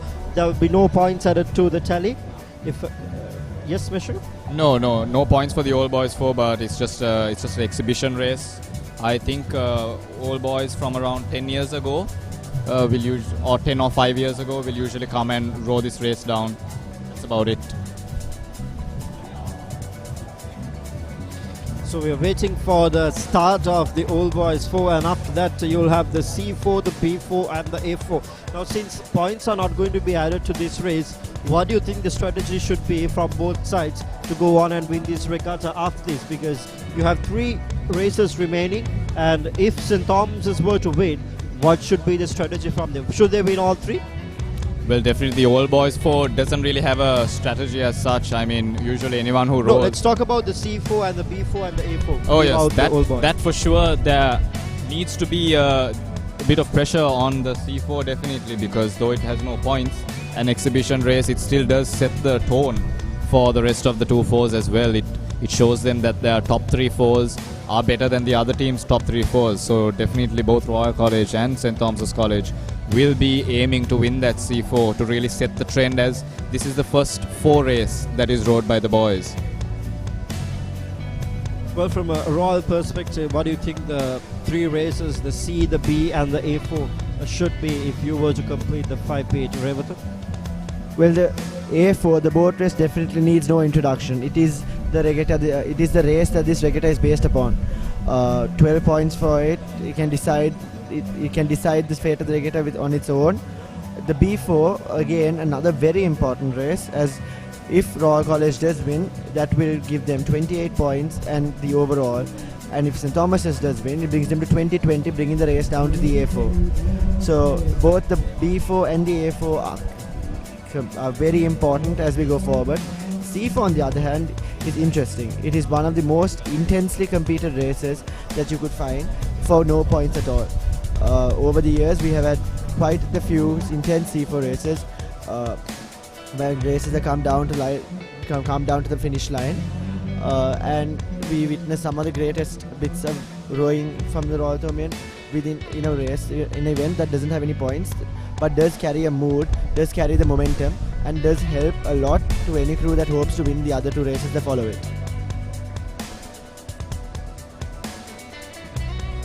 Well, that should be the strategy from both the camps, as Meshak and Regatta explained.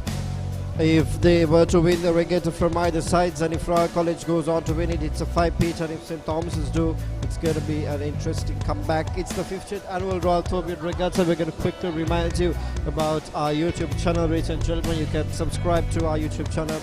www.youtube.com/ThePapare official is the YouTube channel where you can catch all the exclusive videos of starting from cricket to rugby to football, basketball, athletics, tennis, aquatics, any sport, no, you name it, the expert analysis, the reviews, the previews, the interviews, the segments, the interesting segments such as SCDC, Sports Masala, all the info videos, everything on one channel, just simply for all the sports lovers across the globe. And of course, reminding you all the memories that we capture. Photographs and videos can be bought. Photographs just as low as rupees 99 plus tax. You can simply send us your request to sales@thepapare.com or visit services.thepapare.com, or you simply dial 077717449 is the sales hotline.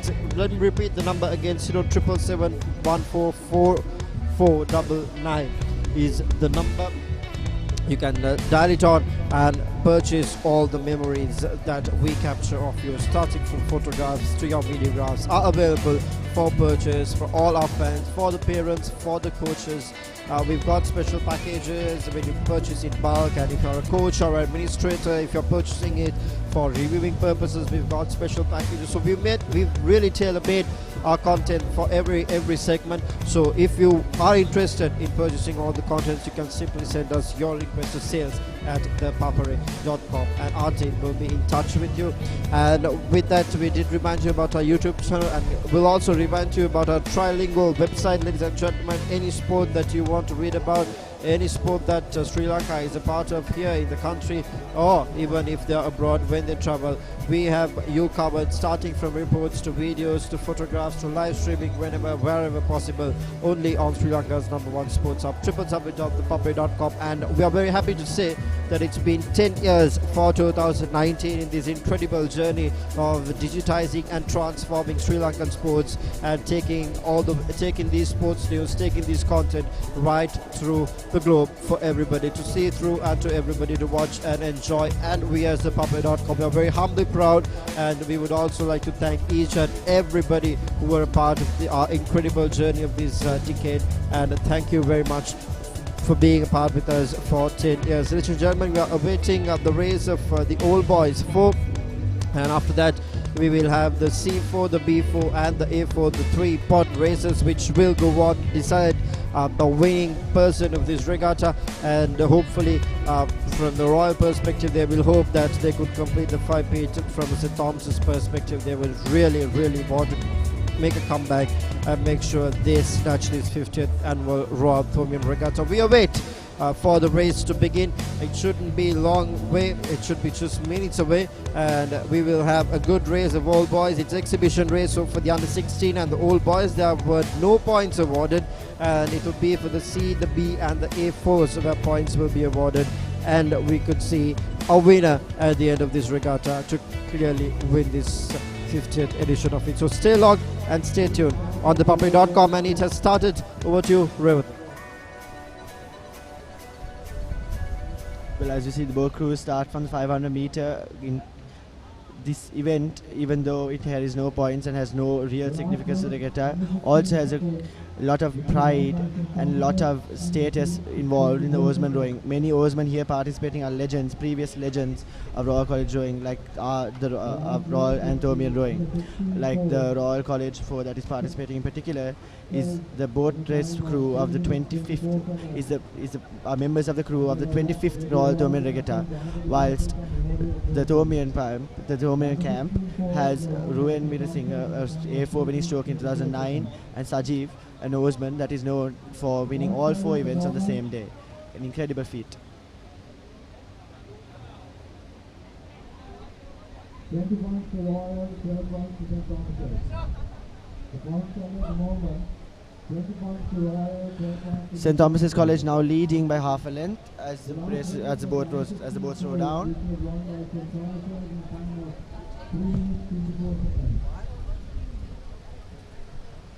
As we can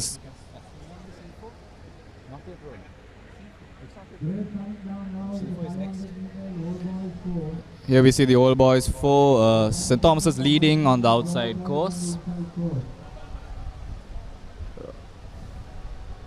Both sets of Old Boys are they're just reliving their old rowing memories, rowing smoothly. And it looks like a win for St. Thomas's.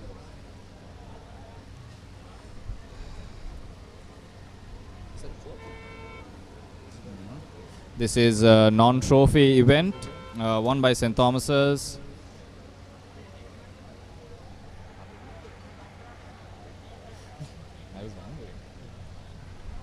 Well, the Old Boys 4 has been won by St. Thomas's College, a pretty convincing victory. So the two non-trophy games were won by St. Thomas's College, and we are moving on to the three trophy games, the C4, B4, A4. As much as they're trophy games, those three games will be the deciding races of this regatta. So it's very important that those three races, won by anyone, and whoever wins those three will certainly snatch the victory. And we did speak about the strategies and how things should change for the C, B4 and the A4. And up next, we're pretty sure we have the C4 event coming up. And yes, that's right. Speaking about the C4 teams, Meshak, what's your take on the Thomian side who's facing the C4 race? I think for both sides, the C4 has always been those set of juniors that really came up during that year, and it's always a known thing that the C4 has a lot of heart, and definitely that will be shown today on the water. And both Royal and St. Thomas's will want to win the C4 because that will set the trend for the other two fours as well. It will motivate them, it will show them that their fellow crewmates have won, and they will always want to take that momentum forward. So a very important race leading up to two of the most important races, the B4 that will truly decide whether this regatta is won by Royal or St. Thomas's, and then later on to the boat race, the very coveted boat race trophy, which will truly be the icing on the cake for whichever crew wins. Regatta, from a Royal College perspective, your C4 team, how good it is and what you think should happen? Well, our C4s have competed previously at the mini battle encounter as well. Our C4 having won against the St. Thomas's College C4. But the Royal Tournament is a completely different ball game with the crowd, the atmosphere, the goings on, the happenings, the music.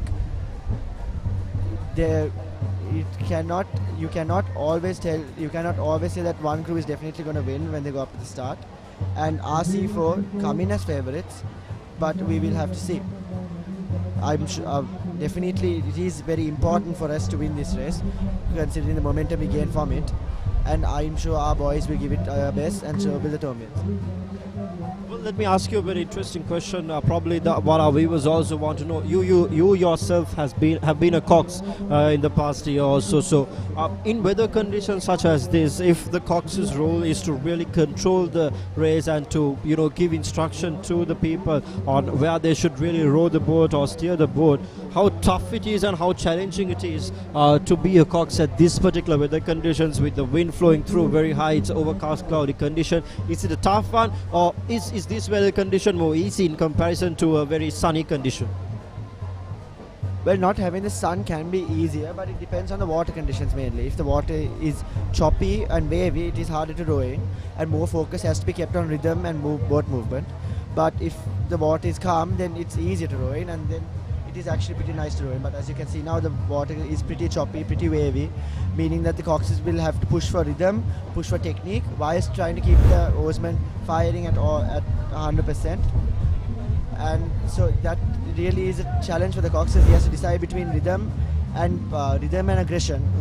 You can't expect a crew to row completely aggressive and maintain the same boat movement if they're rowing in choppy waters without proper technique. And a cox really needs to maintain that and make the calls right for that. Well, let's go back to the race where you were a cox and you went on to win. It's the A4, if I'm not mistaken. If you go back to that particular race as a cox, What were your thoughts, and how did you really give your comments to the other 4 people on the boat? What did you really steer through? Well, as a Cox, the main focus for me on that day was to keep my crew mentally prepared for the race. In A4, it takes a huge mental toll as you roll down, and my main focus was keeping the boys ready, keeping the boys fired. And I'm sure that is the same case for any Cox. Once you're coming up, the rowing up is very important for a Cox, because that's where you really talk to your crew. That's where you really set your crew's mood before you start. So while you're doing your warm-ups, the way you communicate, the way you talk up your crew, the way you get them ready to row your race, the way you align, that has a huge factor in your race, and especially a race like the A4 where the atmosphere is intense, the crowd is waiting, there's so many people watching you. So yeah.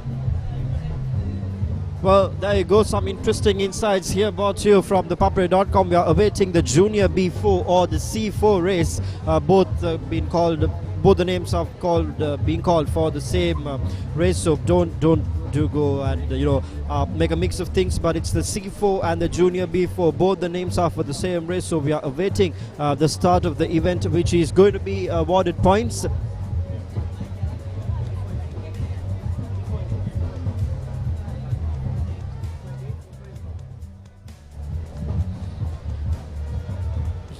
And we will see how this will really turn things around, as how this will set the tone for the rest of the tour, so that they could move on for the rest of the races. Ladies and gentlemen, stay logged and stay tuned on ThePapare.com. We will be back with the action of the C4, and it'll be a very exciting one. We'll be back after a short commercial break.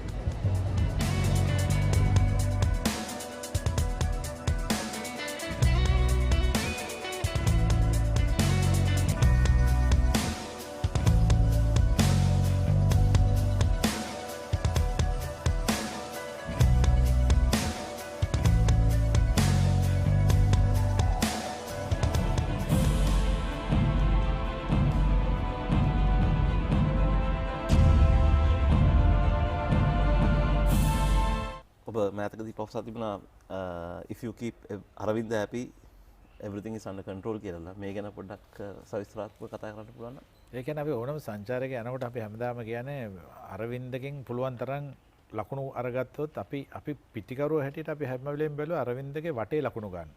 ඒක තමයි අපි ප්‍රධාන වගේ ක්‍රීඩකයෙක් ඉන්නකොට අපි පුළුවන් තරම් යාව මැක්සිමම් ගන්න ඕනේ හින්දා තමයි මට මතකයි වර්ල්ඩ් කප් එකෙත් මම හැමදාම කියන්නේ අරවින්දට වැඩි ප්‍රෙෂර් දාන්න එපා, ෆීල්ඩ් එකේ එකවා කියන්න එපා, කාමරේ එකවා කියන්න එපා, සන්තෝෂෙන් ඉන්න දෙන්න. කැමති කෑම මොනවද කිව්වොත් කන්න දෙන්න. ඒව බ්ලොක් කරන්නත් එපා. මොකද එයා ලකුණු ගහනකොට අපේ අවශ්‍යතාවය අපිට සිද්ධ වෙනවා. ඒ කියන්නේ අපිට අවශ්‍ය තරඟේ දිනන්නනේ. එතකොට අපිට තියෙන්නේ සපෝටින් රෝල් එකක් දෙන්න විතරයි. ඉතින් ඒ වගේ හැම වෙලේම අරවින්දගේ ඒක තිබුණා. අනිත් එක ඔය සංචාරවල යනකොට හිටපු ගමන් දවස් ඉස්සර යනවා රෙක්ස් බස් වල අපි සමහරවිට ඕගොල්ලෝ දැකලා තියෙනවා ඕස්ට්‍රේලියාවේම පැය දෙක තුන අපි බස් වල යනවා. යනකොට ඉතින් අරවින්ද නැගගම ඉංග්‍රීසි කැසට් ඒ දවස්වල ඔය CD තිබුණේ නැහැ, කැසට් තමයි දාන්නේ. දැම්මම ඉතින් අපේ කොල්ලෝ ඔක්කොම මූණු දික් කර ගන්නවා. මොකද ඒගොල්ලෝ දාන්නේ ඔක්කොම සිංහල සින්දු ටික. ඉතින් පස්සේ අන්තිමට අපි තීරණයක් ගත්තා මේක හරි කරදරයක්, බස් එක නැගගම ඉංග්‍රීසි සින්දු දානවා. අනිත් 13 දෙනාම 14 දෙනාම යකා නගගෙන ඉන්නේ ඉතින් බස් එකේ. පස්සේ අපි තීරණයක් කරා මේ අපි මෙයාට වොක්මන් එකක් අරන් දෙමු කියලා. පස්සේ කට්ටිය එක්කම සල්ලි දාලා වොක්මන් එක අරන් දුන්න ඔබට ඕනෙලාට ඉංග්‍රීසි සින්දු අහපන් අපිට දීපන් බස් එකේ යහන්න කියලා. ඉතින් ඔය වගේ හරි කියන්නේ ඒ වුණාට ඒකට එහෙම තරහක් මෙවුන්නේ නැහැ. ඒ වගේ දේවල් ඇති අපි හැම වෙලේම බැලුවා එයාගෙන් පුළුවන් තරම් ලකුණු ටික ගන්න. ඉතින් අනිත් එක හොඳ ක්‍රිකට් දැනුමක් තියෙන පුද්ගලෙක්. ඒ ක්‍රිකට් කතා කරන්න ගත්තොත් අන්තිමටම කතා කරන්න පුළුවන්. හැබැයි සන්තෝෂෙන් තියන්න ඕනේ.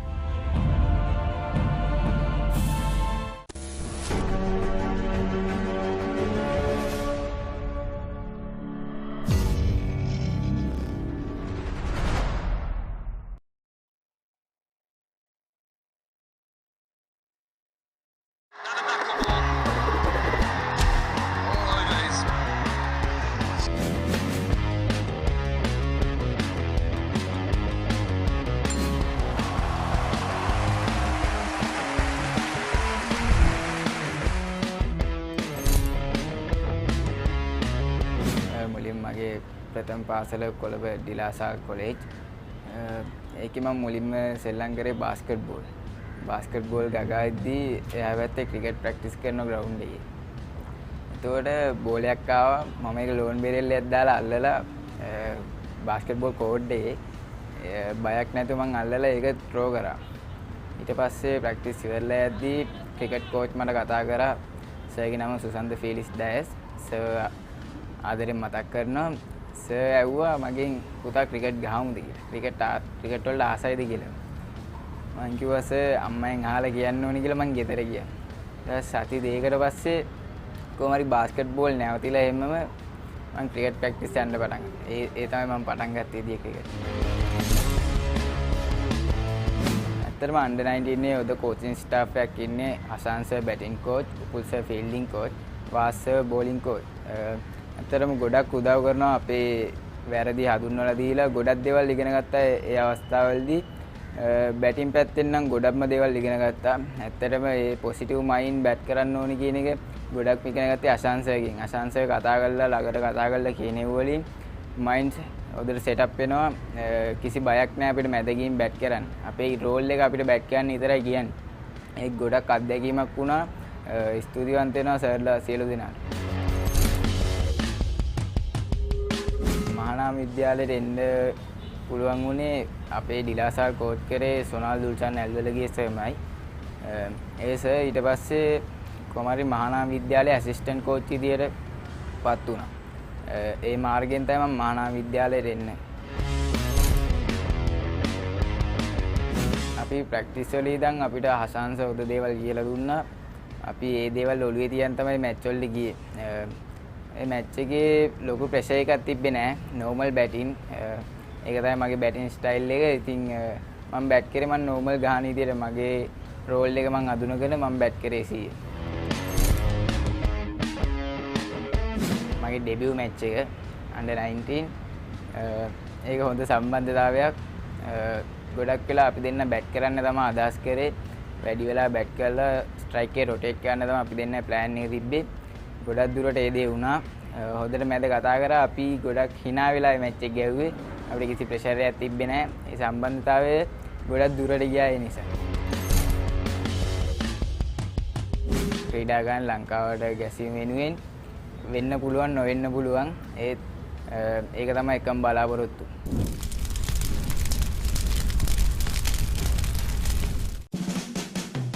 කුමාර් සංගක්කා, කුසල් මෙන්ඩිස්, කුමාර් සංගක්කා රංගන හේයර්. basketball, volleyball, football, iPhone, Facebook, basketball play, Ronaldo, T-shirt, Pudding Apple, Science, Test, Red Fighters, band දාගෙන බෝල් ගන්න වෙන්නේ.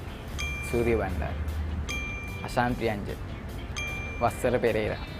බංග්ලාදේශයේදී බැට් කරද්දී බෝලිය එජ්ජියට හිටලා ඒක ගන්න පොරකාපි.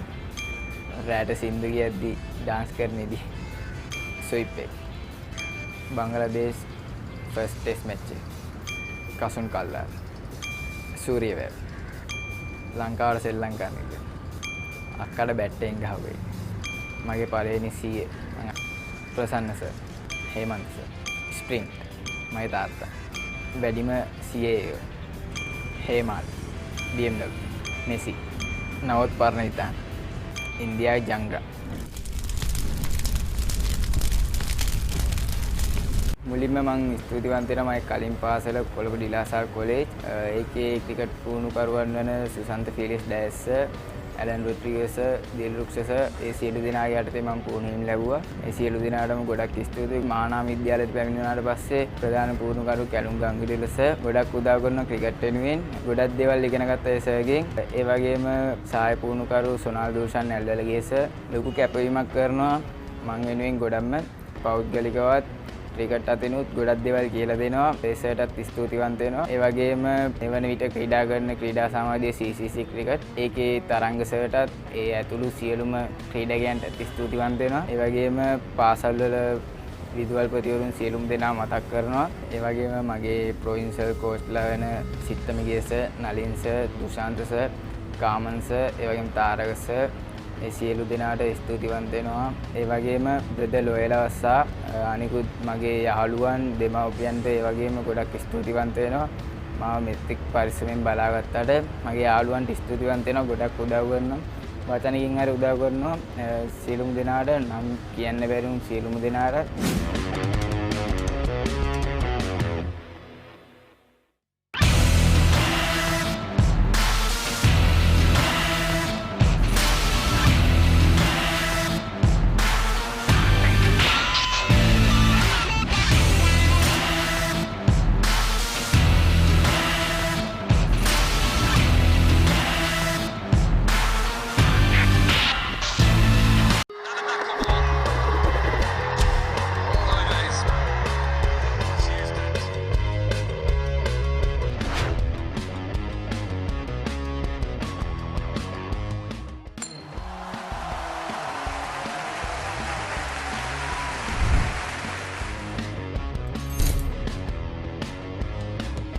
මං හිතන්නේ කන්ඩිෂන් උත් වෙනස් වුණා නිව්සීලන්ඩ් ගියා අපි නිව්සීලන්ඩ් තිබුණේ මොකද අපේ කන්ඩිෂන් වෙනස් හේඩ් කන්ඩිෂන් වෙනස් එතකොට අපිට හිටපු කෝච් රොයිසගේ දැනුමත් අනුව අපිට දුන්න උපදෙස් අනුව අපි සෙල්ලම් කරා ඒත් එක්ක මම හිතන්නේ මට සාර්ථකව වෙන්න පුළුවන් වුණා හේ තිබ්බ කන්ඩිෂන් ඇසස් කරන්න පුළුවන් වුණා ඉක්මනටම ඒකින් තමයි පළවෙනි තරගෙම CL ලබා ගත්තා අවසානයේ ඉවර කරනකොට මම 98ක් ලබා ගත්තා දැවි ගියා මම හිතන්නේ කන්ඩිෂන් ඇසස් කරන එක තමයි අන් 19 වල ගොඩක්ම මම මේ ඉගෙන ගත්තේ මොකද මෙහෙ වගේ නෙවෙයි ඒක තමයි ගොඩක් කියන්නේ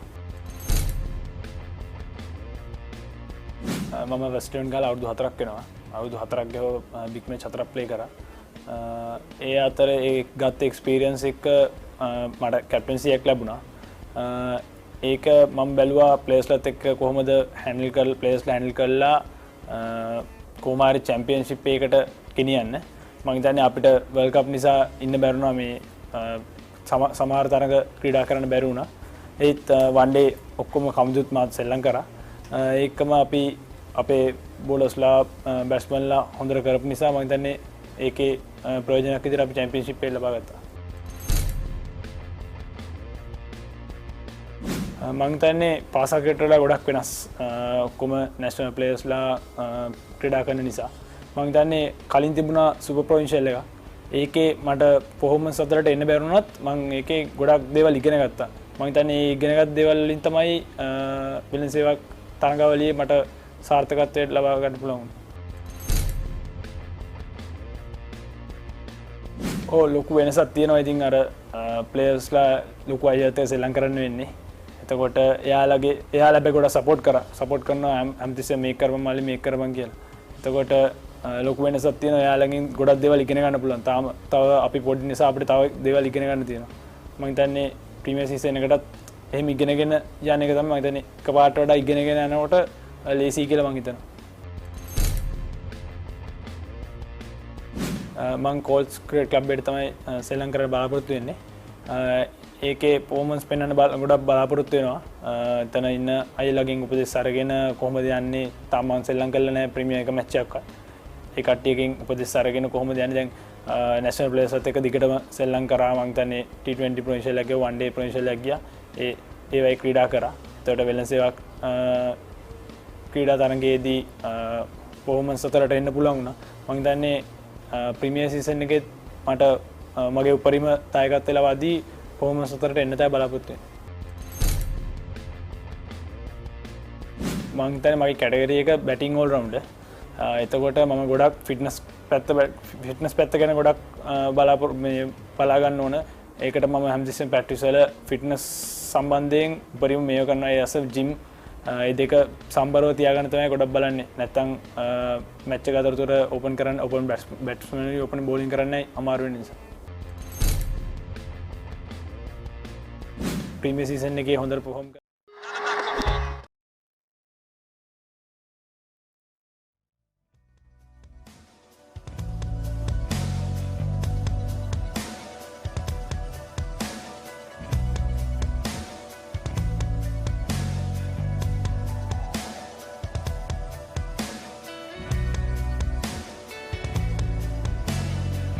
Welcome back on www.ThePapare.com, Sri Lanka's #1 sports hub, ladies and gentlemen. It's the live action brought to you from the 50th annual Royal Thomian Regatta here happening at the Colombo Rowing Club, facing the beautiful Bear Lake, the Nilum Koluna, which was very recently opened by the Sri Lankan government, which was in they were building it for quite some time, and finally it is open. A very important addition to the landscape of the Colombo city, which looks very, very nice over here from the Colombo Rowing Club front. Ladies and gentlemen, it's the C4 or the Junior B4 race that is yet to begin. So we've got interesting news now. For this particular race, there won't be any points awarded to the tally.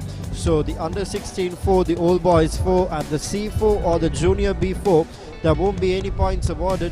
So The two races that would really define this regatta would be the B4 and the A4, or the final race. With the A4 carries 12 points and the B4 carries 8 points. So those two races, which means the race right after the C4 or the junior B4, will be an important race. And the news for that race is, just in case if Royal College goes on to win the B4 and grab those 8 points, the regatta will be done and dusted, because Royal College will complete the 5-peat and that will be it. But just in case, if St. Thomas's goes on to win the 8 points, it will be 20 all going into that final boat race, which offers 12 points, and it will be a nail biter and a cracker of a race, because whoever wins that then goes on to win the regatta. And we've told you before, if Royal College wins this, it's their 5-peat, and winning the 50th annual regatta will certainly rock the history books. On the other side, losing 4 years at a stretch, if St. Thomas's can win this, the 50th edition, well, that would be one of the greatest comebacks in the history of this particular tally between the Royal College and St. Thomas's College. So let me remind you again the outset of this for the under 16 4, the old boys 4 and the C4, which is due to start now. There won't be any points awarded. And for the B4, there'll be 8 points to take away. And for the A4, there'll be 12 points to take away. So if Royal College wins the B4, the regatta will be awarded to them, because that'll be all the points that they can get. And even though the next race is won by St. Thomas's, they won't be able to equal up and then actually win the regatta. So Royal College will put the final nail in the coffin and really win the regatta if they won the B4. But on the other hand, if St. Thomas's goes on to win, then it'll be a deciding race, the A4, which offers 12 points. So that's the story here from the Colombo Rowing Club for the 50th annual regatta. And we have our gentlemen with us, Mishek and Regatta, joining us for the two races, the C4 and the B4. We did talk about the importance of the cocks when they had the overcast and cloudy conditions, but we are experiencing a slight drizzle now. Do your strategies change as the cocks when there's a drizzle or there's rain, or do you not row when there's hard rain? If there's a drizzle as the cocks, how do you manage the boat? Well, if there's a drizzle, the effect on the boat, the way we row doesn't really change as much. We are more dependent on the wind conditions and the choppiness of the water. So usually if it was like a slight drizzle, it's not really that different. But if it is intense rain, then yes, you have to focus. You have to focus on your rhythm. You have to clear your blades off the water. You have to row on a slightly higher level, and you have to pay attention to it a bit more. Well, that's a strategy if it's raining hard, but currently we are experiencing only a very slight drizzle, so we hope not that there will be intense rain. And we are all set to begin the C4 or the Junior B4 race, ladies and gentlemen. This is another exhibition race, just like we mentioned. So the two gentlemen, Meshak and Regatta, will take you through the race. Over to you guys. And now the C4 has just kicked off with Royal College on the inside course and St. Thomas's College on the inside course with Royal College on the outside course.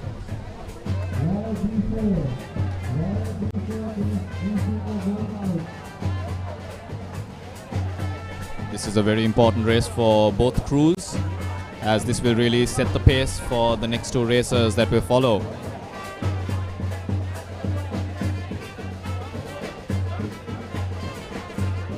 Royal College holding a lower rate compared to St. Thomas's as they come towards the 300 meter mark.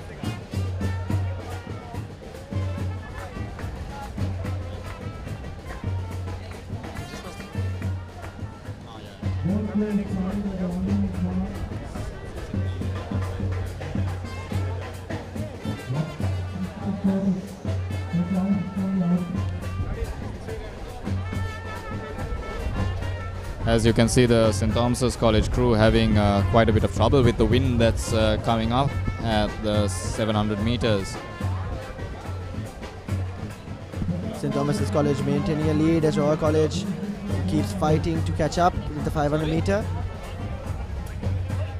It's okay.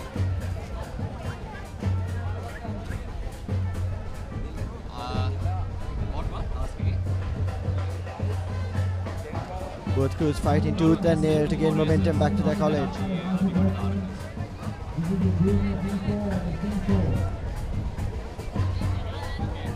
St. Thomas's College leading by a length as the 1 minute and 45 seconds end.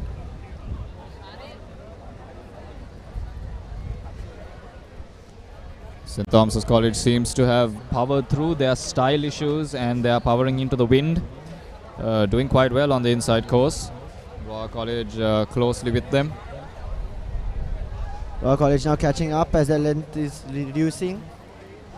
As you can see, St. Thomas's just has a slight lead. Royal looking to close that gap and pass them towards the finish. At this point, technique, power, style of rowing really matter as Royal College hopes to win the last 300 meters. As we can see from the close-up of the two boys, Royal College is doing much better in terms of style. So St. Thomas's College will need to stay calm and work according to their plan through the rest of this race. Royal College at a canvas now as the race proves to be a very intense and closely fought one. Towards the last bit of the race, Royal College picking up their pace. They are closing the gap ever so slightly. They're just a bow ball behind. Can St. Thomas's reply as Royal College keeps fighting harder and harder? And there comes the taker home from Royal College. How will St. Thomas's respond to this? Royal College really firing as they inch ahead. Royal College pulling away. Both crews racing down. Royal College halfway. And there it is, a 1 second victory for Royal College. And here they have won the C4, which is a trophy event. On the outside course.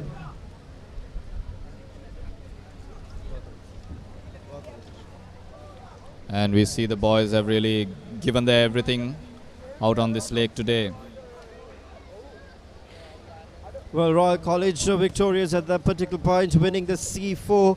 But, well, we did say there won't be any points awarded for this race. It's just exhibition race, the under-16, the old boys and the C4.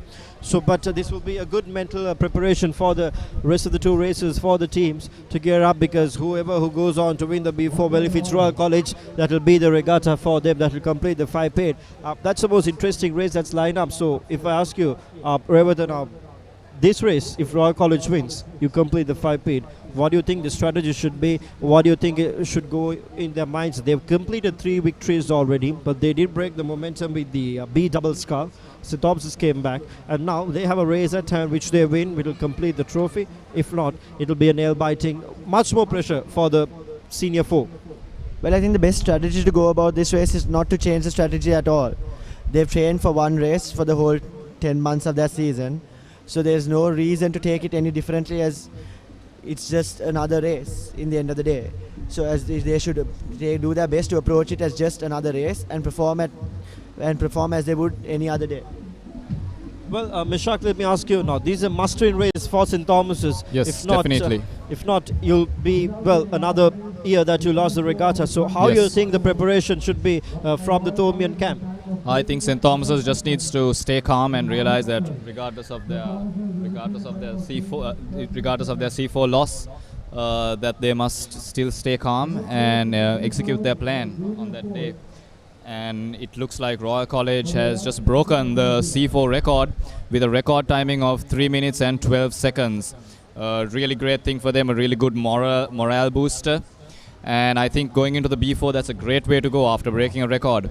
And like Regatta said earlier, a slight bit of rain is always good for rowing. It makes the water a bit calmer, we've always seen. And I think we'll see some very good timings from the B and A4s.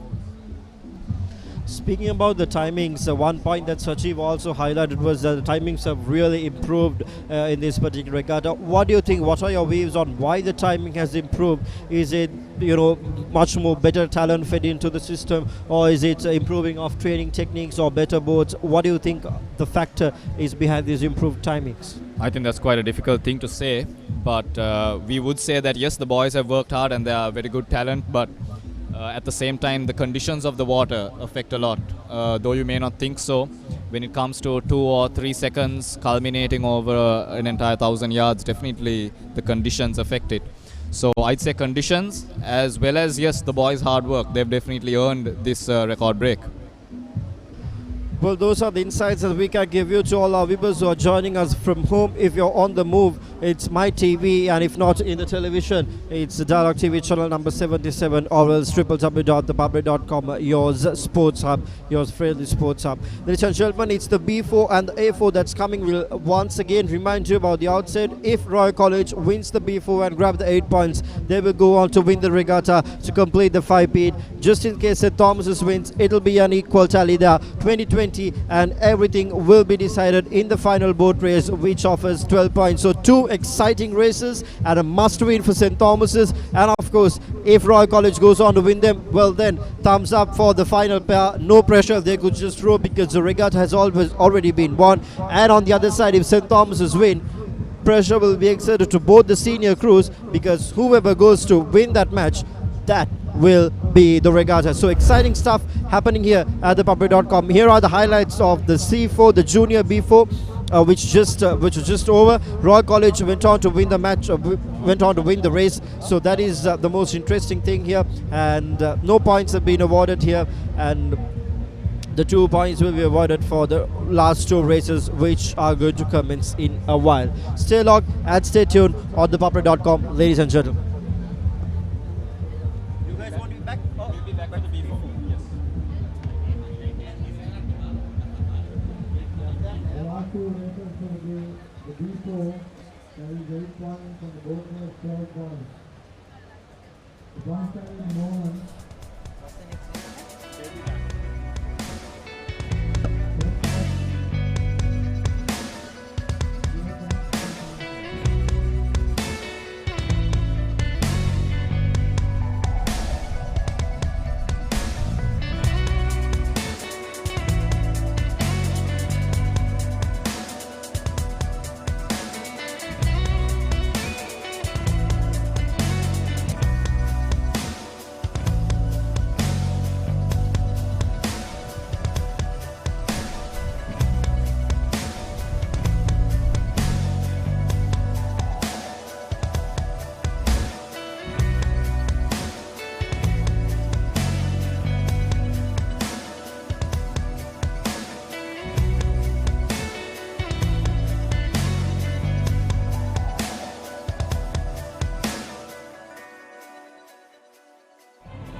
අනුවයි ලෝකුස්ලාන ජයග්‍රහණය කරන්න පන්දු රැකීම කොයිතරම් රුකුලක් වුණාද?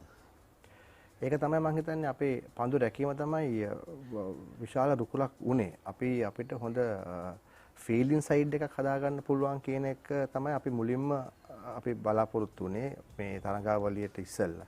මම හිතන්නේ අපි ඒකට අවුරුදු 2ක් විතර මහන්සි වුණා. මොකද අපි බලාපොරොත්තු වුණා අපිට පුළුවන් නම් රන්ස් 25ක් 30ක් නවත්තන්න. හොඳ කැච් එකක් අල්ලන්න, හොඳ රන් අවුට් එකක් ගන්න. ඒක අපිට බැටිං වලින් අපිට කවර් කරගන්න පුළුවන්. ඉතින් ඒක තමයි අපි අපේ තිබ්බේ ගෝල් එක. ඒක මම හිතන්නේ දිගටම අපි පුදුම විදිහට අපි කොන්සන්ට්‍රේට් කරා ඒ කාලේ අපි හොඳ මේ ෆීල්ඩින් සයිඩ් එකක් වෙන්න. ඒක 96 ඒක තමයි අපිට දිනන්න ලොකුම සාධකයේ උනේ අපේ ෆීල්ඩින්.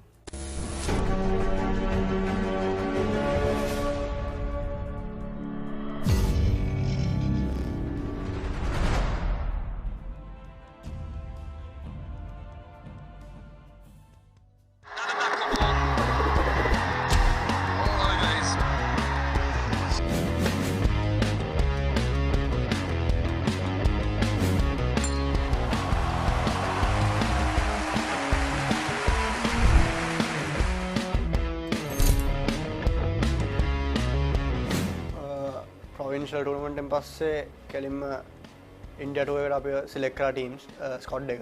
ඊට පස්සේ ටෙස්ට් ගහන්න ගියාම අපිට එච්චර 4 ඩේ ගහලා දැනන් තිබ්බේ නැහැ. 2 ඩේ විතරයි ගහලා තිබ්බේ.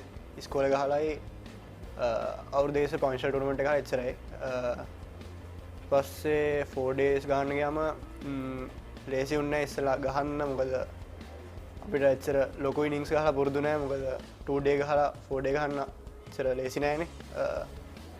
පස්සේ ඒකෙන් හැබැයි ගොඩක් එක්ස්පීරියන්ස් ලැබුණා. මොකද අලුත් විදිහකට ගහන්න ඒ ප්ලේස්ලා ගහන දේවල් ඉගෙන ගන්න ආශාංශ අපිට ගොඩක් දේවල් කියලා දුන්නා. ඒවෙන් ගොඩක් දේවල් ඉගෙන ගත්තා. ওই වන් ඩේස් වලට ගියාම ආයි අපිට පොඩ්ඩක් පුරුදු පැත්තකට ආවේ. ඒ හින්දා මේ මම හිතනවා ඉන්දියන් සයිඩත් එක්ක අපිට පොඩ්ඩක් ළඟින් ගිහිල්ලා අන්තිමට මේ ෆයිනල් මැච් එක වැරදින්න ඕන. හැබැයි කරන්න දෙයක් නැහැ අන්තිමට.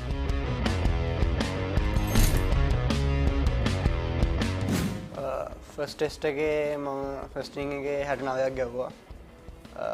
සෙකන්ඩ් ඉනිං එකට මේකේ වැඩි ගහන්න හම්බුන්නේ අපිට. ඒක තිබ්බේ ඉනිං එක කොහමද මේ මැච් එක කොහමද ඩ්‍රෝ කරන්න. ඒක කොහොම හරි බෝල් 100ක් විතර ගහන්න ඇති ලකුණු 30කට විතර. පස්සේ සෙකන්ඩ් ටෙස්ට් එකේ විකට් ගිහිලා තියෙද්දි මායි සොනාල්ඩුයි ගහලා කොහොම හරි 300 වෙනකන් ගෙනවා. මම 100ක් ගැහුවා ඒකේ. පස්සේ වන් ඩේස් වලට ආවම ෆස්ට් වන් ඩේ එකේ මට හරියට ගහන්න හම්බුනේ එක ෆේල් වුණා. ඊට පස්සේ සෙකන්ඩ් එකේ නිපුන් එක්ක පාර්ට්නර්ෂිප් එකක් දාලා කොහොම හරි මැච් එක දින්නා. පස්සේ ඒ වන් ඩේස් වලත් මැච් 4ක් ගහුව එකක් ගන්න හම්බුනේ. ඒ ලෙවල්ස් වලට එක මැච් එකක් ගන්න හම්බුනේ ඒ හින්දා. ඊට පස්සේ ඒෂියා කප් එකට ගියාමත් අපිට මාස 3ක් හම්බුණා ප්‍රැක්ටිස් කරන එකට. අපි හොඳට ප්‍රැක්ටිස් කළා. කොහොම හරි මම හිතනවා අපි බැටිං බෝලිං වලට වැඩිය ෆීල්ඩිං පැත්තෙන් හොඳට කරා කියලා ඒෂියා කප් එකේ. මම ක්‍රිකට් පටන් ගත්තේ ඉස්කෝලේ අන්ඩර් 13 එකෙන්. අන්ඩර් 13 C team ඉස්සලා මිටියේ. පස්සේ අන්ඩර් 15 ලාස්ට් එකේදී තමයි සිලෙක්ට් වුණේ අන්ඩර් 19 ස්කොඩ් එකට. ඒකෙදී සීනියර්ස්ලා හිටපු සර්ලා කෝච්ලා ඔක්කොම සපෝට් කරා, උදව් කරා, සෑහෙන උදව් කරා. පස්සේ අවුරුද්දක් සෙකන්ඩ් ලෙවන් ගැහුවා. පස්සේ තුන්වෙනි අවුරුද්ද තමයි ෆස්ට් ලෙවන් ගන්න පුළුවන් වුණේ. ඒකත් තර්ඩ් ටර්ම් එකේ එච්චර පර්ෆෝම් ගන්න හම්බුන්නේ ඩ්‍රොප් වෙලා ආයි ඕල්ස් වලින් පස්සේ ෆස්ට් ටර්ම් එකේ ආලා තමයි හොඳට පර්ෆෝම් ගන්න හම්බුනේ. බිග් මැච් එකට ආවම ඒක සාමාන්‍ය විදිහට ගහන මැච් එකක් නෙමෙයි. ඒක හරි වෙනස්. එතනට ගියාම තමයි තේරෙන්නේ ඒක. අනිත් අපේ බිග් මැච් එක දවස් 3ක් ගහන්නේ. පළවෙනි බිග් මැච් එකට ආවම මාර ප්‍රෙෂර් එකක් තිබ්බා. පළවෙනි එක අපේ ඉස්කෝලේ ඕනෙක් ක්‍රිකට් ගහන එක ඕනෙක් කෙනෙක්ට තියෙන ආසාව තමයි බිග් මැච් එකක් සෙල්ලම් කරන එක. පස්සේ කොහමද එතනට ආවට පස්සේ හිතාන්න බෑ මොකද්ද කරන්න කියලා. මොකද එතනට විතරයි හිතලා තිබ්බේ. එච්චර කාලෙට. පස්සේ බිග් මැච් එකේ බැට් කරන්න මම වන් ඩවුන් ගියේ. පස්සේ 100ට විකට් 5ක් ගියා. ඒගොල්ලෝ 350ක් ගහලා තිබ්බේ. ඒ වෙලේ ගහන්න කිසි අදිශයක් තිබුණ නැති හින්දා මම විකට් හිටියා. එච්චරයි කරේ. ඊට පස්සේ ඒත් එකම අනිත් පැත්තේ මලිත් කාර්යව සම්මිටියේ. එයාත් ෆ්‍රෙෂර් කෙනෙක්. අපි දෙන්න පාර්ට්නර්ෂිප් එකක් දැම්ම 100 ගණනක. එතනින් පස්සේ තමයි ඉනිං එක බිල්ුනේ. අපි 329ක් ගහුවා. ඊට පස්සේ ඩික්ලෙයාර් කරා. ඊට පස්සේ ඒකේ හැබැයි දෙපැත්තක් තියෙනවා. මොකද all rounder කෙනෙක් ගහද්දී ඒකේ ඇඩ්වාන්ටේජස් වැඩි. හැබැයි බැට්ස්මන් කෙනෙක් විදියට විතරක් ගහද්දිත් ඒක වැඩිපුර ෆෝකස් කරලා ට්‍රේන් කරන්න පුළුවන්. මොකද all rounder කෙනෙක් විදියට ගහද්දී බෝලින් පැත්තත් බලන්න ඕනේ, බැටින් පැත්තත් බලන්න ඕනේ, දෙකම බලන්න ඕනේ. ඒ හින්දා මම හිතනවා මම බැට් කරන හින්දා මට ඒකට ෆෝකස් කරලා ගහන්න පුළුවන් එක ලේසියි. මේ සීසන් එකේ කොහොම හරි හොඳට පර්ෆෝම් කරන්න බලනවා. රන්ස් ගහලා පුළුවන් තරම්. ස්කූල් සීසන් ඉවරනට පස්සේ ක්ලබ් ගහන්න ඕනේ. ඒක පර්ෆෝම් කරලා කොහොම හරි ස්කොඩ් එක නැෂනල් ස්කොඩ් එක සිලෙක්ට් වෙන්න තමයි බලාපොරොත්තු.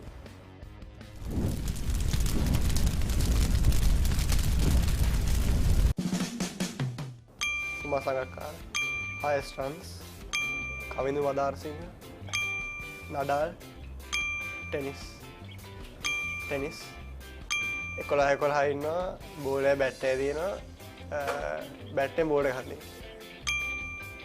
අහන් සංචිත iPhone Snapchat Park View films බලන movies බලන එකයි game ගන්න එකයි. burgers sandwich BMW 96 World Cup final එක. PUBG Melbourne Infinity War Suri Nuvareliya Pokemon Kapilasa Kumar Dharmase Lahir Kumar Kingsland Punjab Ahan Sanjita Tendu Seyaratna Danaganda Dipuri Paddle Sweep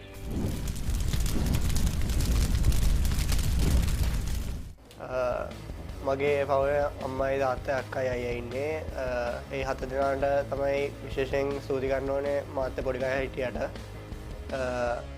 තව මගේ නෑදෑයන්ට යාළුවන්ට මාත් පොඩි කාලේ හිටපු සර්ලා ඔක්කොටම තෑන්ක් කරන්න කැමතියි. ඔය නම් කියන්න බැරි වෙච්ච කට්ටියටත් thank you ඔක්කොම තෑන්ක් කරනවා.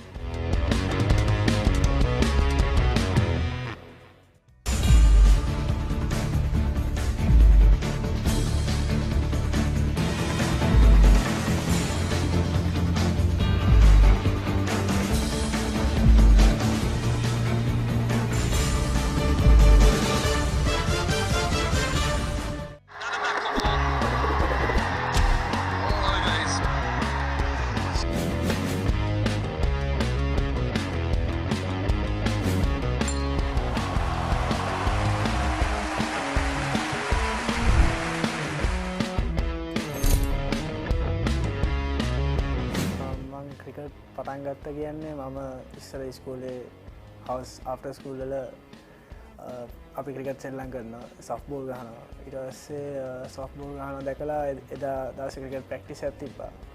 එතකොට මට කෝච් කෙනෙක් කතා කරලා කිව්වා ක්‍රිකට් ගහන්න එන්න පුළුවන්ද කියලා ඇහුවා. ඊට පස්සේ මං කිව්වා හා සර් එන්නම් එච්චර ක්‍රිකට් ගැන දැනීමක් තිබ්බේ නෑ මට. ඊට පස්සේ මම අම්මට තාත්තට කියලා කිව්වා. ඊට පස්සේ අපි අම්මත් ගිහිල්ලා විස්තර අහලා ඒ අනිත් සතියෙම මං ගියා ප්‍රැක්ටිස් එකට. ඊට පස්සේ සර් මට ෆාස්ට් බෝල් කරන්න කිව්වා. ඉතින් මං එතන ෆාස්ට් බෝල් කරාට පස්සේ කිව්වා ඔයා පොඩ්ඩක් හොඳයි ඔයා පොඩ්ඩක් පැත්තට වෙලා ඉන්න කියලා. ඊට පස්සේ ඒ කාලේ මං කැමති ස්පින් එක දාන්න. ඊට පස්සේ මං සර්ට කිව්වා සර් මං කැමති ස්පින් එක දාන්න කියලා. ඒ කාලේ හිටිය ලාල් සර් කපිල සර්ත් හිටියා. ඊට පස්සේ සර් කිව්වා පොඩ්ඩක් දාලා බලන්න කියලා. ඊට පස්සේ ස්පින් එක දැම්මට පස්සේ හොඳට දැම්මා. ඊට පස්සේ සර් මාත් දැකලා මට එන්න කියලා කිව්වා. ඊට පස්සේ එන්න කියලා වා කිව්වා පුතා වා දිගටම ප්‍රැක්ටිස් වෙන්න. වඩන්න ක්‍රිකට් ගහන්න පුළුවන් කියලා.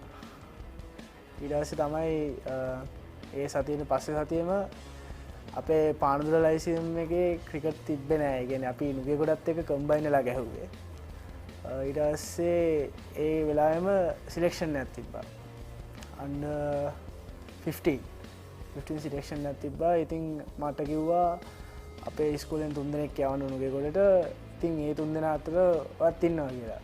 ඉතින් ඒ වෙලාව මට ඇත්තටම ගොඩක් සතුටු වුණා. ඊට පස්සේ එතනින් තමයි මම ක්‍රිකට් පටන් ගත්තේ.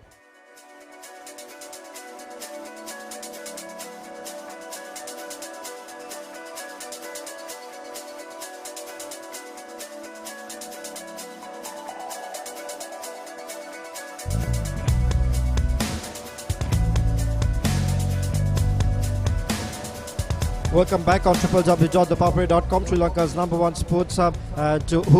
To all the people who are watching us live on Dialogue TV channel number 77 and on My TV. Ladies and gentlemen, live pictures brought to you from the Colombo Rowing Club. It's the 50th annual Royal Thomian Regatta, and the score tally here is 20-12. Royal College are leading, and currently we are awaiting the start of the Junior Fours, which is rather raced for the Iraj Vijay Singh Trophy, which was first presented in 1980, and Royal College has won this race 22 times, and St. Thomas's College has won this race 16 times. This race is for the Iraj Vijay Singh Trophy, and the Junior Fours are on, and we have Regatta and Mishek to take you through. 10 seconds into the B4. This is the most important race of this entire evening, because if Royal College wins this race, that is the regatta for them, whereas if St. Thomas's wins, they will tie the score. The entire crowd knows it. The atmosphere is electric here at the Colombo Rowing Club while we wait for the results of the B4. There's a lot of tension as Tora is leading at the 700 meter mark by half canvas. Royal College still firing for both crews going completely insane in the water, doing their best to catch ahead of the other person. Both crews are fully aware of the importance of their race. Their coaches have briefed them, their teams believe in them, and they are more than ready to bear this pressure, and we see them both performing very well. We really don't know whose race this will be, but they are both performing very well. They are very well trained individuals. Royal College fighting back, catching up, bringing the lead just to a canvas as they reach the 500 meter mark.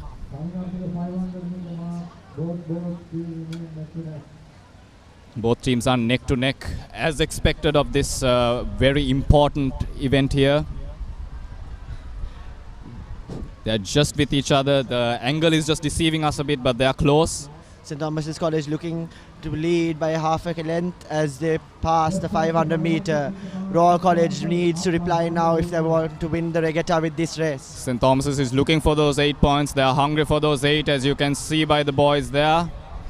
Royal College not giving up easy as they start picking up. Can really be enough to beat St. Thomas's College and win for the 5th year in a row. The 500 meter mark has been passed. St. Thomas's College ahead for now, and now they're doing their take home as we see from the drone footage there. St. Thomas's College is ahead. Royal College replies to the take home of their own as both crews go into a very intense last 300 meter. This is the most important 300 meters of these boys' year, and they are really going at it here. They're giving it their all.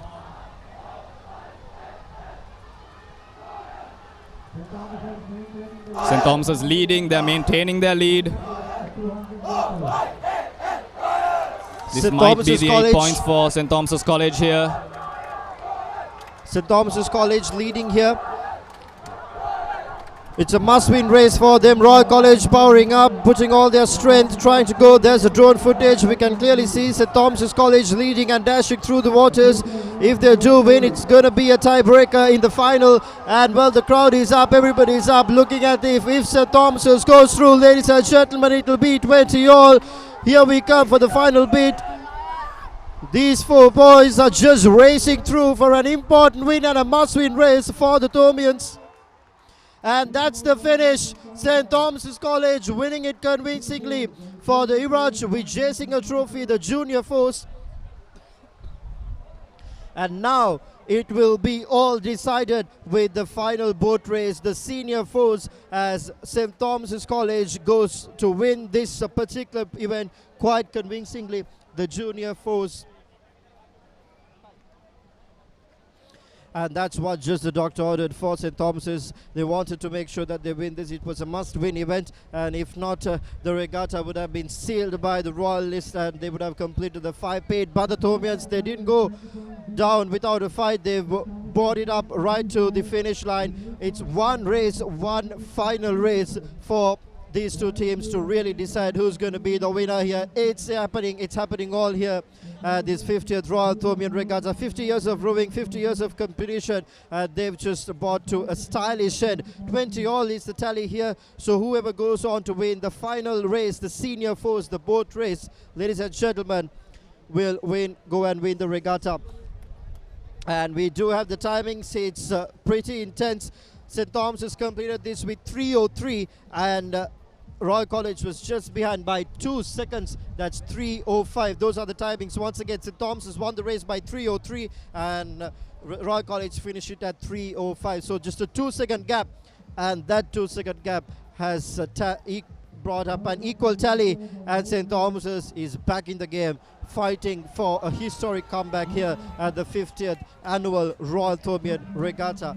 Let's talk about the team who participated for this particular event from the St. Thomas's College crew, because those people were the winning crew here at this most important must-win race. Ladies and gentlemen, the junior 4 was the participation was by Shamara Sinaratna, Banuka Ratnayaka, Arita Radalgoda, Avinash Rajaguru and Chevon Pereira joined in as the cox from the St. Thomas's rowing crew, who went on to win the Iraj Vijay Singh trophy for the junior force. Royal College has won this trophy 22 times before, while St. Thomas's has won this 16 times before, and they will add 1 more up to their name to make it 17. Last year, the 49th annual Royal Thomian Regatta, this race was won by the Royalists. Dilaka Mahale, Mayuka Gamage, Malik Hassan, Chatru Rockwood and Shani Ruheva joined in as the cox for the last year race, which was won by Royal College. But well, things are different coming into 2019 and this 50th edition, because St. Thomas's has won it, and we have one more racing event, which will be the boat race trophy first presented in 1962, will act as the decider of this 50th annual Royal Thomian Regatta. And this trophy, the boat race trophy, which was first presented in 1962, has been won by Royal College for 23 times in the past, and St. Thomas's are leading that tally 26 times. So, well, St. Thomas's are ahead. They're certainly ahead today too. They've done brilliantly well to make a historic comeback, and hopefully they will go on to complete it. But on the other side, Royal College, they've won this 4 times, and yes, it is pressure on the senior men, but hopefully Royal College will also be looking forward to complete the 5-peat and retain the trophy back in style at Reed Avenue.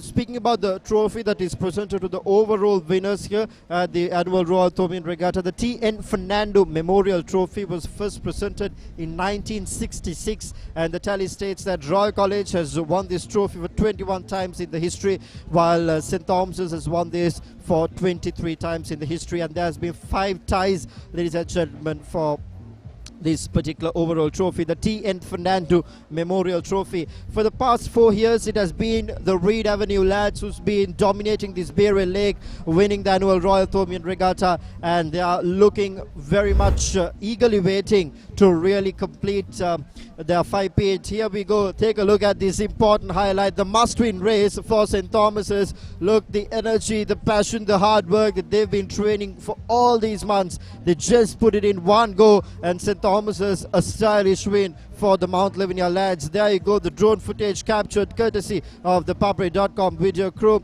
That's Royal College trying to beat St. Thomas's, but they were very much ahead, very convincingly and very comfortably. If you check the distance with the conditions, just like our commentator said, pretty good conditions for rowing and for the fours. There you go, finishing that crossing line, winning it convincingly and stylishly, bringing the game back, bringing the heat back at this 50th annual Royal Thomian Regatta to really put things through and giving a game for all the spectators who are watching here. And to all the spectators who are watching at home, you can simply watch live on www.thepapare.com, and if anybody around, if they're complaining they're on the move or they can't watch it live, you can simply tell them to download the MyTV app and watch it on the mobile. So no complaints. It is all important 50th annual Royal Thomian Regatta.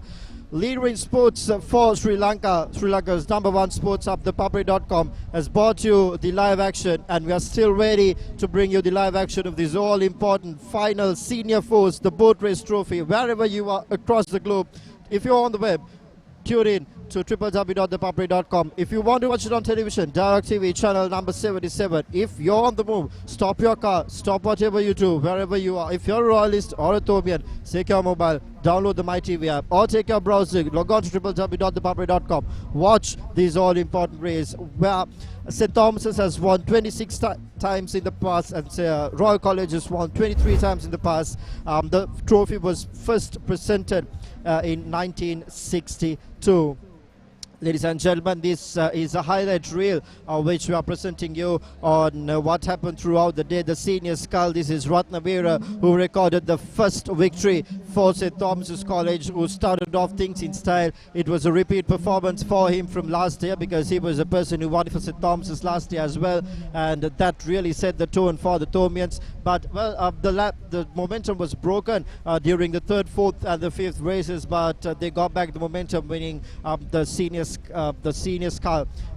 double scull to be precise, St. Thomas's. So that really put them ahead and brought back. This is the second victory, the junior scull, the highlight of the junior scull that you're looking at, where St. Thomas's Nanaikara, Abhishek Nanaikara, who went on to win that pretty convincing victory once again for him. He was up ahead by a long distance and just completed it. But right after this race is where Royal College started to try and get the momentum back onto their sides, and went on to win the next 3 races at a stretch, dominating and exerting pressure at the Thomians, and that is what just the crowd expected. Royal College, of course, here you go.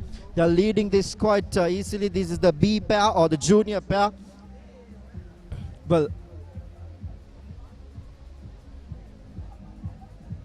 where they went on to win this quite comfortably. This started to break and rather rattle the momentum of the Thomians, because the next two races following this was also won by the Royalists. So it's very important. It was very important that they came back and won the B double scull, the junior double scull, which St. Thomas's did. That was the 6th race for the day, and that's how they grabbed the momentum. And of course, the final race that was over, that were the junior force played raced for the Iraj Vijay Singh Trophy, is what really spiced things up and made sure that the scores are tallied at an equal level, 20 all. So we are all waiting for the boat race trophy, the senior force, to happen. If you talk about the last year results of the senior force, it was won by Royal College. The crew was Sajjad Ambal, Abdullah Hassan, Lasidu Gamage, Charin Vijay Tilaka, and Revata Karuna Sundara, who joined us as the cocks. They won the race last year, but last year St. Thomas's went on to win only 2 races, and the rest were dominated by Royal College. But the story coming into this year is completely different. There's 12 points that this race offers, so it's anybody's race to win, anybody's race to grab the 12 points and really turn things up, spice things up, and take this 50th T.N. Fernando Memorial Trophy, the 50th edition of the T.N. Fernando Memorial Trophy. Take it back either to Mount Lavinia, or will the Royalists retain it back at Reed Avenue, which is what we are here to see. These are the highlights of the junior double scull. This is where St. Thomas's actually went back and gained their momentum. They lost 3 races at a stretch just before this race, which we did inform you, or rather talk about earlier. So right after this race is when St. Thomas's snatched the momentum back, and then the under-16 foes, the old boys, was won by St. Thomas's, but there were no points awarded. And then the C foes were won by Royal. Those 3 races are just exhibition races. So the 2 important races was the one that just finished, which was the B4, which was won by St. Thomas's College in style, and bagged that important 8 points to make it 20 all and step in to the final race, the boat race trophy, the senior force. Royal College, 23 times they won the trophy, 26 times St. Thomas's won, 4 times at the stretch Royal College has been winning the Memorial Trophy. St. Thomas's are looking for a comeback here. It's the 50th annual regatta. What more can we expect? What more competition can we accept? Can St. Thomas's prevent a 5-peat? Can they make a historic comeback? Or else, what will happen here? Because St. Thomas's is leading the tally of the senior force by 3 points, and that is the exact. Will they add one more onto that tally and prevent the 4-peat? We are yet to see. Ladies and gentlemen, stay tuned and stay locked on www.thepapare.com as we will unfold you the action of this all exciting trophy. If you are on the move, it's the MyTV app. I'm reminding you again, if you're at home and if you are unable to access the website, then you can simply go on to www.thepapare.com, the website, and watch all the live action that is needed. It is happening here, everything in style.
want everything and more from my mobile.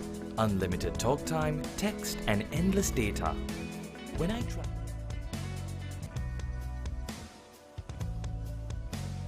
I want everything and more from my mobile. Unlimited talk time, text and endless data. When I travel, it's one simple plan for unlimited roaming, even on a flight. I also get the best smartphone deals, phone upgrades and expert personal service. While Club Vision privileges pamper me with the best of times. Sign up to a Dialog Power plan today. Enjoy everything I have and more. Dialog Postpaid. Power to you.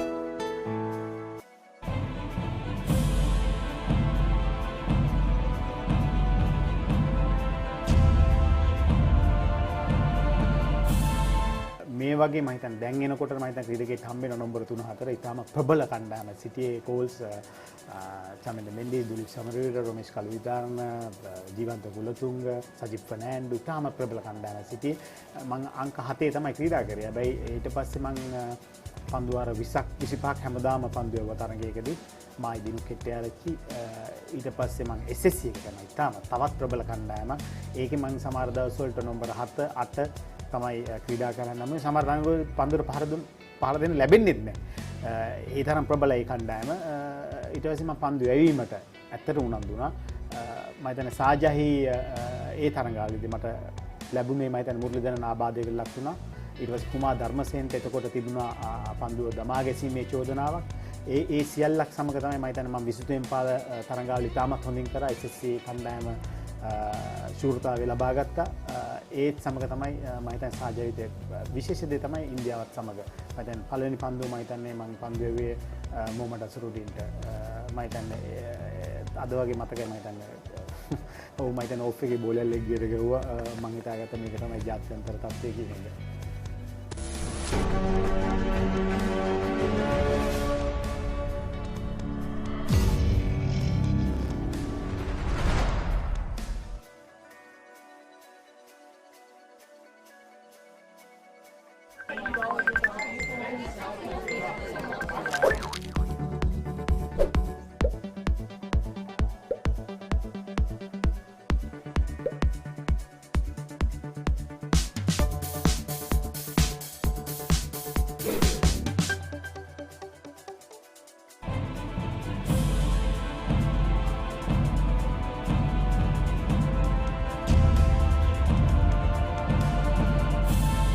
Talking about the pre-test era, people consider you as one of the finest batsmen produced by the country, and a lot of them talk about the under 69 that you made in a first-class match against India at the SSC.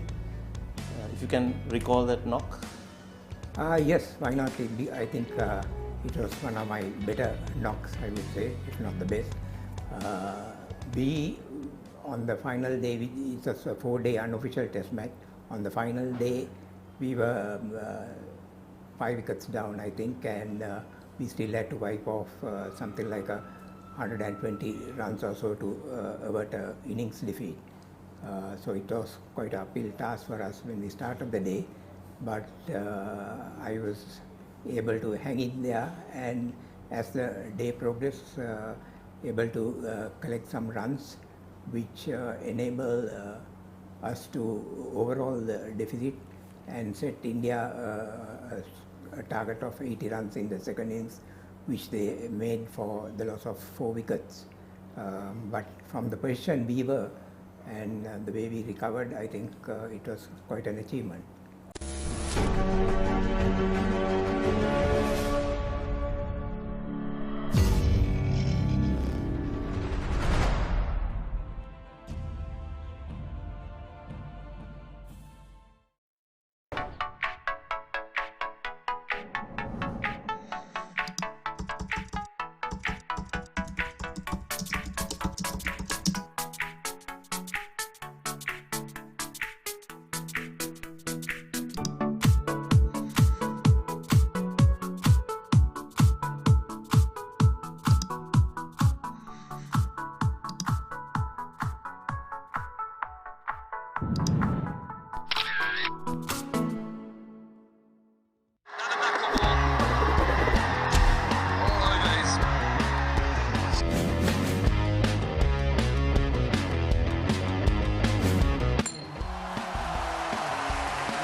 ඇත්තටම super provincial එක ඉවරුණට පස්සේ තමයි මේ 19 India tour එක පටන් ගත්තේ. අරගෙන ලැබිච්ච අත්දැකීමත් එක්ක ඒකේ මැචස් බැලුවා. ඒ මැචස් එක ඒ වලින් ගත්ත එක්ස්පීරියන්ස් එකත් එක්ක තමයි මම මේ ඉන්දියා සංචාරයේ සෙල්ලම් කරේ.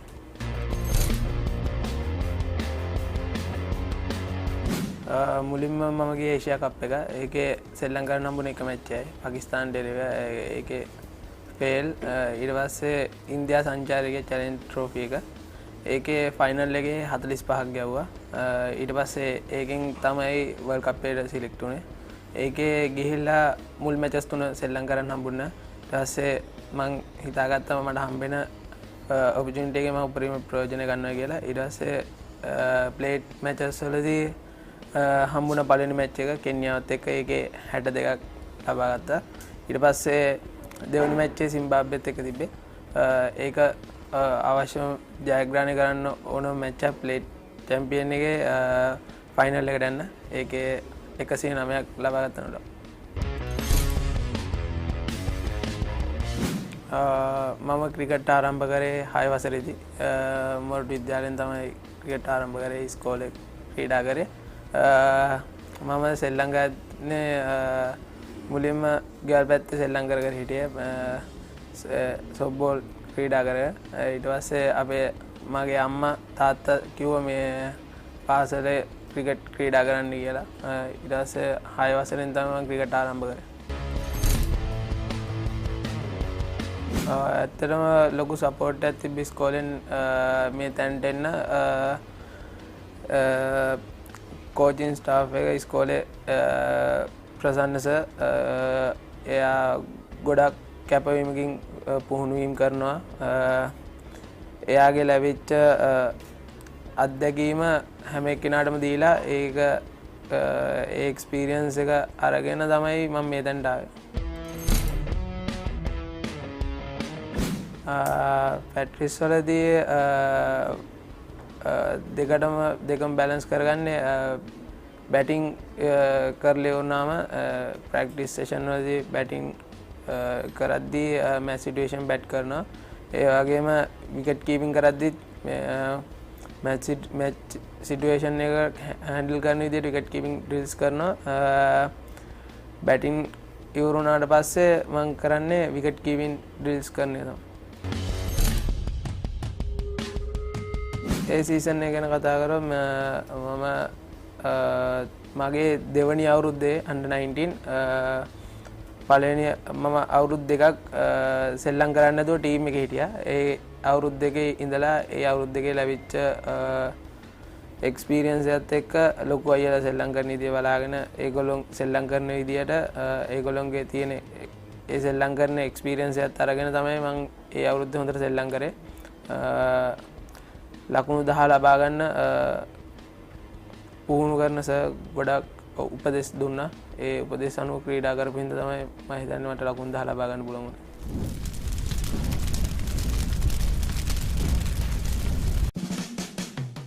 කුමාර සංගක් ඉන්ස්ට්‍රක්ටර්. ක්‍රිකට් කියන්නේ මහත්තුරුන් ක්‍රීඩාවක්. හොඳට එන්ජොයි කරන්න පුළුවන්. ක්‍රිකට් වලින් ගොඩක් දේවල් ලබා ගන්න පුළුවන්. Football, රොනාල්ඩෝ, real Madrid, noodles, ධෝනි, නෝනිත් Fernando, සිම්බාබ්වෙට එරෙහිව 109 මෙල්බන්, ටින්ටි, සයන්ස්, ගෙදර, මොහිත් ජග්‍රා, ඉන්දියාව, නියපොතු කණයි, ටෙලිනාට්‍ය බලන්න, සිංගල්, නිකුන් මාලිංග, නෝනිත් ෆර්නැන්ඩෝ, LBW, පුල්ලෙන්, ටීෂර්, දිග කලිස, බල්ලා, බැටින් වලින් වැඩිම ලකුණු පොල් සම්බෝල, රසල් ආනන්ද, කුමාර ධර්මසේන, කෙතරම්, ගෙදර කට්ටිය. මං හිතන්නේ මේ under 19 හම්බෙන හැම ඔපචුනිටි එකෙම හොඳට කරලා පර්ෆෝම් කරලා ඊට පස්සේ ක්ලබ් ලෙවල් එකේ හොඳට පර්ෆෝම් කරලා එතනින් උඩට ගියාම උඩ ලෙවල් එකේ හොඳට පර්ෆෝම් කරලා මේ ශ්‍රී ලංකා කණ්ඩායම නියෝජනය කරනවා.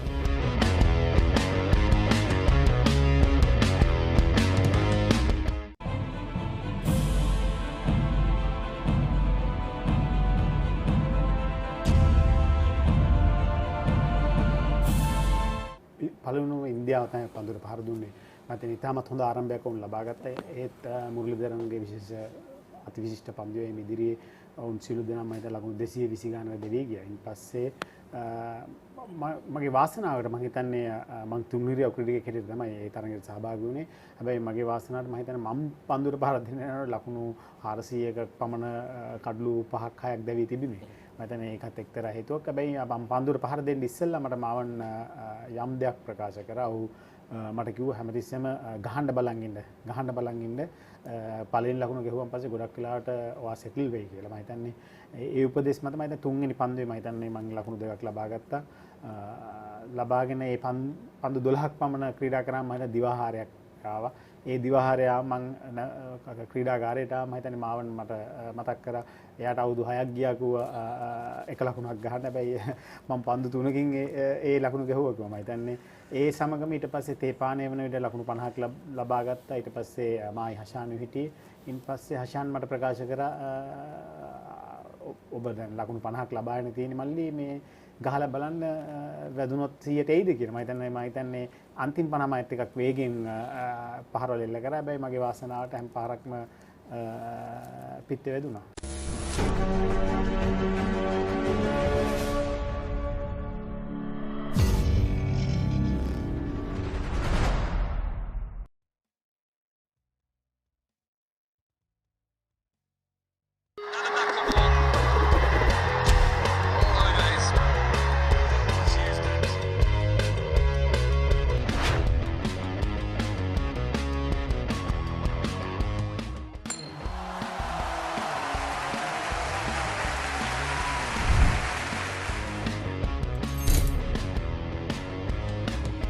ඇත්තටම මම 19 ටුවර්ස් ගිහිල්ලා තියෙනවා. ඉතින් ඒ වර්ල්ඩ් කප් ඉඳන් ගිය ටුවර්ස් ඔක්කොන්ටම ලකුණු රන්ස් ගහපු ඉඳ තමයි මට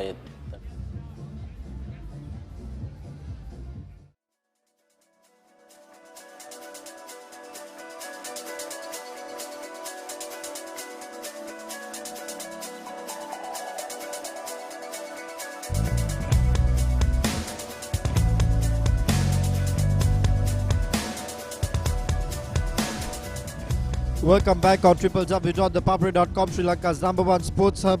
And if you're watching us on television, Dialogue TV, channel number 77, and if you're on the go on the My TV app, ladies and gentlemen, live pictures brought to you from the 50th annual Royal Thomian Regatta from the Colombo Rowing Club in front at the Bear Lake. Well, it's interesting here. It's all happening here at the 50th annual Royal Thomian Regatta between Royal College and St. Thomas's College. Ladies and gentlemen, the tally is 20 all, and it's all set here at the final race, the A4 or the Senior 4. The boat race will decide who the winner of this regatta is. It's 12 points up to grabs, and then certainly the winner of this regatta will be decided. So the boat race trophy was first presented in 1962. Royal College has won it for 23 years, and St. Thomas's College has won it for 26 years. And the most interesting factor is that if Royal College goes on to win the Senior Fours, they will complete the 5-peat and win this T.N. Fernando Memorial Trophy for 5 times consecutively. And we will quickly take a look at the Royal College crew for the Senior 4. Chaniru Hevamanna, Mayuka Gamage, Sajada Malo Hassan, and Jehan Hapugalle. Ladies and gentlemen, we'll also quickly take a look at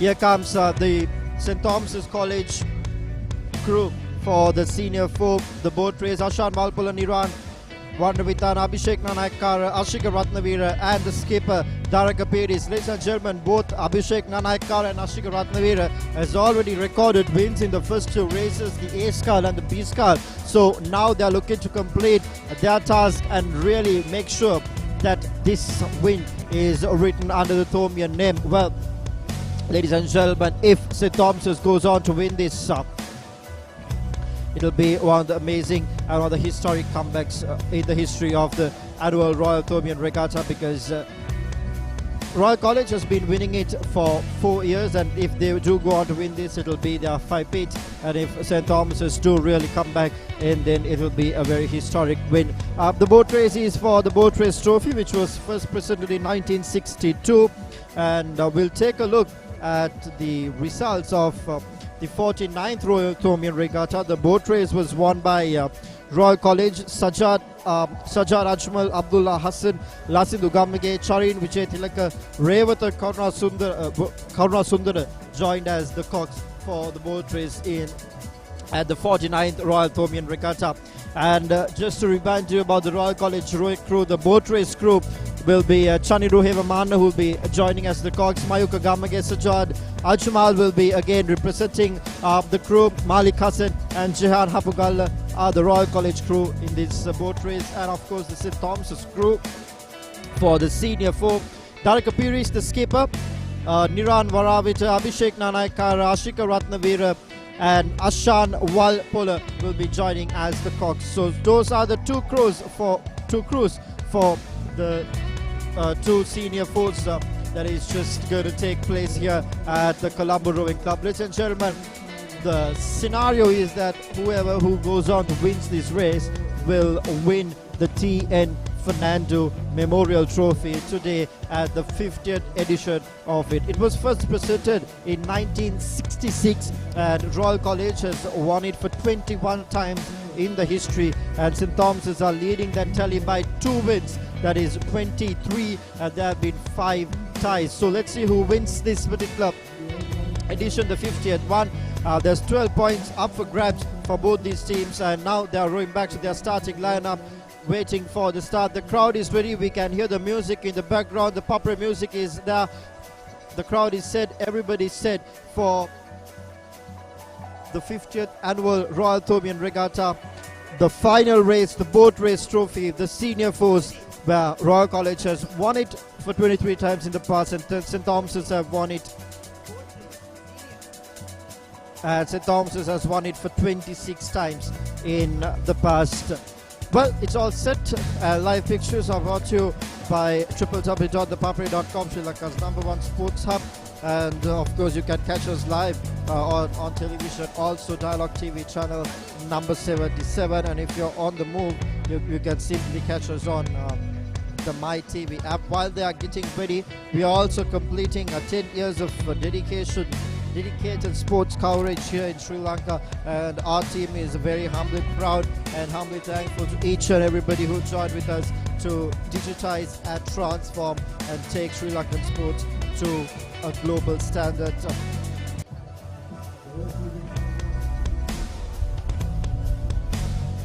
We would also want to remind you that we always want to engage with our fans, so you can simply get your views and send us your info, your views, and get involved in rebuilding this nation, rebuilding this sporting nation, and to take all these things globally. Join with us, join hands with us, and join this service of ThePapare.com. So our contact details are available on all forums. Just to remind you, our hotline 0777 or if you have info or if you have views, we are willing to publish. So just send us all of them to info@thepapare.com, and we will see that we publish and continue our service for the Sri Lankan sporting fraternity.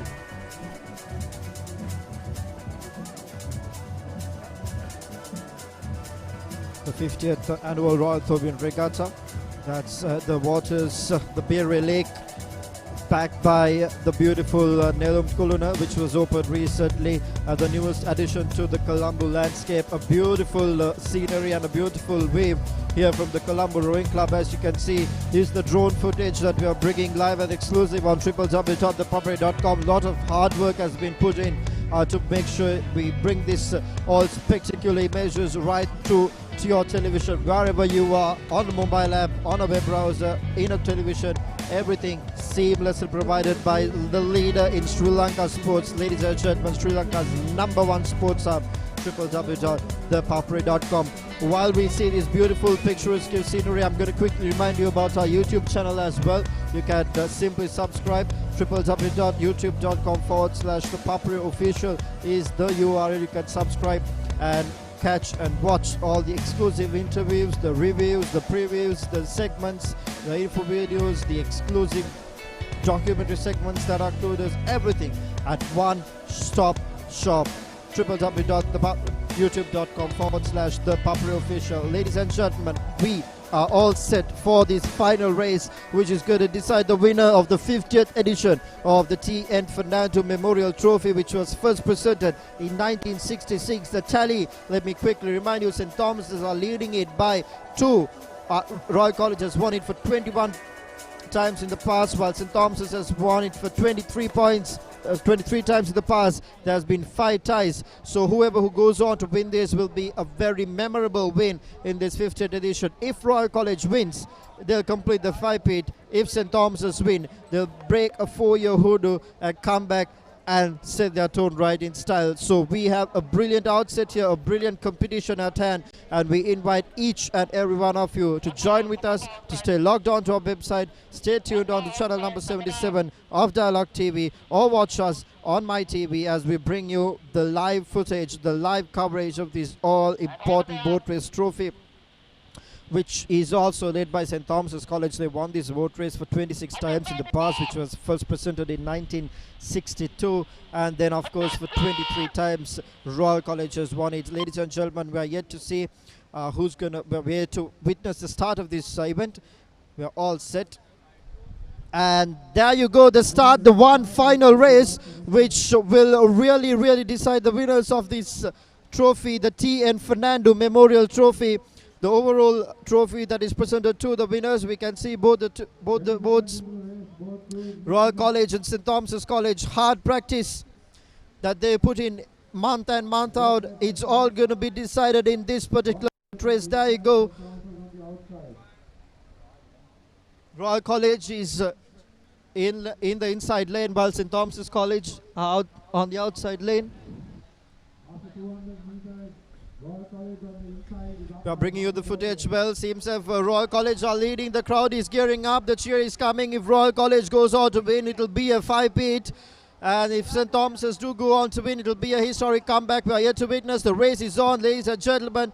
They're passing the halfway mark and moving forward. Yes, St. Thomas's, the Thomians are trying hard, putting all the energy that's required to make sure they win it, but Royal College seems to be leading this effortlessly.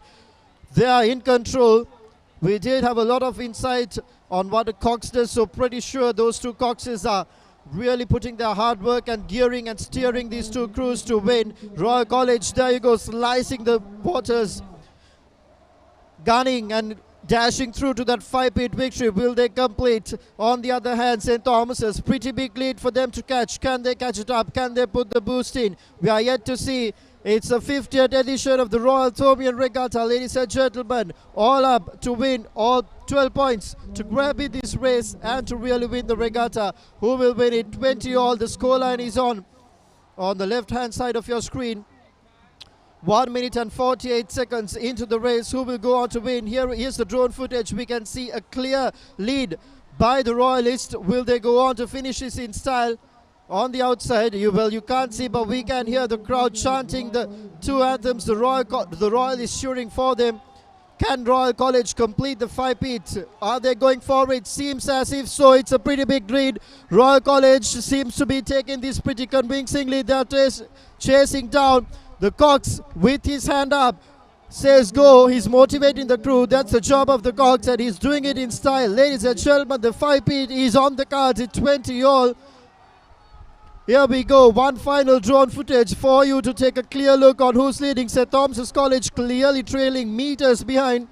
Unfortunate for them after a brilliant start. It's the final stretch. All to give up months of practice, months of rigorous training. Here it comes, Royal College leading through quite comfortably. There you go, and that is the 5-peat for Royal College. Ladies and gentlemen, 5 consecutive wins for Royal College, and they have won the T.N. Fernando Memorial Trophy in style. 21-23 was the tally, and they will add one more to that name, and they'll make it 22-23. What a race, what a finish, what a 50th edition for this Royal Thomian Annual Regatta. There you go, the crew swimming down to their senior men who just made their dream come true. It will be a historic win, 5 years in a row, and they completed that 5th year in the 50th edition. What a win by the Reed Avenue lads. They'll retain the trophy. St. Thomas's will be decided. They started off pretty well. 2 races at the start, the A Skull and the B Skull, and things didn't go really well since then. The B pair and the A pair and the A double skull was won by the Royalists. St. Thomas's really pulled their momentum back by the B double skull, and the B4 was won by St. Thomas's as well. Now then we had a very, very competitive race at our hands, ladies and gentlemen. The Senior Fours or the Boat Race Trophy, where Royal College went on to win it very, very convincingly.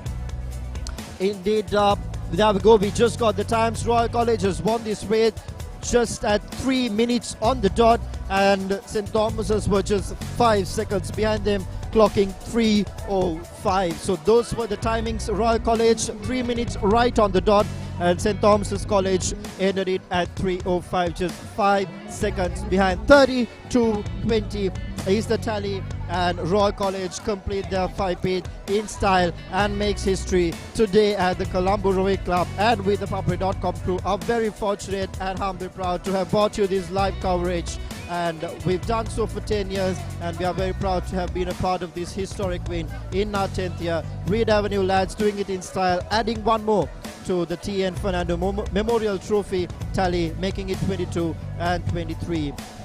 What a win that was. It was all set after the B4, which offered 8 points, and then the A4, which offered 12 points, was the one final race that just ended, and St. Thomas's will be disappointed after a brilliant start. They've been losing this for a stretch of 5 years, but well, someone has to lose and someone has to win. They wouldn't have to be so much disheartened. They won. They did give up a pretty good fight. They didn't go out without a fight, and that is something that the boys will cherish. A lot of lessons for these young lads to learn, and hopefully they'll come up better next time, and we, ThePapare.com, also wish to be a part of the next time as well. Well, that's the set here. That's the setup here at the Colombo Rowing Club this evening, ladies and gentlemen, at the Barrier Lake, where the first event was hosted 50 years ago. Royal College came back and won the trophy and completed 5 consecutive wins at the same lake. So a historic venue, a historic lake, a historic water, a very historic game. And with the ThePapare.com crew, as I said before, we are humbly proud and thankful to each and everyone who joined with us, and of course we are very proud to have brought you this historic coverage as well. That's the Royal College crew. They won it last year in style, and this time as well. Let me quickly take you through the crew who won the race for Royal College. Shamiru Hevaman was the cogs who joined in. Mayuka Gamage, Sajad Ajmal, Malik Hassan and Jihan Hapugal who saw it through to bring the 5-8. Here are the highlights of that final race. There you go, the convincing lead that brought the 5-8 for Royal. The highlights. That's the cox, that's Shamiru Hevaman telling his people, Mayuka, Sajad, Malik and Jihad, it's a bit more to win, and they've done it in style, and that's what the doctor ordered, and that's what probably the Royal Coach has won. There you go, the rest of the crew shouting and jumping in the water. Historic scenes, historic footage, historic win, all happening here at the Colombo Rowing Club.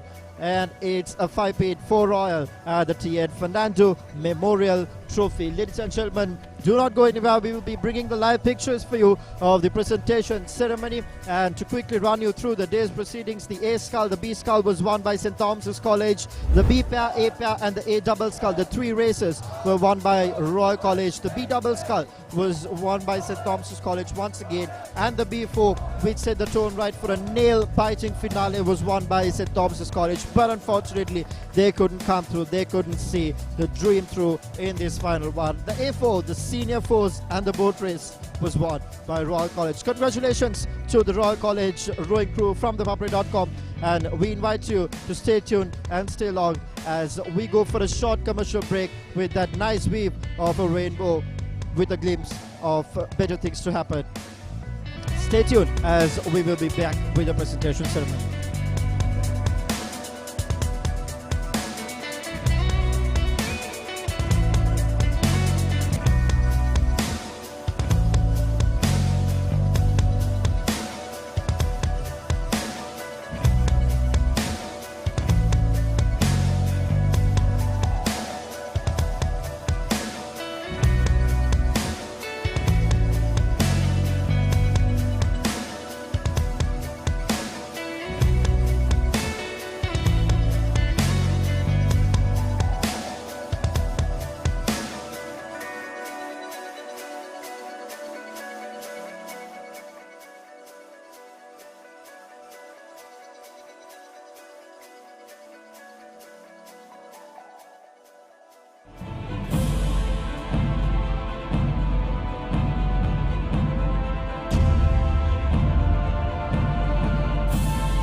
ඔබගේ අන්තිම සංචාරයේ බටරින්ද කොද දූපත් වලට තිබෙන සංචාරයේදී කණ්ඩායමට චෝදනාවක් නැගෙනවා පන්දු පළුදු කරයි කියලා නායකයා පුහුණුකරු සහ ඔබට විශාල වශයෙන් සස්පෙන්ෂන්ස් ලැබෙනවා තරඟ කීපයකටම මේ දෙය ඔබගේ ක්‍රීඩා ජීවිතයේ කොතරම් කළු පැල්ලමක්ද?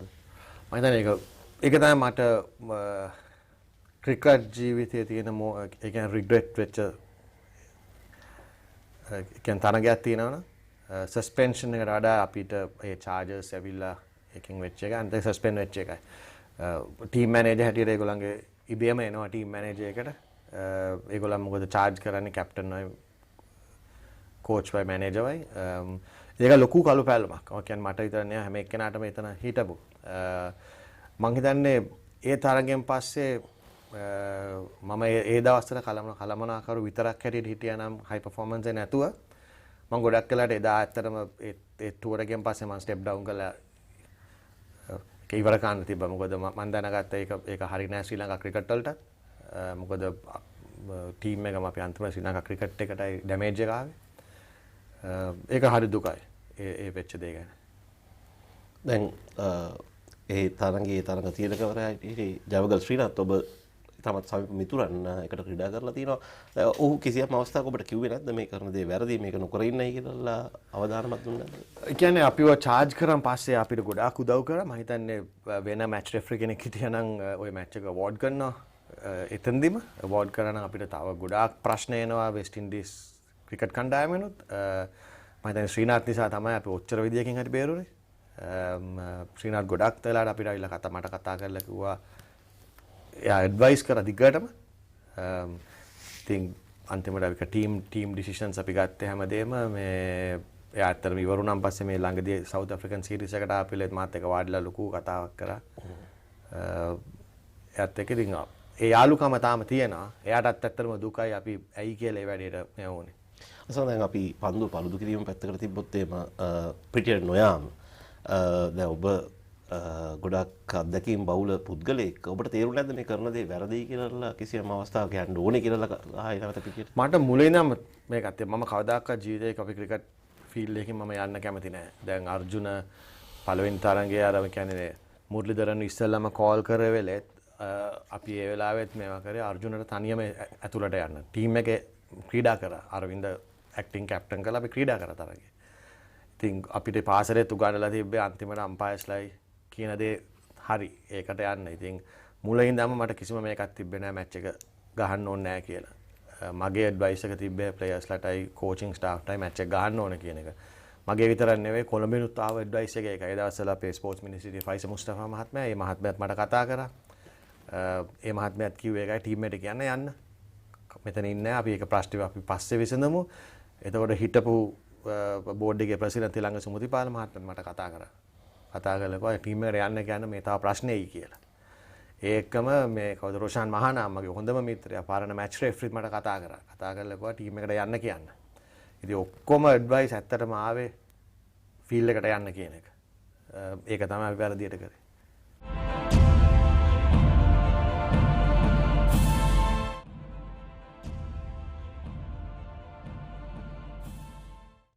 සමහර දේවල් අපේ ජීවිතයට රසවත් ආරම්භයක් ලබා දෙයි. හිත මිතුරෙකුසේ ළඟ රැඳේ. දියුණුවේ කොටස්කරුවෙකු වෙයි. මහපාරෙත් සිත පිනයි. මහමුහුදෙත් තනි රකී.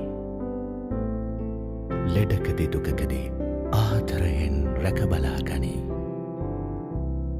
ජීවිත කාලය පුරාම අපිත් එක්ක රැඳී සිටිමින් සැබෑ සෙනෙහස කිසිතා වෙනස් නොවන බව හැමෝටම කියා දෙයි. Munchee super cream cracker. Super කියන්නේ නිකන් නෙවෙයි. Cafe Cup champions.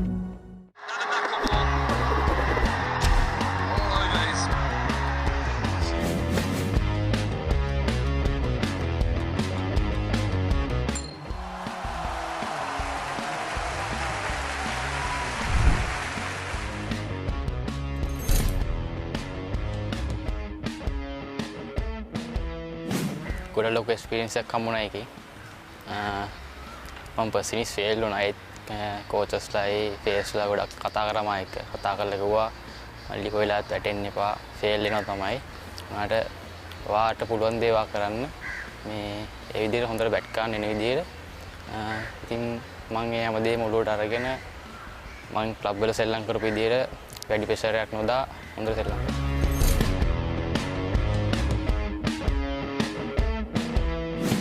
ඒගොල්ලෝ හැම තිස්සම කතා කරා මා එක්ක වැටෙන්න දුන්නේ නැහැ. ඒගොල්ලෝ කිව්වේ 100ක් ගැහුවත් අතාරින්න එපා මල්ලි. ඔයාට පුළුවන් උපරිම යන්න. නොට් අවුට් එකේ ඉන්න බලන්න මේ ගහන්න පුළුවන් ලොක් එකක් ගහන්න කියලා හම්බුන chance එක.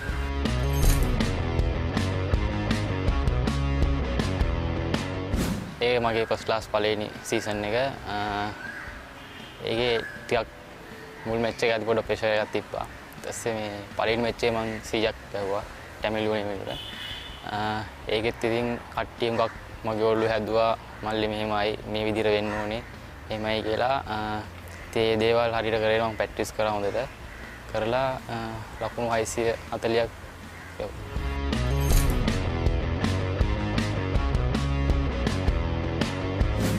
පාසල් කාලේ මම පළවෙනි ෆස්ට් 11 මැච් එක ගැහුවේ වයස 14 දී. මගේ තුන්වෙනි අවුරුද්දේ මම ලකුණු 10ක් ගැහුවා. ඊට පස්සේ මගේ ලාස්ට් එකේත් මැච් 9 923ක් රැස් කරා. ඒ වගේම ස්කූල් බෝයි ක්‍රිකට් එකේ බෙස්ට් බැට්ස්මන් දෙපාරක් හම්බුණා. බෙස්ට් ෆීල්ඩ් එක පාරක් හම්බුණා. ඒ වගේම South Africa under 19 South Africa match එකක් මට හම්බුණා. ඒකේ දෙවෙනි ටෙස්ට් මැච් එකේ 172ක් ගහන්න මට පුළුවන්.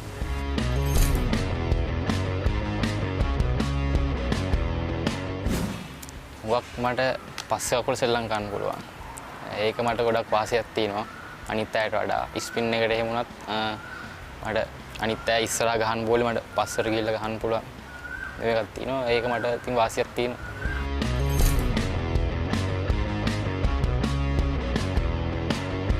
මට දැන් ඒ ටීම් ටුවර් එකක් තියෙනවා, ඩෙවලොප්මන්ට් ටුවර් එකක් තියෙනවා. ඒකට සිලෙක්ට් වුණොත් ඒක වැඩිපුර හොඳට ප්‍රැක්ටිස් කරගෙන ඒවා කරලා හම්බෙන chance එකෙන් හොඳ සෙල්ලම් කරන්න බලාපොරොත්තුවක් තියෙනවා. ඒ වගේම හොඳ ක්ලබ් එකකට ගිහිල්ලා හොඳ සීසන් එකක් ගහන්න බලාපොරොත්තු වෙන ඊළඟ අවුරුද්දේ ගහලා රටට නියෝජනය කරන්න බලාපොරොත්තුවක් තියෙනවා.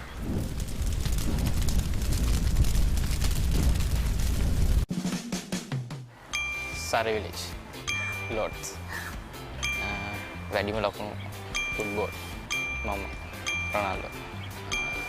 රයිස් මිල්ක්ෂේක් මාලිනි පුෂ්පා හිරුමල් නුවරඑලි බෙන්ටෙන් චෙන්නයි එස්ට්‍රාගල් කුමාදර්මස් රසලා කාන්ස පසුගිය පොයින්ට්ස් තරඟාවලියේ 188ක් ලබා ගත්තා.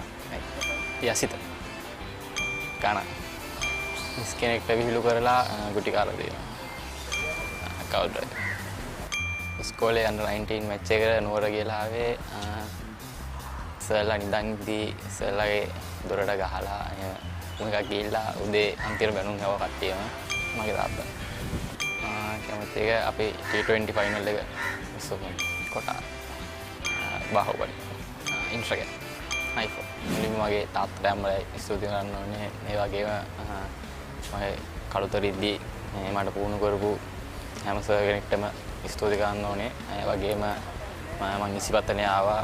ඒකෙත් මට කෝච්ස්ලා හිටියා ගොඩක්. ඒ හැම කෙනෙක්ටම ස්තුතිවන්ත වෙනවා. ඒ වගේම මට කෝච් කරන්න අමතරව උදව් කරපු හැම කෙනෙක්ටම ස්තුතිවන්ත වෙනවා. ඒ වගේම මට හැම දෙයකින් පොඩි දෙයකින් හරි උදව්වක් කරපු හැම කෙනෙක්ටම ගොඩක් ස්තුතිවන්ත.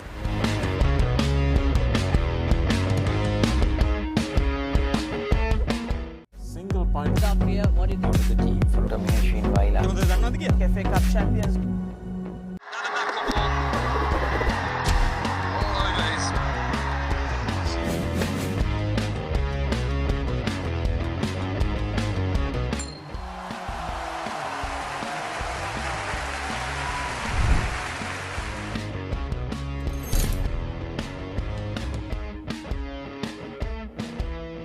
තරංගාවලිය පවත්වන්න කලින් මම ගොඩක් හොඳට කැපකිරීම කළා පුහුණුවීම් කරා. ඒ වගේම ක්‍රීඩා කරද්දී මම හොඳ තත්ත්වයක හිටියේ. මම හිතනවා මේ මම රන්ස් 4ට ආවේ මේ මම ඊට කලින් කරපු ප්‍රැක්ටිස් සෙෂන් කරපු වල හොඳ දේවල් නිසා තමයි මම හිතන්නේ තරඟාවලිය හොඳින් නිමා කරනවා.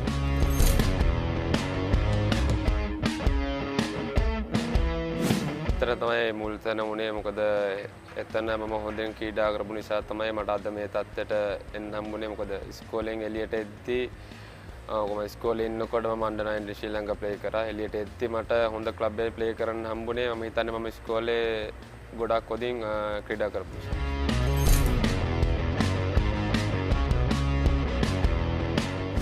එහෙම නෑ. මම හිතන්නේ මම මුලින් ක්‍රිකට් වලට ආවේ මගේ පළවෙනි ඉස්කෝලෙන් අම්බලන්ගොඩ දේවානන්ද විද්‍යාලයෙන්. ඊට පස්සේ මම ආවා ආනන්ද විද්‍යාලයට. මම හිතන්නේ අපි කරන කැපකිරීම, ඒ කියන්නේ අපි ප්‍රැක්ටිස් කරන විදිය, අපි මානසික වෙන විදියට තමයි අපිට දේවල් ලැබෙන්නේ. ඒක නිසා මම හිතන්නේ අපි කැප කරපු දේවල් නිසා තමයි අපේ ටැලන්ට් එක වැඩි වෙන්නේ. ඒක නිසා තමයි අපිට හොඳින් ක්‍රීඩා කරන්න පුළුවන්.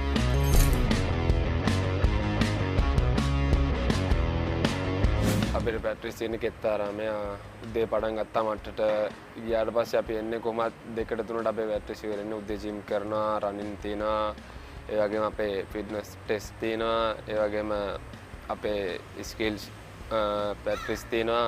ඒ ඔක්කොම ගන්න ඒ ඔක්කොටම කැපකිරීම කරාම තමයි මම හිතන්නේ අපිට හොඳ තැනකට එන්න පුළුවන්.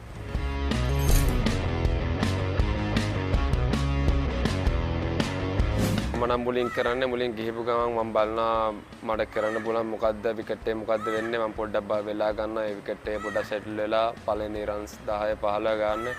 ඊට පස්සේ බෝල් එකට ඒක ආව ගමන් මට දැනෙනවා මට ලොකු ෂොට්ස් වලට යන්න පුළුවන් කියලා. ඉතින් එහෙම තමයි මුල් ටික පොඩ්ඩක් ඉඳලා විකට් එක පොඩ්ඩක් තේරුම් කරගෙන ඒ වගේ තමයි ඉන්නේ.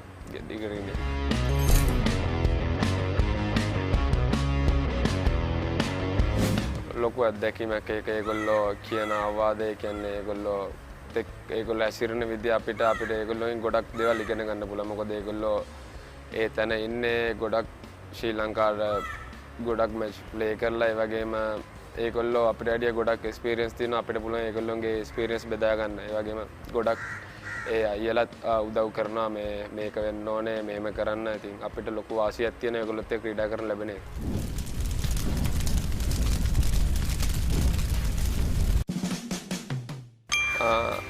SSC ක්‍රීඩා අර්ජුන රතු ස්විප් එක.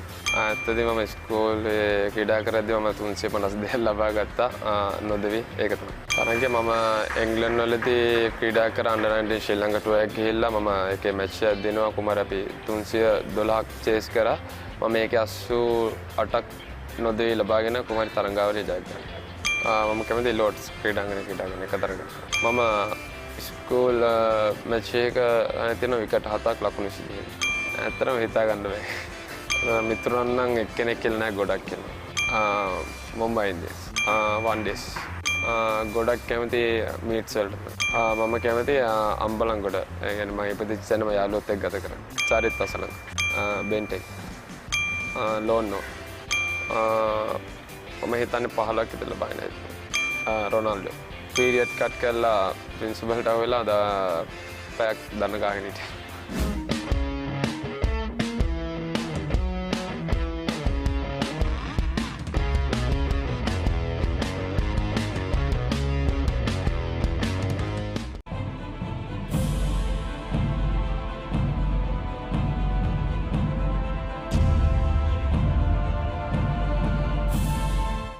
ගොඩක් අය හිතන් හිටියේ අර්ජුන රණතුංගගෙන් පස්සේ ඔබ ජාතික කණ්ඩායමේ නායකයා වෙයි කියලා. ඔබ ඒ වෙනකොට අර්ජුන ආබාධ තත්ත්වයක හිටිය අවස්ථාවේ ටෙස්ට් තරගයක නායකත්වය දරා තිබුණේ. එකපාරටම එක්දින සහ මොකද ඔබ කණ්ඩායමේ හොඳ පන්දු රකින්නෙකුත් එක්කලා එකපාරටම එක්දින සහ ටෙස්ට් තරග වලින් ඉවත් කරාම ඔබට කොයි වගේද දැනෙන්නේ? ඇත්තටම මේ නායකත්වයේ වගේ ඒ වගේ දේවල් වලට එච්චර මට උනන්දුවක් තිබුණේ නැහැ. නමුත් මට එකම කනගාටුව තිබ්බේ අවුරුදු 2කට විතර මාව ඩ්‍රොප් කරලා එළියෙන් තියපු එක. ඉතින් ඒක අවුරුදු ගානක තිබ්බ මම හිතන්නේ ලොකු කුමන්ත්‍රණයක ප්‍රතිඵලයක් කියලා. මා විතරක් නෙමෙයි ඩ්‍රොප් කරේ ඒ වෙලාවේ අර්ජුන අරවින්ද රොෂාන්වත් ඩ්‍රොප් කරා. නමුත් මට විතරයි ශක්තිය තිබුණේ මේ නැවතත් කණ්ඩායමට ඇවිල්ලා කණ්ඩායම නායකත්වයට දක්වා මට යන්න පුළුවන්කම තිබ්බා. ඉතින් මොකද මං හිතුවා එක මං ගත්තේ එක ආශිර්වාදයක් ඇටියට. විශේෂයෙන් මං හිතුවා මගේ අඩුපාඩුවක් දකින්න නැති. මොකද ඒ වෙලාවේ අවුරුදු ගානක් මං ක්‍රීඩා කළා එකපාරටම එළියට ඩ්‍රොප් වුණාම යම්කිසි මානසික පසුබෑමක් ඇති වෙනවා. නමුත් ඒක මම හිතුවා නෑ මම නැවත වරක් කණ්ඩායමට ක්‍රීඩා කරනවා. ඉතින් මම ක්‍රීඩා සමාජයට ගියා. මම අඩුපාඩු හදාගත්තා. එක අපේ තරඟාවලිය අපි ප්‍රීමියර් අපි චැම්පියන්ස් ලැබුණා. මම බෙස්ට් බැට්ස්මන් වුණා තරඟාවලිය. ඉතින් ඒක මට උදව්වක් වුණා නැවත වරක් කණ්ඩායමට එන්න. ඉතින් ඒක තමයි මම කියන්නේ අපි නිතරම මේ ප්ලේසර්ස් 100% ඔයාලට লীලා නැහැ. හැබැයි ඔයා ඩ්‍රොප් වුණාට පස්සේ ඔයාලට පුළුවන්කම තියෙනවා තමගේ මානසික මට්ටම හදාගෙන නැවත වරක් අඩුපාඩු හදාගෙන නැවත වරක් කණ්ඩායමට ඇවිල්ලා තමගේ දක්ෂකම් එළි දක්වන්න. ඉතින් ඒක මට ඉතාමත් පහසු වුණා මේ මම කණ්ඩායම ඊළඟට මම අවුරුදු 4ක් විතර මම ක්‍රීඩා කළා.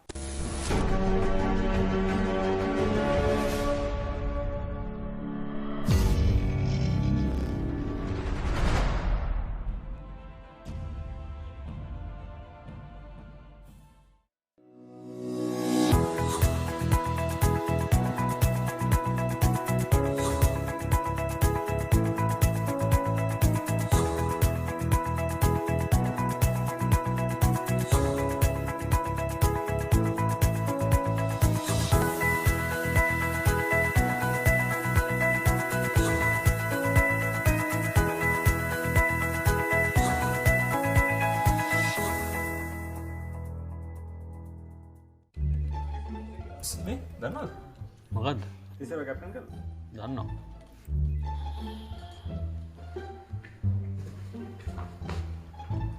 මේ අතුසිංහ ලංකාවට නෝට්. දන්නවා. කේන් ඩික්සන් දන්නවා. දන්නවා. දන්නවා. ඊයේ රග්බි මැච් එක. එතකොට සුරංග ලක්මල් කියපු දේ දන්නේ නැහැ නේද? ඕකනේ කියන්නේ පපරෙත් එක හිටියා නම් ඔහොම ස්ටක් වෙන්නේ නැහැ.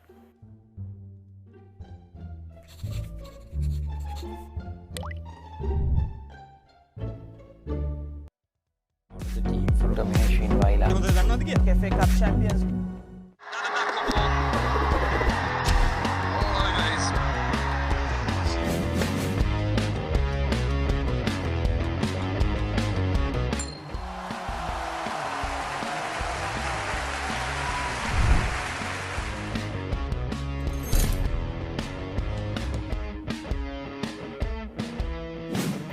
මේ ඇත්තරම ඒ 2018 සීසන් එක තමා වගේ පළවෙනි ෆුල් සීසන් එකක් ගහපු පළවෙනි සැරේ. ඉතින් ඒක ඇත්තටම පොඩි ප්‍රෙෂර් එකක් තිබ්බා. මොකද මං ගහලා තිබ්බේ නැහැ ප්‍රීමියර් එක ස්කූලෙන් අවුට් වෙච්ච ගමන්. ඉතින් ඒක ලොකු එක්ස්පීරියන්ස් එකක් ඇත්තටම මේ CC කණ්ඩායමත් එක්ක එක්ස්පීරියන්ස් අරන් ක්‍රීඩා කරන්න හම්බෙච්ච එක.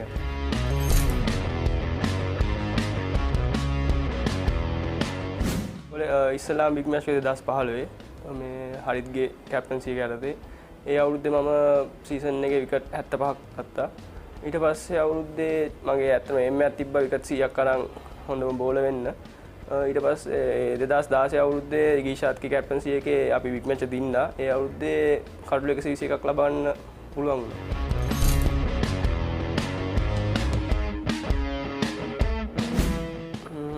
මම හිතන විදිහට ගොඩක්ම මගේ කන්සිස්ටන්සි එක තමයි ඇඩ්වාන්ටේජ් එක. ඒකයි මම ගොඩක්ම try කරන්නේ බෝලේ ස්පින් කරලා කඩු ලබා ගන්න.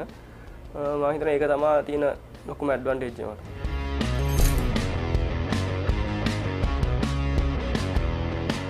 ඇත්තරම කියන්නේ ඇන්ජලෝ මැතිව්ස් වගේ කට්ටියත් එක්ක රොෂන් සිල්වා වගේ කට්ටියත් එක්ක තරඟ ක්‍රීඩා කරන්න ලැබීම ඒක ඇත්තටම වාසනාවක්.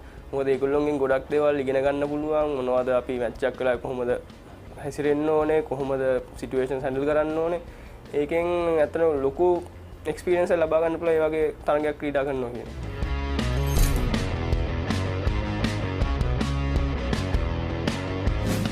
බෝලිං ගත්තොත් ඇත්තම ගොඩක්ම ප්ලෑන් එකකින් දවසට අනිවාර්යෙන් පැය එකමාරක් වගේ ස්පොට් බෝලිං කරන්න හරි නැත්නම් බැට්ස්මන් හරි බෝල් කරන්න. ඒක පුළුවන් වුණොත් හැම සතියේ දවස් 3-4ක් කරනවා. එතකොට හැමදාම වගේ කෙතරම් ජිම් රනින් තියෙනවා උදේට. ඒකයි වැඩිපුර ගොඩක්ම ස්පොට් බෝලිං කරන තමයි නිවාඩු වෙලාවක් හම්බුනොත් ගොඩක්ම කාලය යොමු කරන්නේ මගේ ඇක්ෂන් එක හදාගෙන ස්පොට් බෝලිං කරන්න තමයි.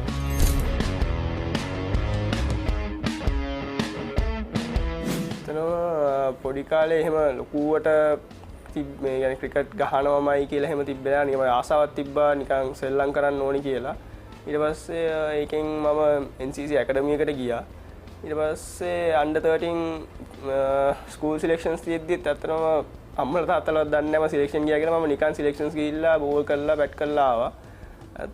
ඊට පස්සේ 2007 13 15 කණ්ඩායම නියෝජනයකින් මේ වාසනාව හම්බුණා. ඊට පස්සේ ඒ පටන් ගත්ත එක තමයි දිගටම ඊට පස්සේ මේ දැන් වෙනතුරු ක්‍රීඩා කරන්නේ.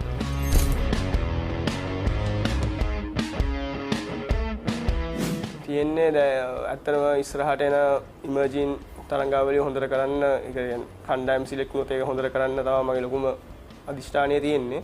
ඊට පස්සේ ශ්‍රී ලංකා A ටීම් එක නියෝජනය කරන්න වරම් ලබා ගන්න ගොඩක් ෆයිට් කරනවා. තව ඉස්සරහට එන ප්‍රීමියර් සීසන් එකේ ගිය අවුරුද්දේකට 63ක් ගත්තා. මේ අවුරුද්දේ ඊට වඩා කඩලු සංඛ්‍යා ලබා ගැනීම තමයි පරමාර්ථය තියෙන්නේ.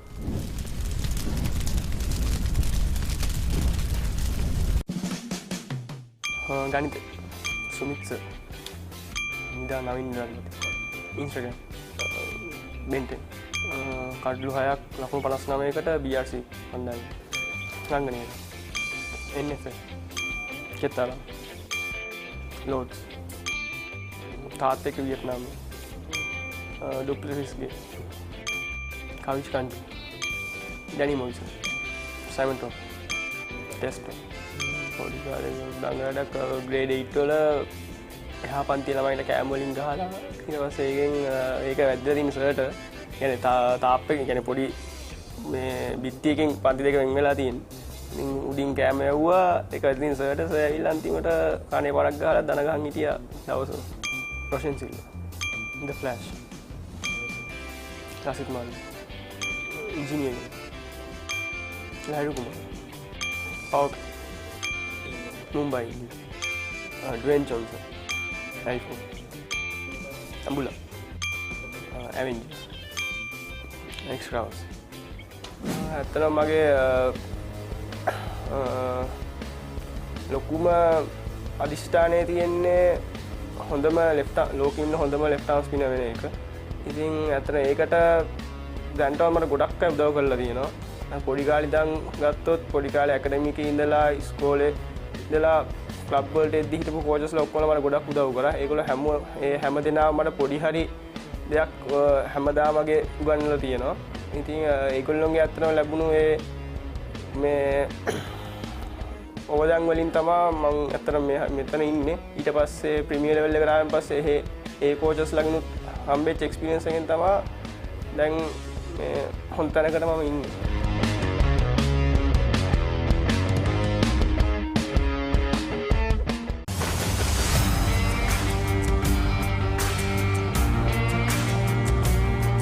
නේරඩි ඔලිබරපු යාල්පානතිල්ල මාතර කොටවිල ගම්පියසට ඇවිල්ලා තියෙනවා.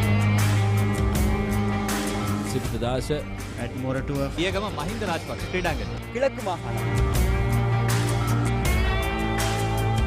Sugadadasa Indoor Stadium is the Fox Hill Supercross.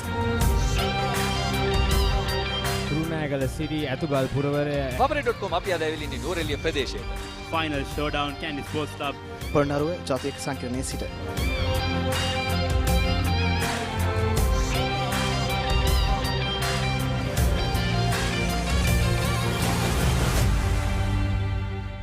හැමෝම ඇවිල්ලා. ඔයාලා විතරයි අඩුවට හිටියේ. එන්න එන්න. හරි ඔක්කොම බලන්න පුළුවන්. මේ බලන්න. මේ තෙරපොන්. මේ කාලේ ඕන දෙයක් ක්ෂණිකව දැනගන්න පුළුවන්. මෙන්න ඔසීන්න ඇන්ඩ්‍රු කතා කරනවා. Hello Andrew. මුළු ක්ලික් එකම අද අපේ ගෙදර. පොඩි ලොකු හැමෝම අද අපේ ගෙදර. මේ හැමෝම සතුටු කරන්න අපේ ගෙදර සුපර්ෆාස්ට් ඉන්ටර්නෙට් වගේම ඇති තරම් ඩේටා තියෙන්නේ ඩයලොග් හෝම් බ්‍රෝඩ්බෑන්ඩ් නිසා. Right. මගේ ඩයලොග් මගේ විදියට මගේ සුපර් හෝම් එකේ. ලංකාවේ අපිට නම් ඩයලොග් තමයි. මගේ කනෙක්ෂන් එක මගේ ලයිෆ් එකට ජවයක් දෙන බලයක්. අන්ලිමිටඩ් කෝල්ස් SMS විතරක් නෙවෙයි ඇති තරම් ඩේටාත් මට තියෙනවා. පිටරටදි වගේම ෆ්ලයිට් එකේ ඉද්දිත් අන්ලිමිටඩ් රෝමින් ඇක්ටිවේට් කරන්න හරි සිම්පල්. ලේටස්ට්ම ස්මාර්ට්ෆෝන් වලට ලංකාවේ හොඳම ඔෆර්ස් වගේම විශේෂඥ සේවාවකුත් මට ලැබෙනවා. ඩයලොග් ක්ලබ් විෂන් වෙතින් දෙන මේ සුවිශේෂ දීමනා නිසා මගේ ලයිෆ් එක විනෝදයෙන් පිරීලා. එන්න ඔබත් මේ හැමදේම අත්විඳින්න. ඩයලොග් පවර් ප්ලෑන් සම්බන්ධතාවයක් අදම ලබා ගන්න. ඩයලොග් පෝස්ට්පේඩ් බලය ඔබට.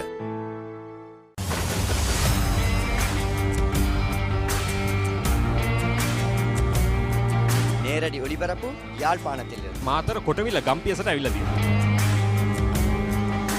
සිද්ධාස ඇඩ්මොරටුව පියගම මහින්ද රාජපක්ෂ ක්‍රීඩාංගණය. கிழக்கு மாகாணம் Sugaddas Indoor Stadium is the Fox Hill Supercross. රුණෑගල සිටි ඇතුගල් පුරවරය papare.com අපි අද ඇවිල්ලා ඉන්නේ නෝරෙලිය ප්‍රදේශයේ. Final showdown Candy Sports Club. Polonnaruwa ජාතික සංකීර්ණයේ සිට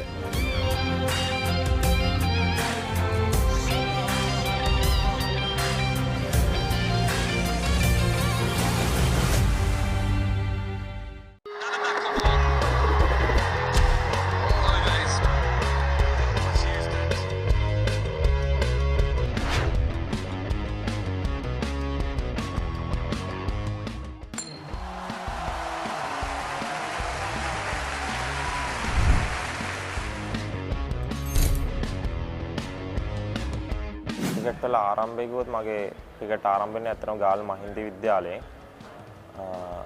6 වසරේ ඉඳලා අවුරුදු 13න් 15 කණ්ඩායමෙන් තමයි මගේ ක්‍රිකට් ආරම්භ වෙන්නේ. ඒ දක්වා 13න් 15 සිට 15න් 15 17න් 15 19න් 15 වෙනකන් ගාල් මහින්ද විද්‍යාලයේ නියෝජනය කරා.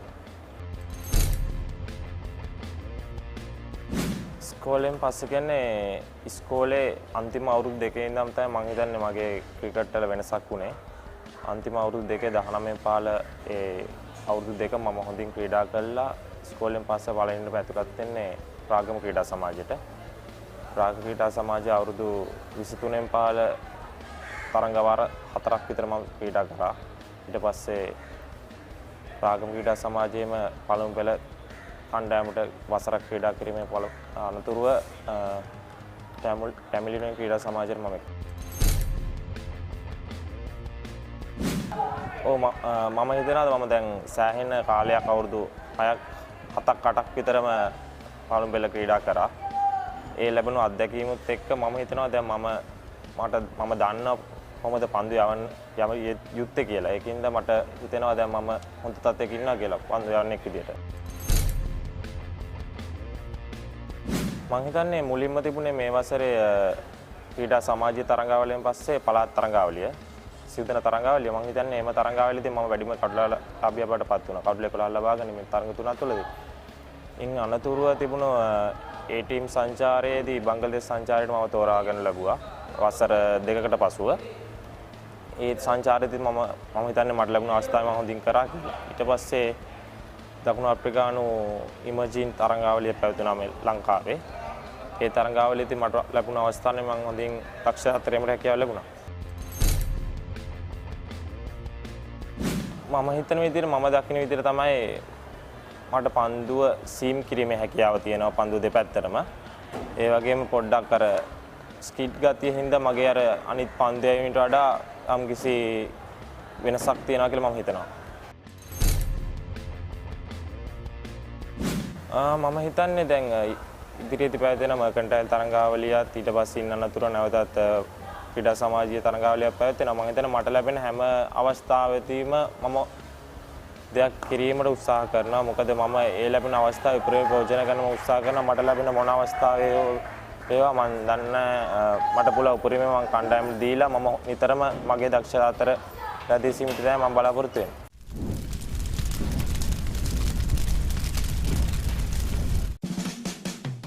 පෞද්ගලික බැංකු කරකියාව ජේම්ස් ඇන්ඩර්සන් දඹුල්ල ක්‍රීඩාංගණය ලෝඩ්ස් ක්‍රීඩාංගණය කුසල් ජනිත් හොඳම bowling partner Prabath Jayasuriya. Akila Dhananjaya. Football රොනාල්ඩෝ.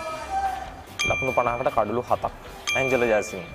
පාකිස්තානු ඒ කණ්ඩායම සමග ශ්‍රී ලංකාව ඒ කණ්ඩායම අතර පැවතිච්ච තරගය. ආශික්. කුසල් ජනිත්. පූල් පහර. ගෙදර ගාල්ල. ලක්ෂාන් සඳක. බවුන්සර් පංගු. රාගම ක්‍රීඩා සමාජය. SSC කණ්ඩායමට එරෙහිව ලකුණු 83ක්. කුමා සංගක්කාර. ටෙස්ට් ක්‍රීඩාව. මුම්බයි ඉන්දියන්ස්. ගණිතය ගුරුවරයාට පළමු කඩලු පහදාගත්තා CCC කණ්ඩායමට එරෙහිව මම කිව්වේ කඩලු 7ක් ලකුණු 50කට. ඩොනික් බෙන්. සරාගේ සමතේකස්. බාත්. ප්‍රභාත් ජයසූරිය. Extra car. පරිප්පු. දීග කලිසා. මම තරහ යනවා.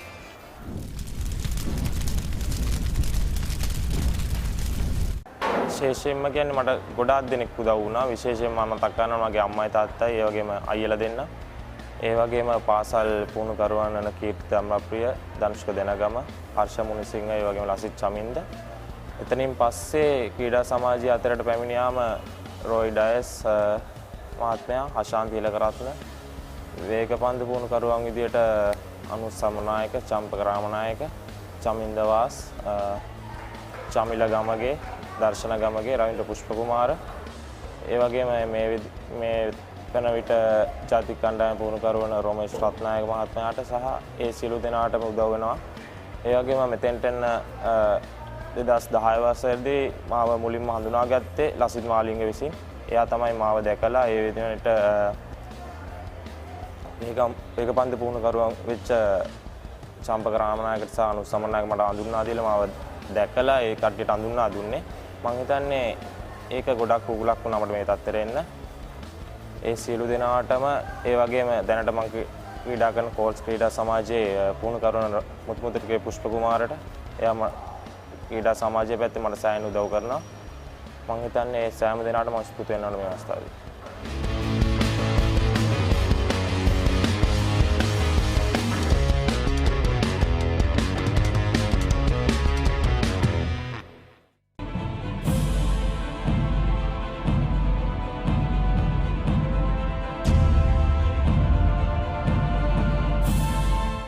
දැන් මේ සෙමිෆයිනල් තරඟයේ කල්කටාල පැවතුණු ගල්මුල්ලේ වෙනකොට ඔබ ඇත්තටම ගිහිල්ලා නායකයාට කියනවා නේද අරවින්ද වෙතන පන්දු රකින්න තියන්න එපා මොකද ඌට යම්කිසි දෙයක් වැදිලා ආබාධයක් සිදු වුණොත් එimhe අවසාන තරඟයට ඇවිල්ලා ප්‍රශ්නයක් වෙනවා මම එතනට යන්නම් කියලා ඔබ වොලන්ටියර් වෙනව නේද අනිවාර්යයෙන් ඒක මොකද ඇත්තටම කිව්වා වගේ මේ අපේ ඉන්න මේන් බැට්ස්මන් කෙනෙක් ඉතින් මට ඉන්ජරි එකක් වුණොත් මට කාලයක් තියෙනවා රිකවර් වෙන්න එතකොට අරින්ද ඇඩර්ඩ්නෝ ෆයිනල් එකට තියෙන දවස් දෙක තුනයි. ඉතින් අපේ ලොකුම බැට්ස්මන්. ඉතින් මට කොහොම හරි ලොකුවටම එහෙම නෙවෙයි මට තේරුනේ මට අරින්දය ගන්න. ඇතුළට තියාගන්න එක තමයි ඉතින් ඕක වෙන්න ඕනේ මගේ හිතේ කියෙන්නේ නැත්තේ. ඉතින් දැක්ක හැටි අපි මේන් එක්කනේ ඔයා නම් මට හිතෙනවා එයාව ගන්න කියන එක තමයි. මගේ හිතේ ඔක්කොම ඇතිනේ ඒකනේ. ඒක නිසා මම ආයෙ එතනට යන්නේ. ලයින් එකට. එතකොට තමයි ආයි ඔය බෝතල් ටික එන්නේ.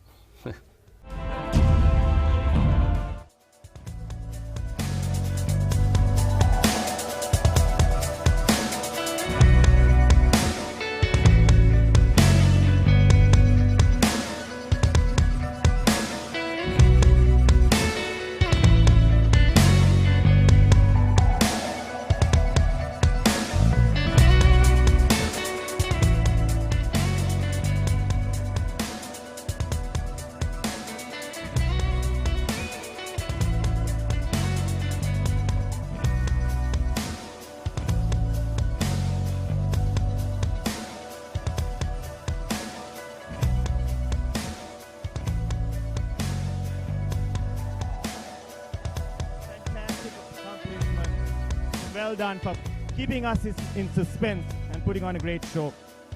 I also want to congratulate St. Thomas's on fighting hard and really putting on a fantastic show as well.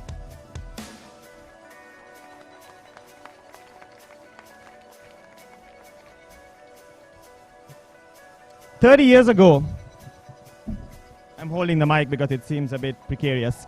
30 years ago today, I was here as captain for Royal for the 20th annual Royal Tourmaline Regatta. And when I captained in '89, I was coming off a great high.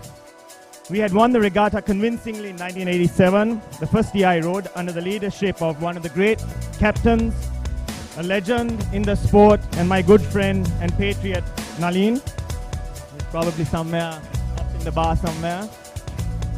Then in 1988, we won 36-4 under the captaincy of Varuna, which was the largest point victory at that time. Then came my year when I was captain in 1989. The pressure was on. I was pumped and ready to make it happen. However, despite mine and the team's best efforts and planning, somehow everything seemed to go wrong. My rowing partner of 4 years immigrated to the US. Our A4 fell apart 2 days before the regatta because somebody fell sick. We lost the toss for the course. We lost the toss for the boat. And it only made sense for us to lose the regatta by the narrowest of margins. I was distraught over the loss and asked myself, why did it have to happen my year? 30 years later, as I reflect, I have a much more mature outlook. And I say, why not? And does it really matter? And I have to also say that it was a very humbling experience for me. The legendary basketball player Kareem Abdul-Jabbar said, you can't win unless you learn how to lose. For in sport, as in life, there will be moments of glory where everything goes your way. There will also be moments of disappointment and setback. What is quintessential is to savor the experience, handle it with grace and dignity, and learn from it. At Johnson & Johnson Pharmaceuticals, we are always under pressure to bring the best new drugs and therapies for patients that are dying out of cancer. Everyone works hard, everyone gives it their best, but things don't always go our way. And we have a saying, sometimes we win, sometimes we learn. For the winning team, Royal, congratulations. Well done. Celebrate. Enjoy the moment. All your hard work paid off. You will remember this moment for the rest of your lives, and it will make you strong. For the team that came in second, St. Thomas's College, hold your heads up high. Celebrate. Enjoy the moment.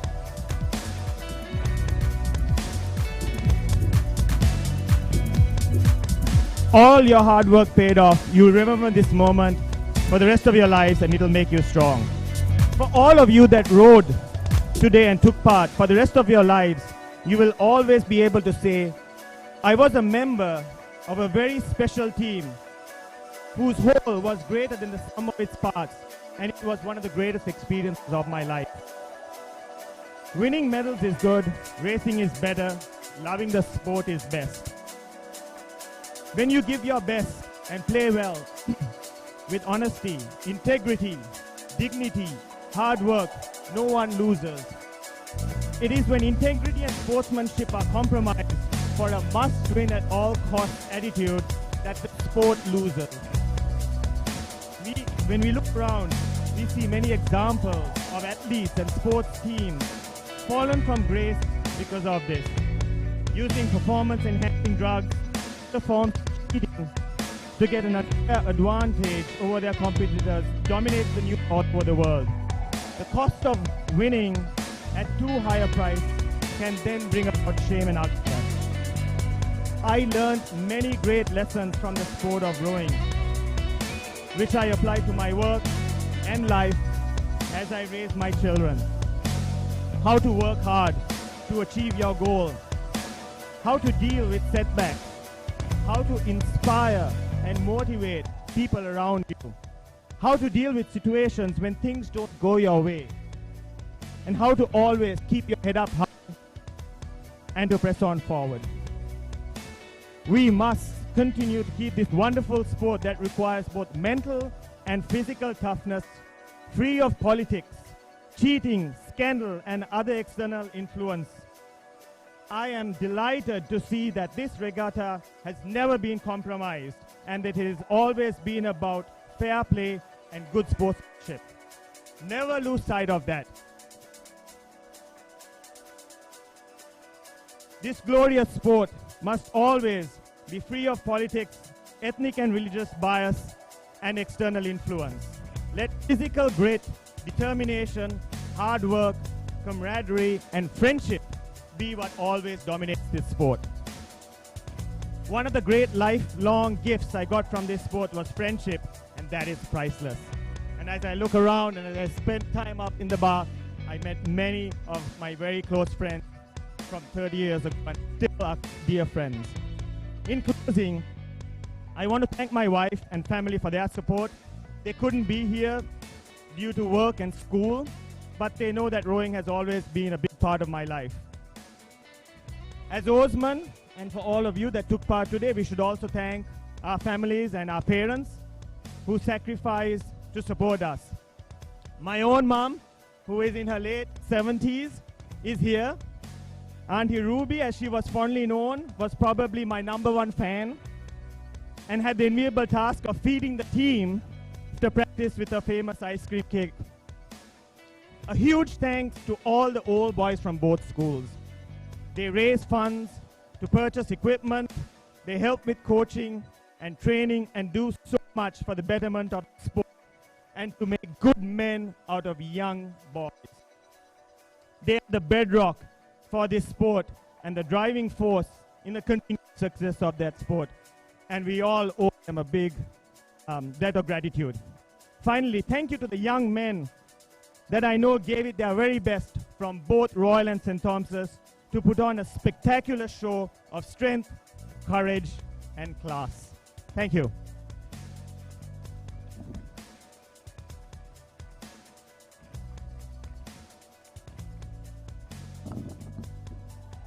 Thank you, Dr. Abhay Singh, for those words. We would now like to begin the award presentation. The Senior Skulls Trophy. It was won by St. Thomas's College, Mount Lavinia, Ashika with a time of 3 minutes, 36 seconds. Could we have the sub-warden, please, sir, to give away the awards? Ashika Ranavira, the winner of the Senior Skulls.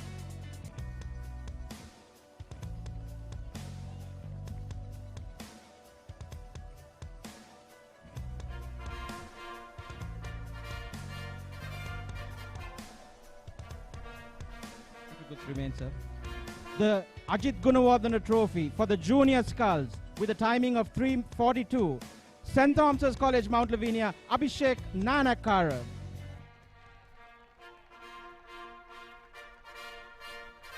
Big round of applause.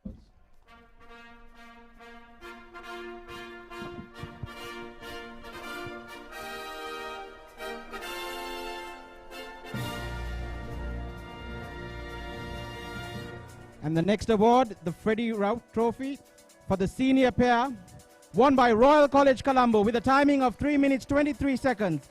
Sajad Ajmal, Mayuka Gamage, the senior pair, Freddie Rout Trophy.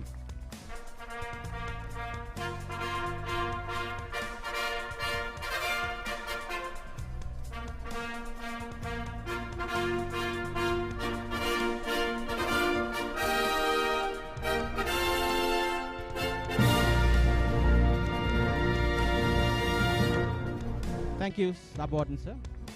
Could we have the Principal of Royal College step forward? The next award, the Chula Samarasinga Trophy, won by Royal College Colombo with a timing of 3 minutes 30 seconds. Gavik Kurupu and Dilika Mahale, the Junior Pair Award, Royal College Colombo.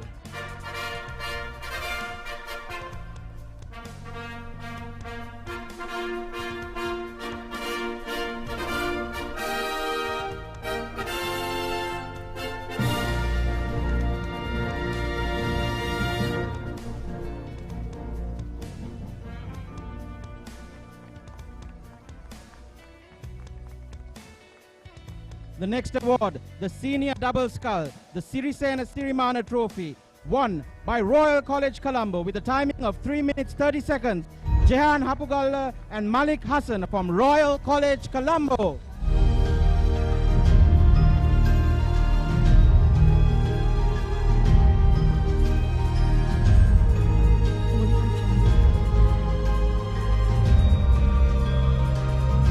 Another round of applause, ladies and gentlemen, for the Sirisena Sirimana Trophy, the senior double scull, won by Royal College, Colombo.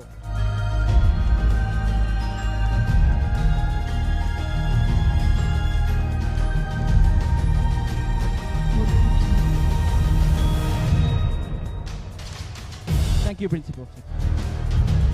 Could we have Mr. M.L. De Silva from the St. Thomas's College? The junior double scull, the Mohid Phillips Trophy, won by St. Thomas's College, Mount Lavinia, Abhishek Nanakara and Shanal Ranavira with a timing of 3 minutes and 10 seconds.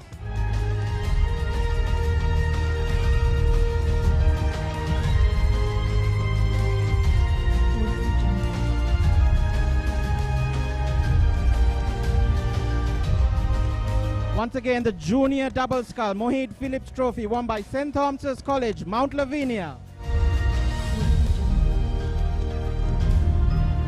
The next award, the Captain Janaka De Fonseca Memorial Trophy for Under 16-4, won by St. Thomas's College, Navka Molamura, Ayuka Amarasekara, Adrian Jans, Mahit Nayanakara, Anik Vijayaratna, with a timing of 3 minutes and 24 seconds for the Captain Janaka De Fonseca Memorial Trophy, won by St. Thomas's College, Mount Lavinia.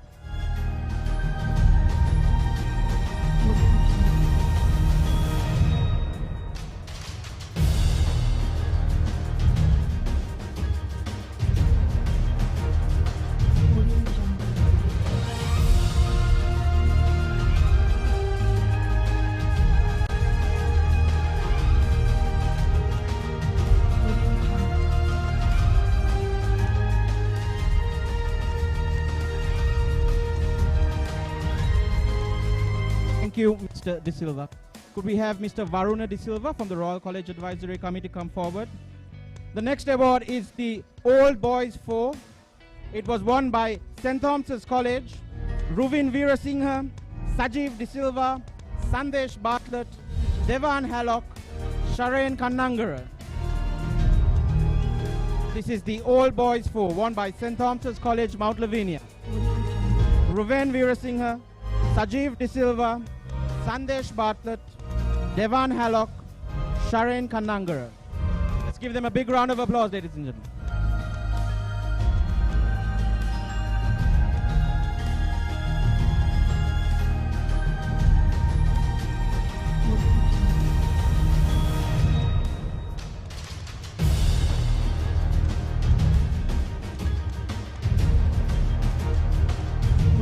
Thank you, Mr. De Silva. Could we have the chief guest, Dr. Abhay Singha, please, to step forward? The next award, with a record timing, the Junior B4s, the Colonel Percy Fernando Trophy, won by Royal College, Colombo, with a timing of 3 minutes 13 seconds. Taviru Hettiarachi, Dinal Alutgama, Raidoma, Minulu Algada, Manet Potupitia from Royal College, Colombo, winners of the Junior B4 category.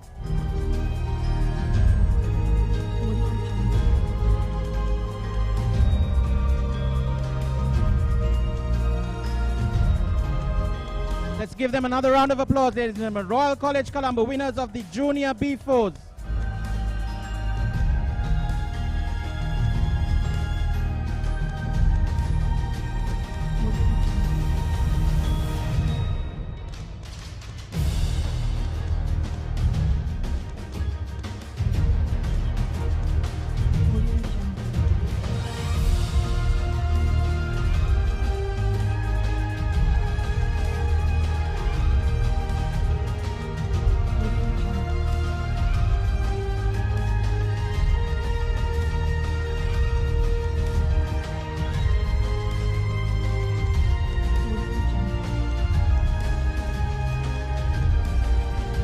Next award, the Eraj Vijay Singh Trophy for the Junior 4, won by St. Thomas's College, Colombo.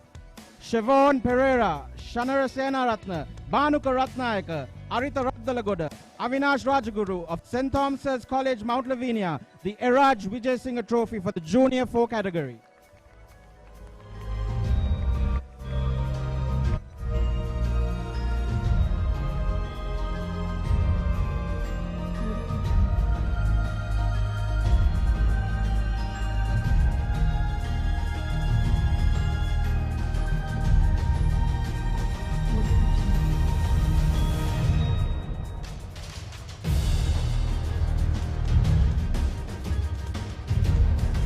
round of applause, ladies and gentlemen, for the participants, the winners of the Junior 4 St. Thomas's College, Mount Lavinia.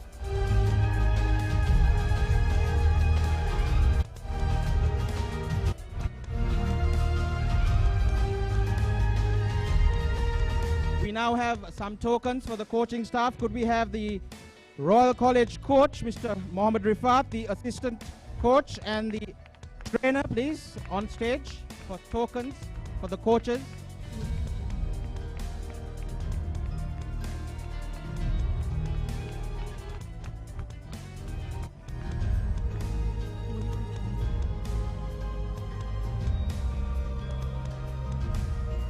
And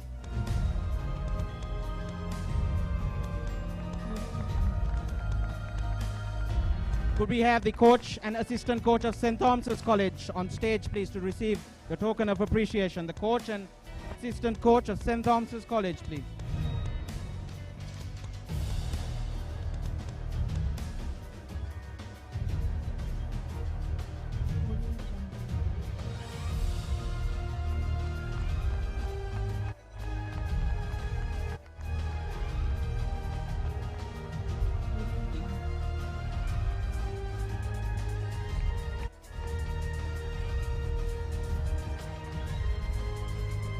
And now, could we have the principal of Royal College, sir, to give a small token of appreciation to Dr. Abhay Singha, please?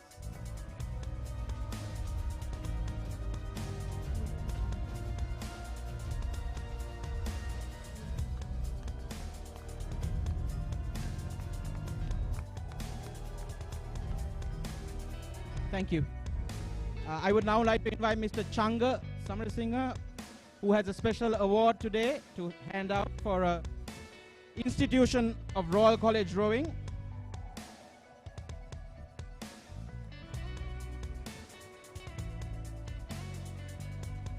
It is my great pleasure to introduce a very special person for Royal College Rowing, an institution of rowing for Royal. He represented Royal in 1982 and 83 era. He coached fitness for Royal from 1990 to 96 and as a rowing coach from 2001 to 2008. He was member of the rowing advisory from 2009 to 2011 and advisory chairman in 2011.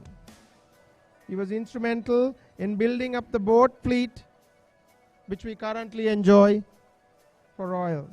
Presently, he is the secretary of the Royal College Games Council. Better known to many as Dore.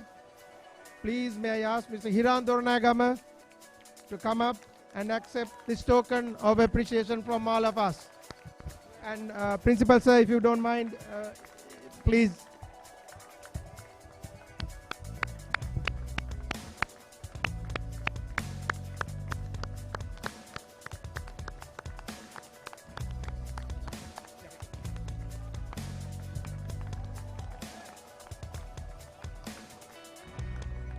Could we have Dr. Abhay Singha come forward? We'd like to present a special token of appreciation to the Sub-Warden of St. Thomas's College and the Principal of Royal College. Could we have the Sub-Warden of St. Thomas's College to collect his token of appreciation?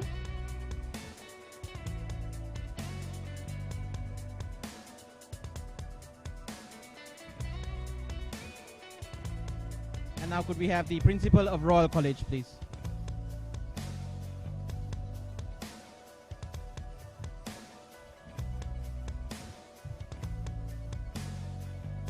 Thank you.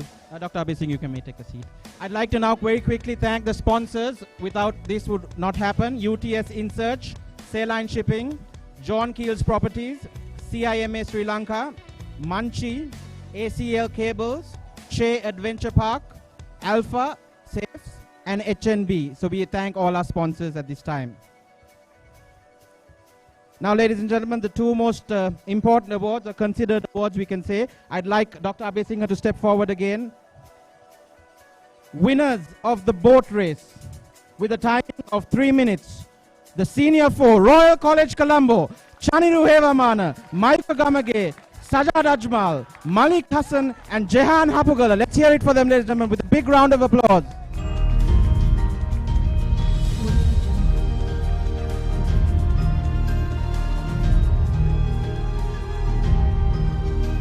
Shaniru Hevamana, Mayuka Gamage, Sajad Ajmal, Malik Hassan, Jehan Hapuga of Royal College Colombo, winners of the Senior 4 boat race with a timing of 3 minutes. Let's have a big round of applause for them, ladies and gentlemen.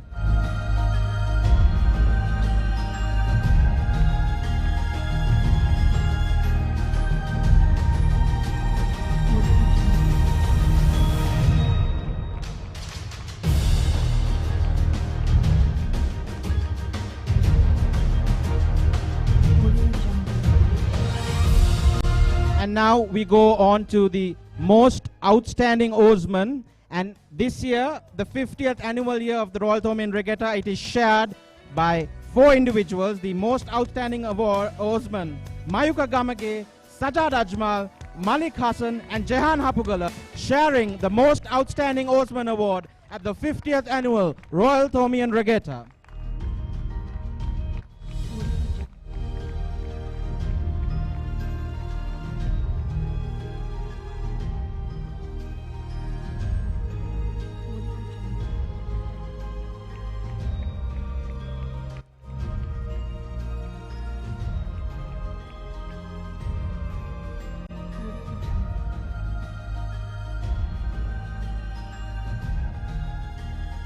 Okay, ladies and gentlemen.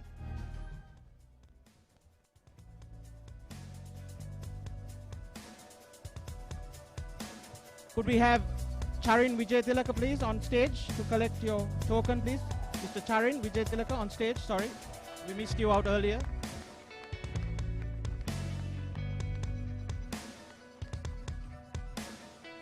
Okay, now perhaps the moment you've all been waiting for. The overall winner of the 50th annual Royal Thomaian Regatta, and they walk away with the T.N. Fernando Trophy. Tally of 32 to 20 points. The winner is Royal College Colombo, walking away with the T.N. Fernando Trophy at the 50th annual Royal Thomaian Regatta. Royal College Colombo. Could we have the team on stage, please?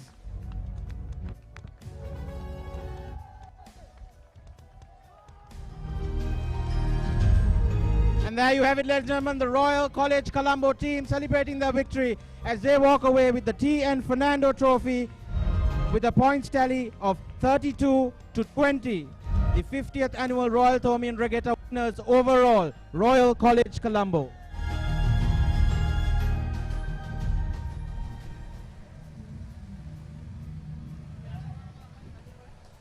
Yes, and that's the winning team, Royal College. Their 5th consecutive victory in the Royal Thomaian Regatta. The 50th Royal Thomaian Regatta just finished here at the Colombo Rowing Club, and what a splendid regatta it was.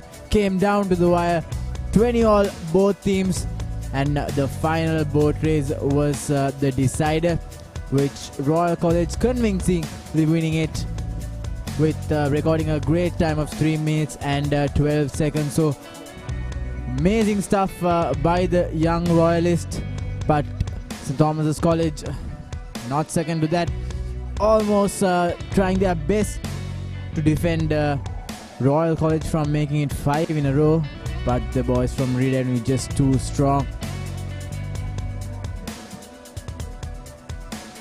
So it's all coming to an end here.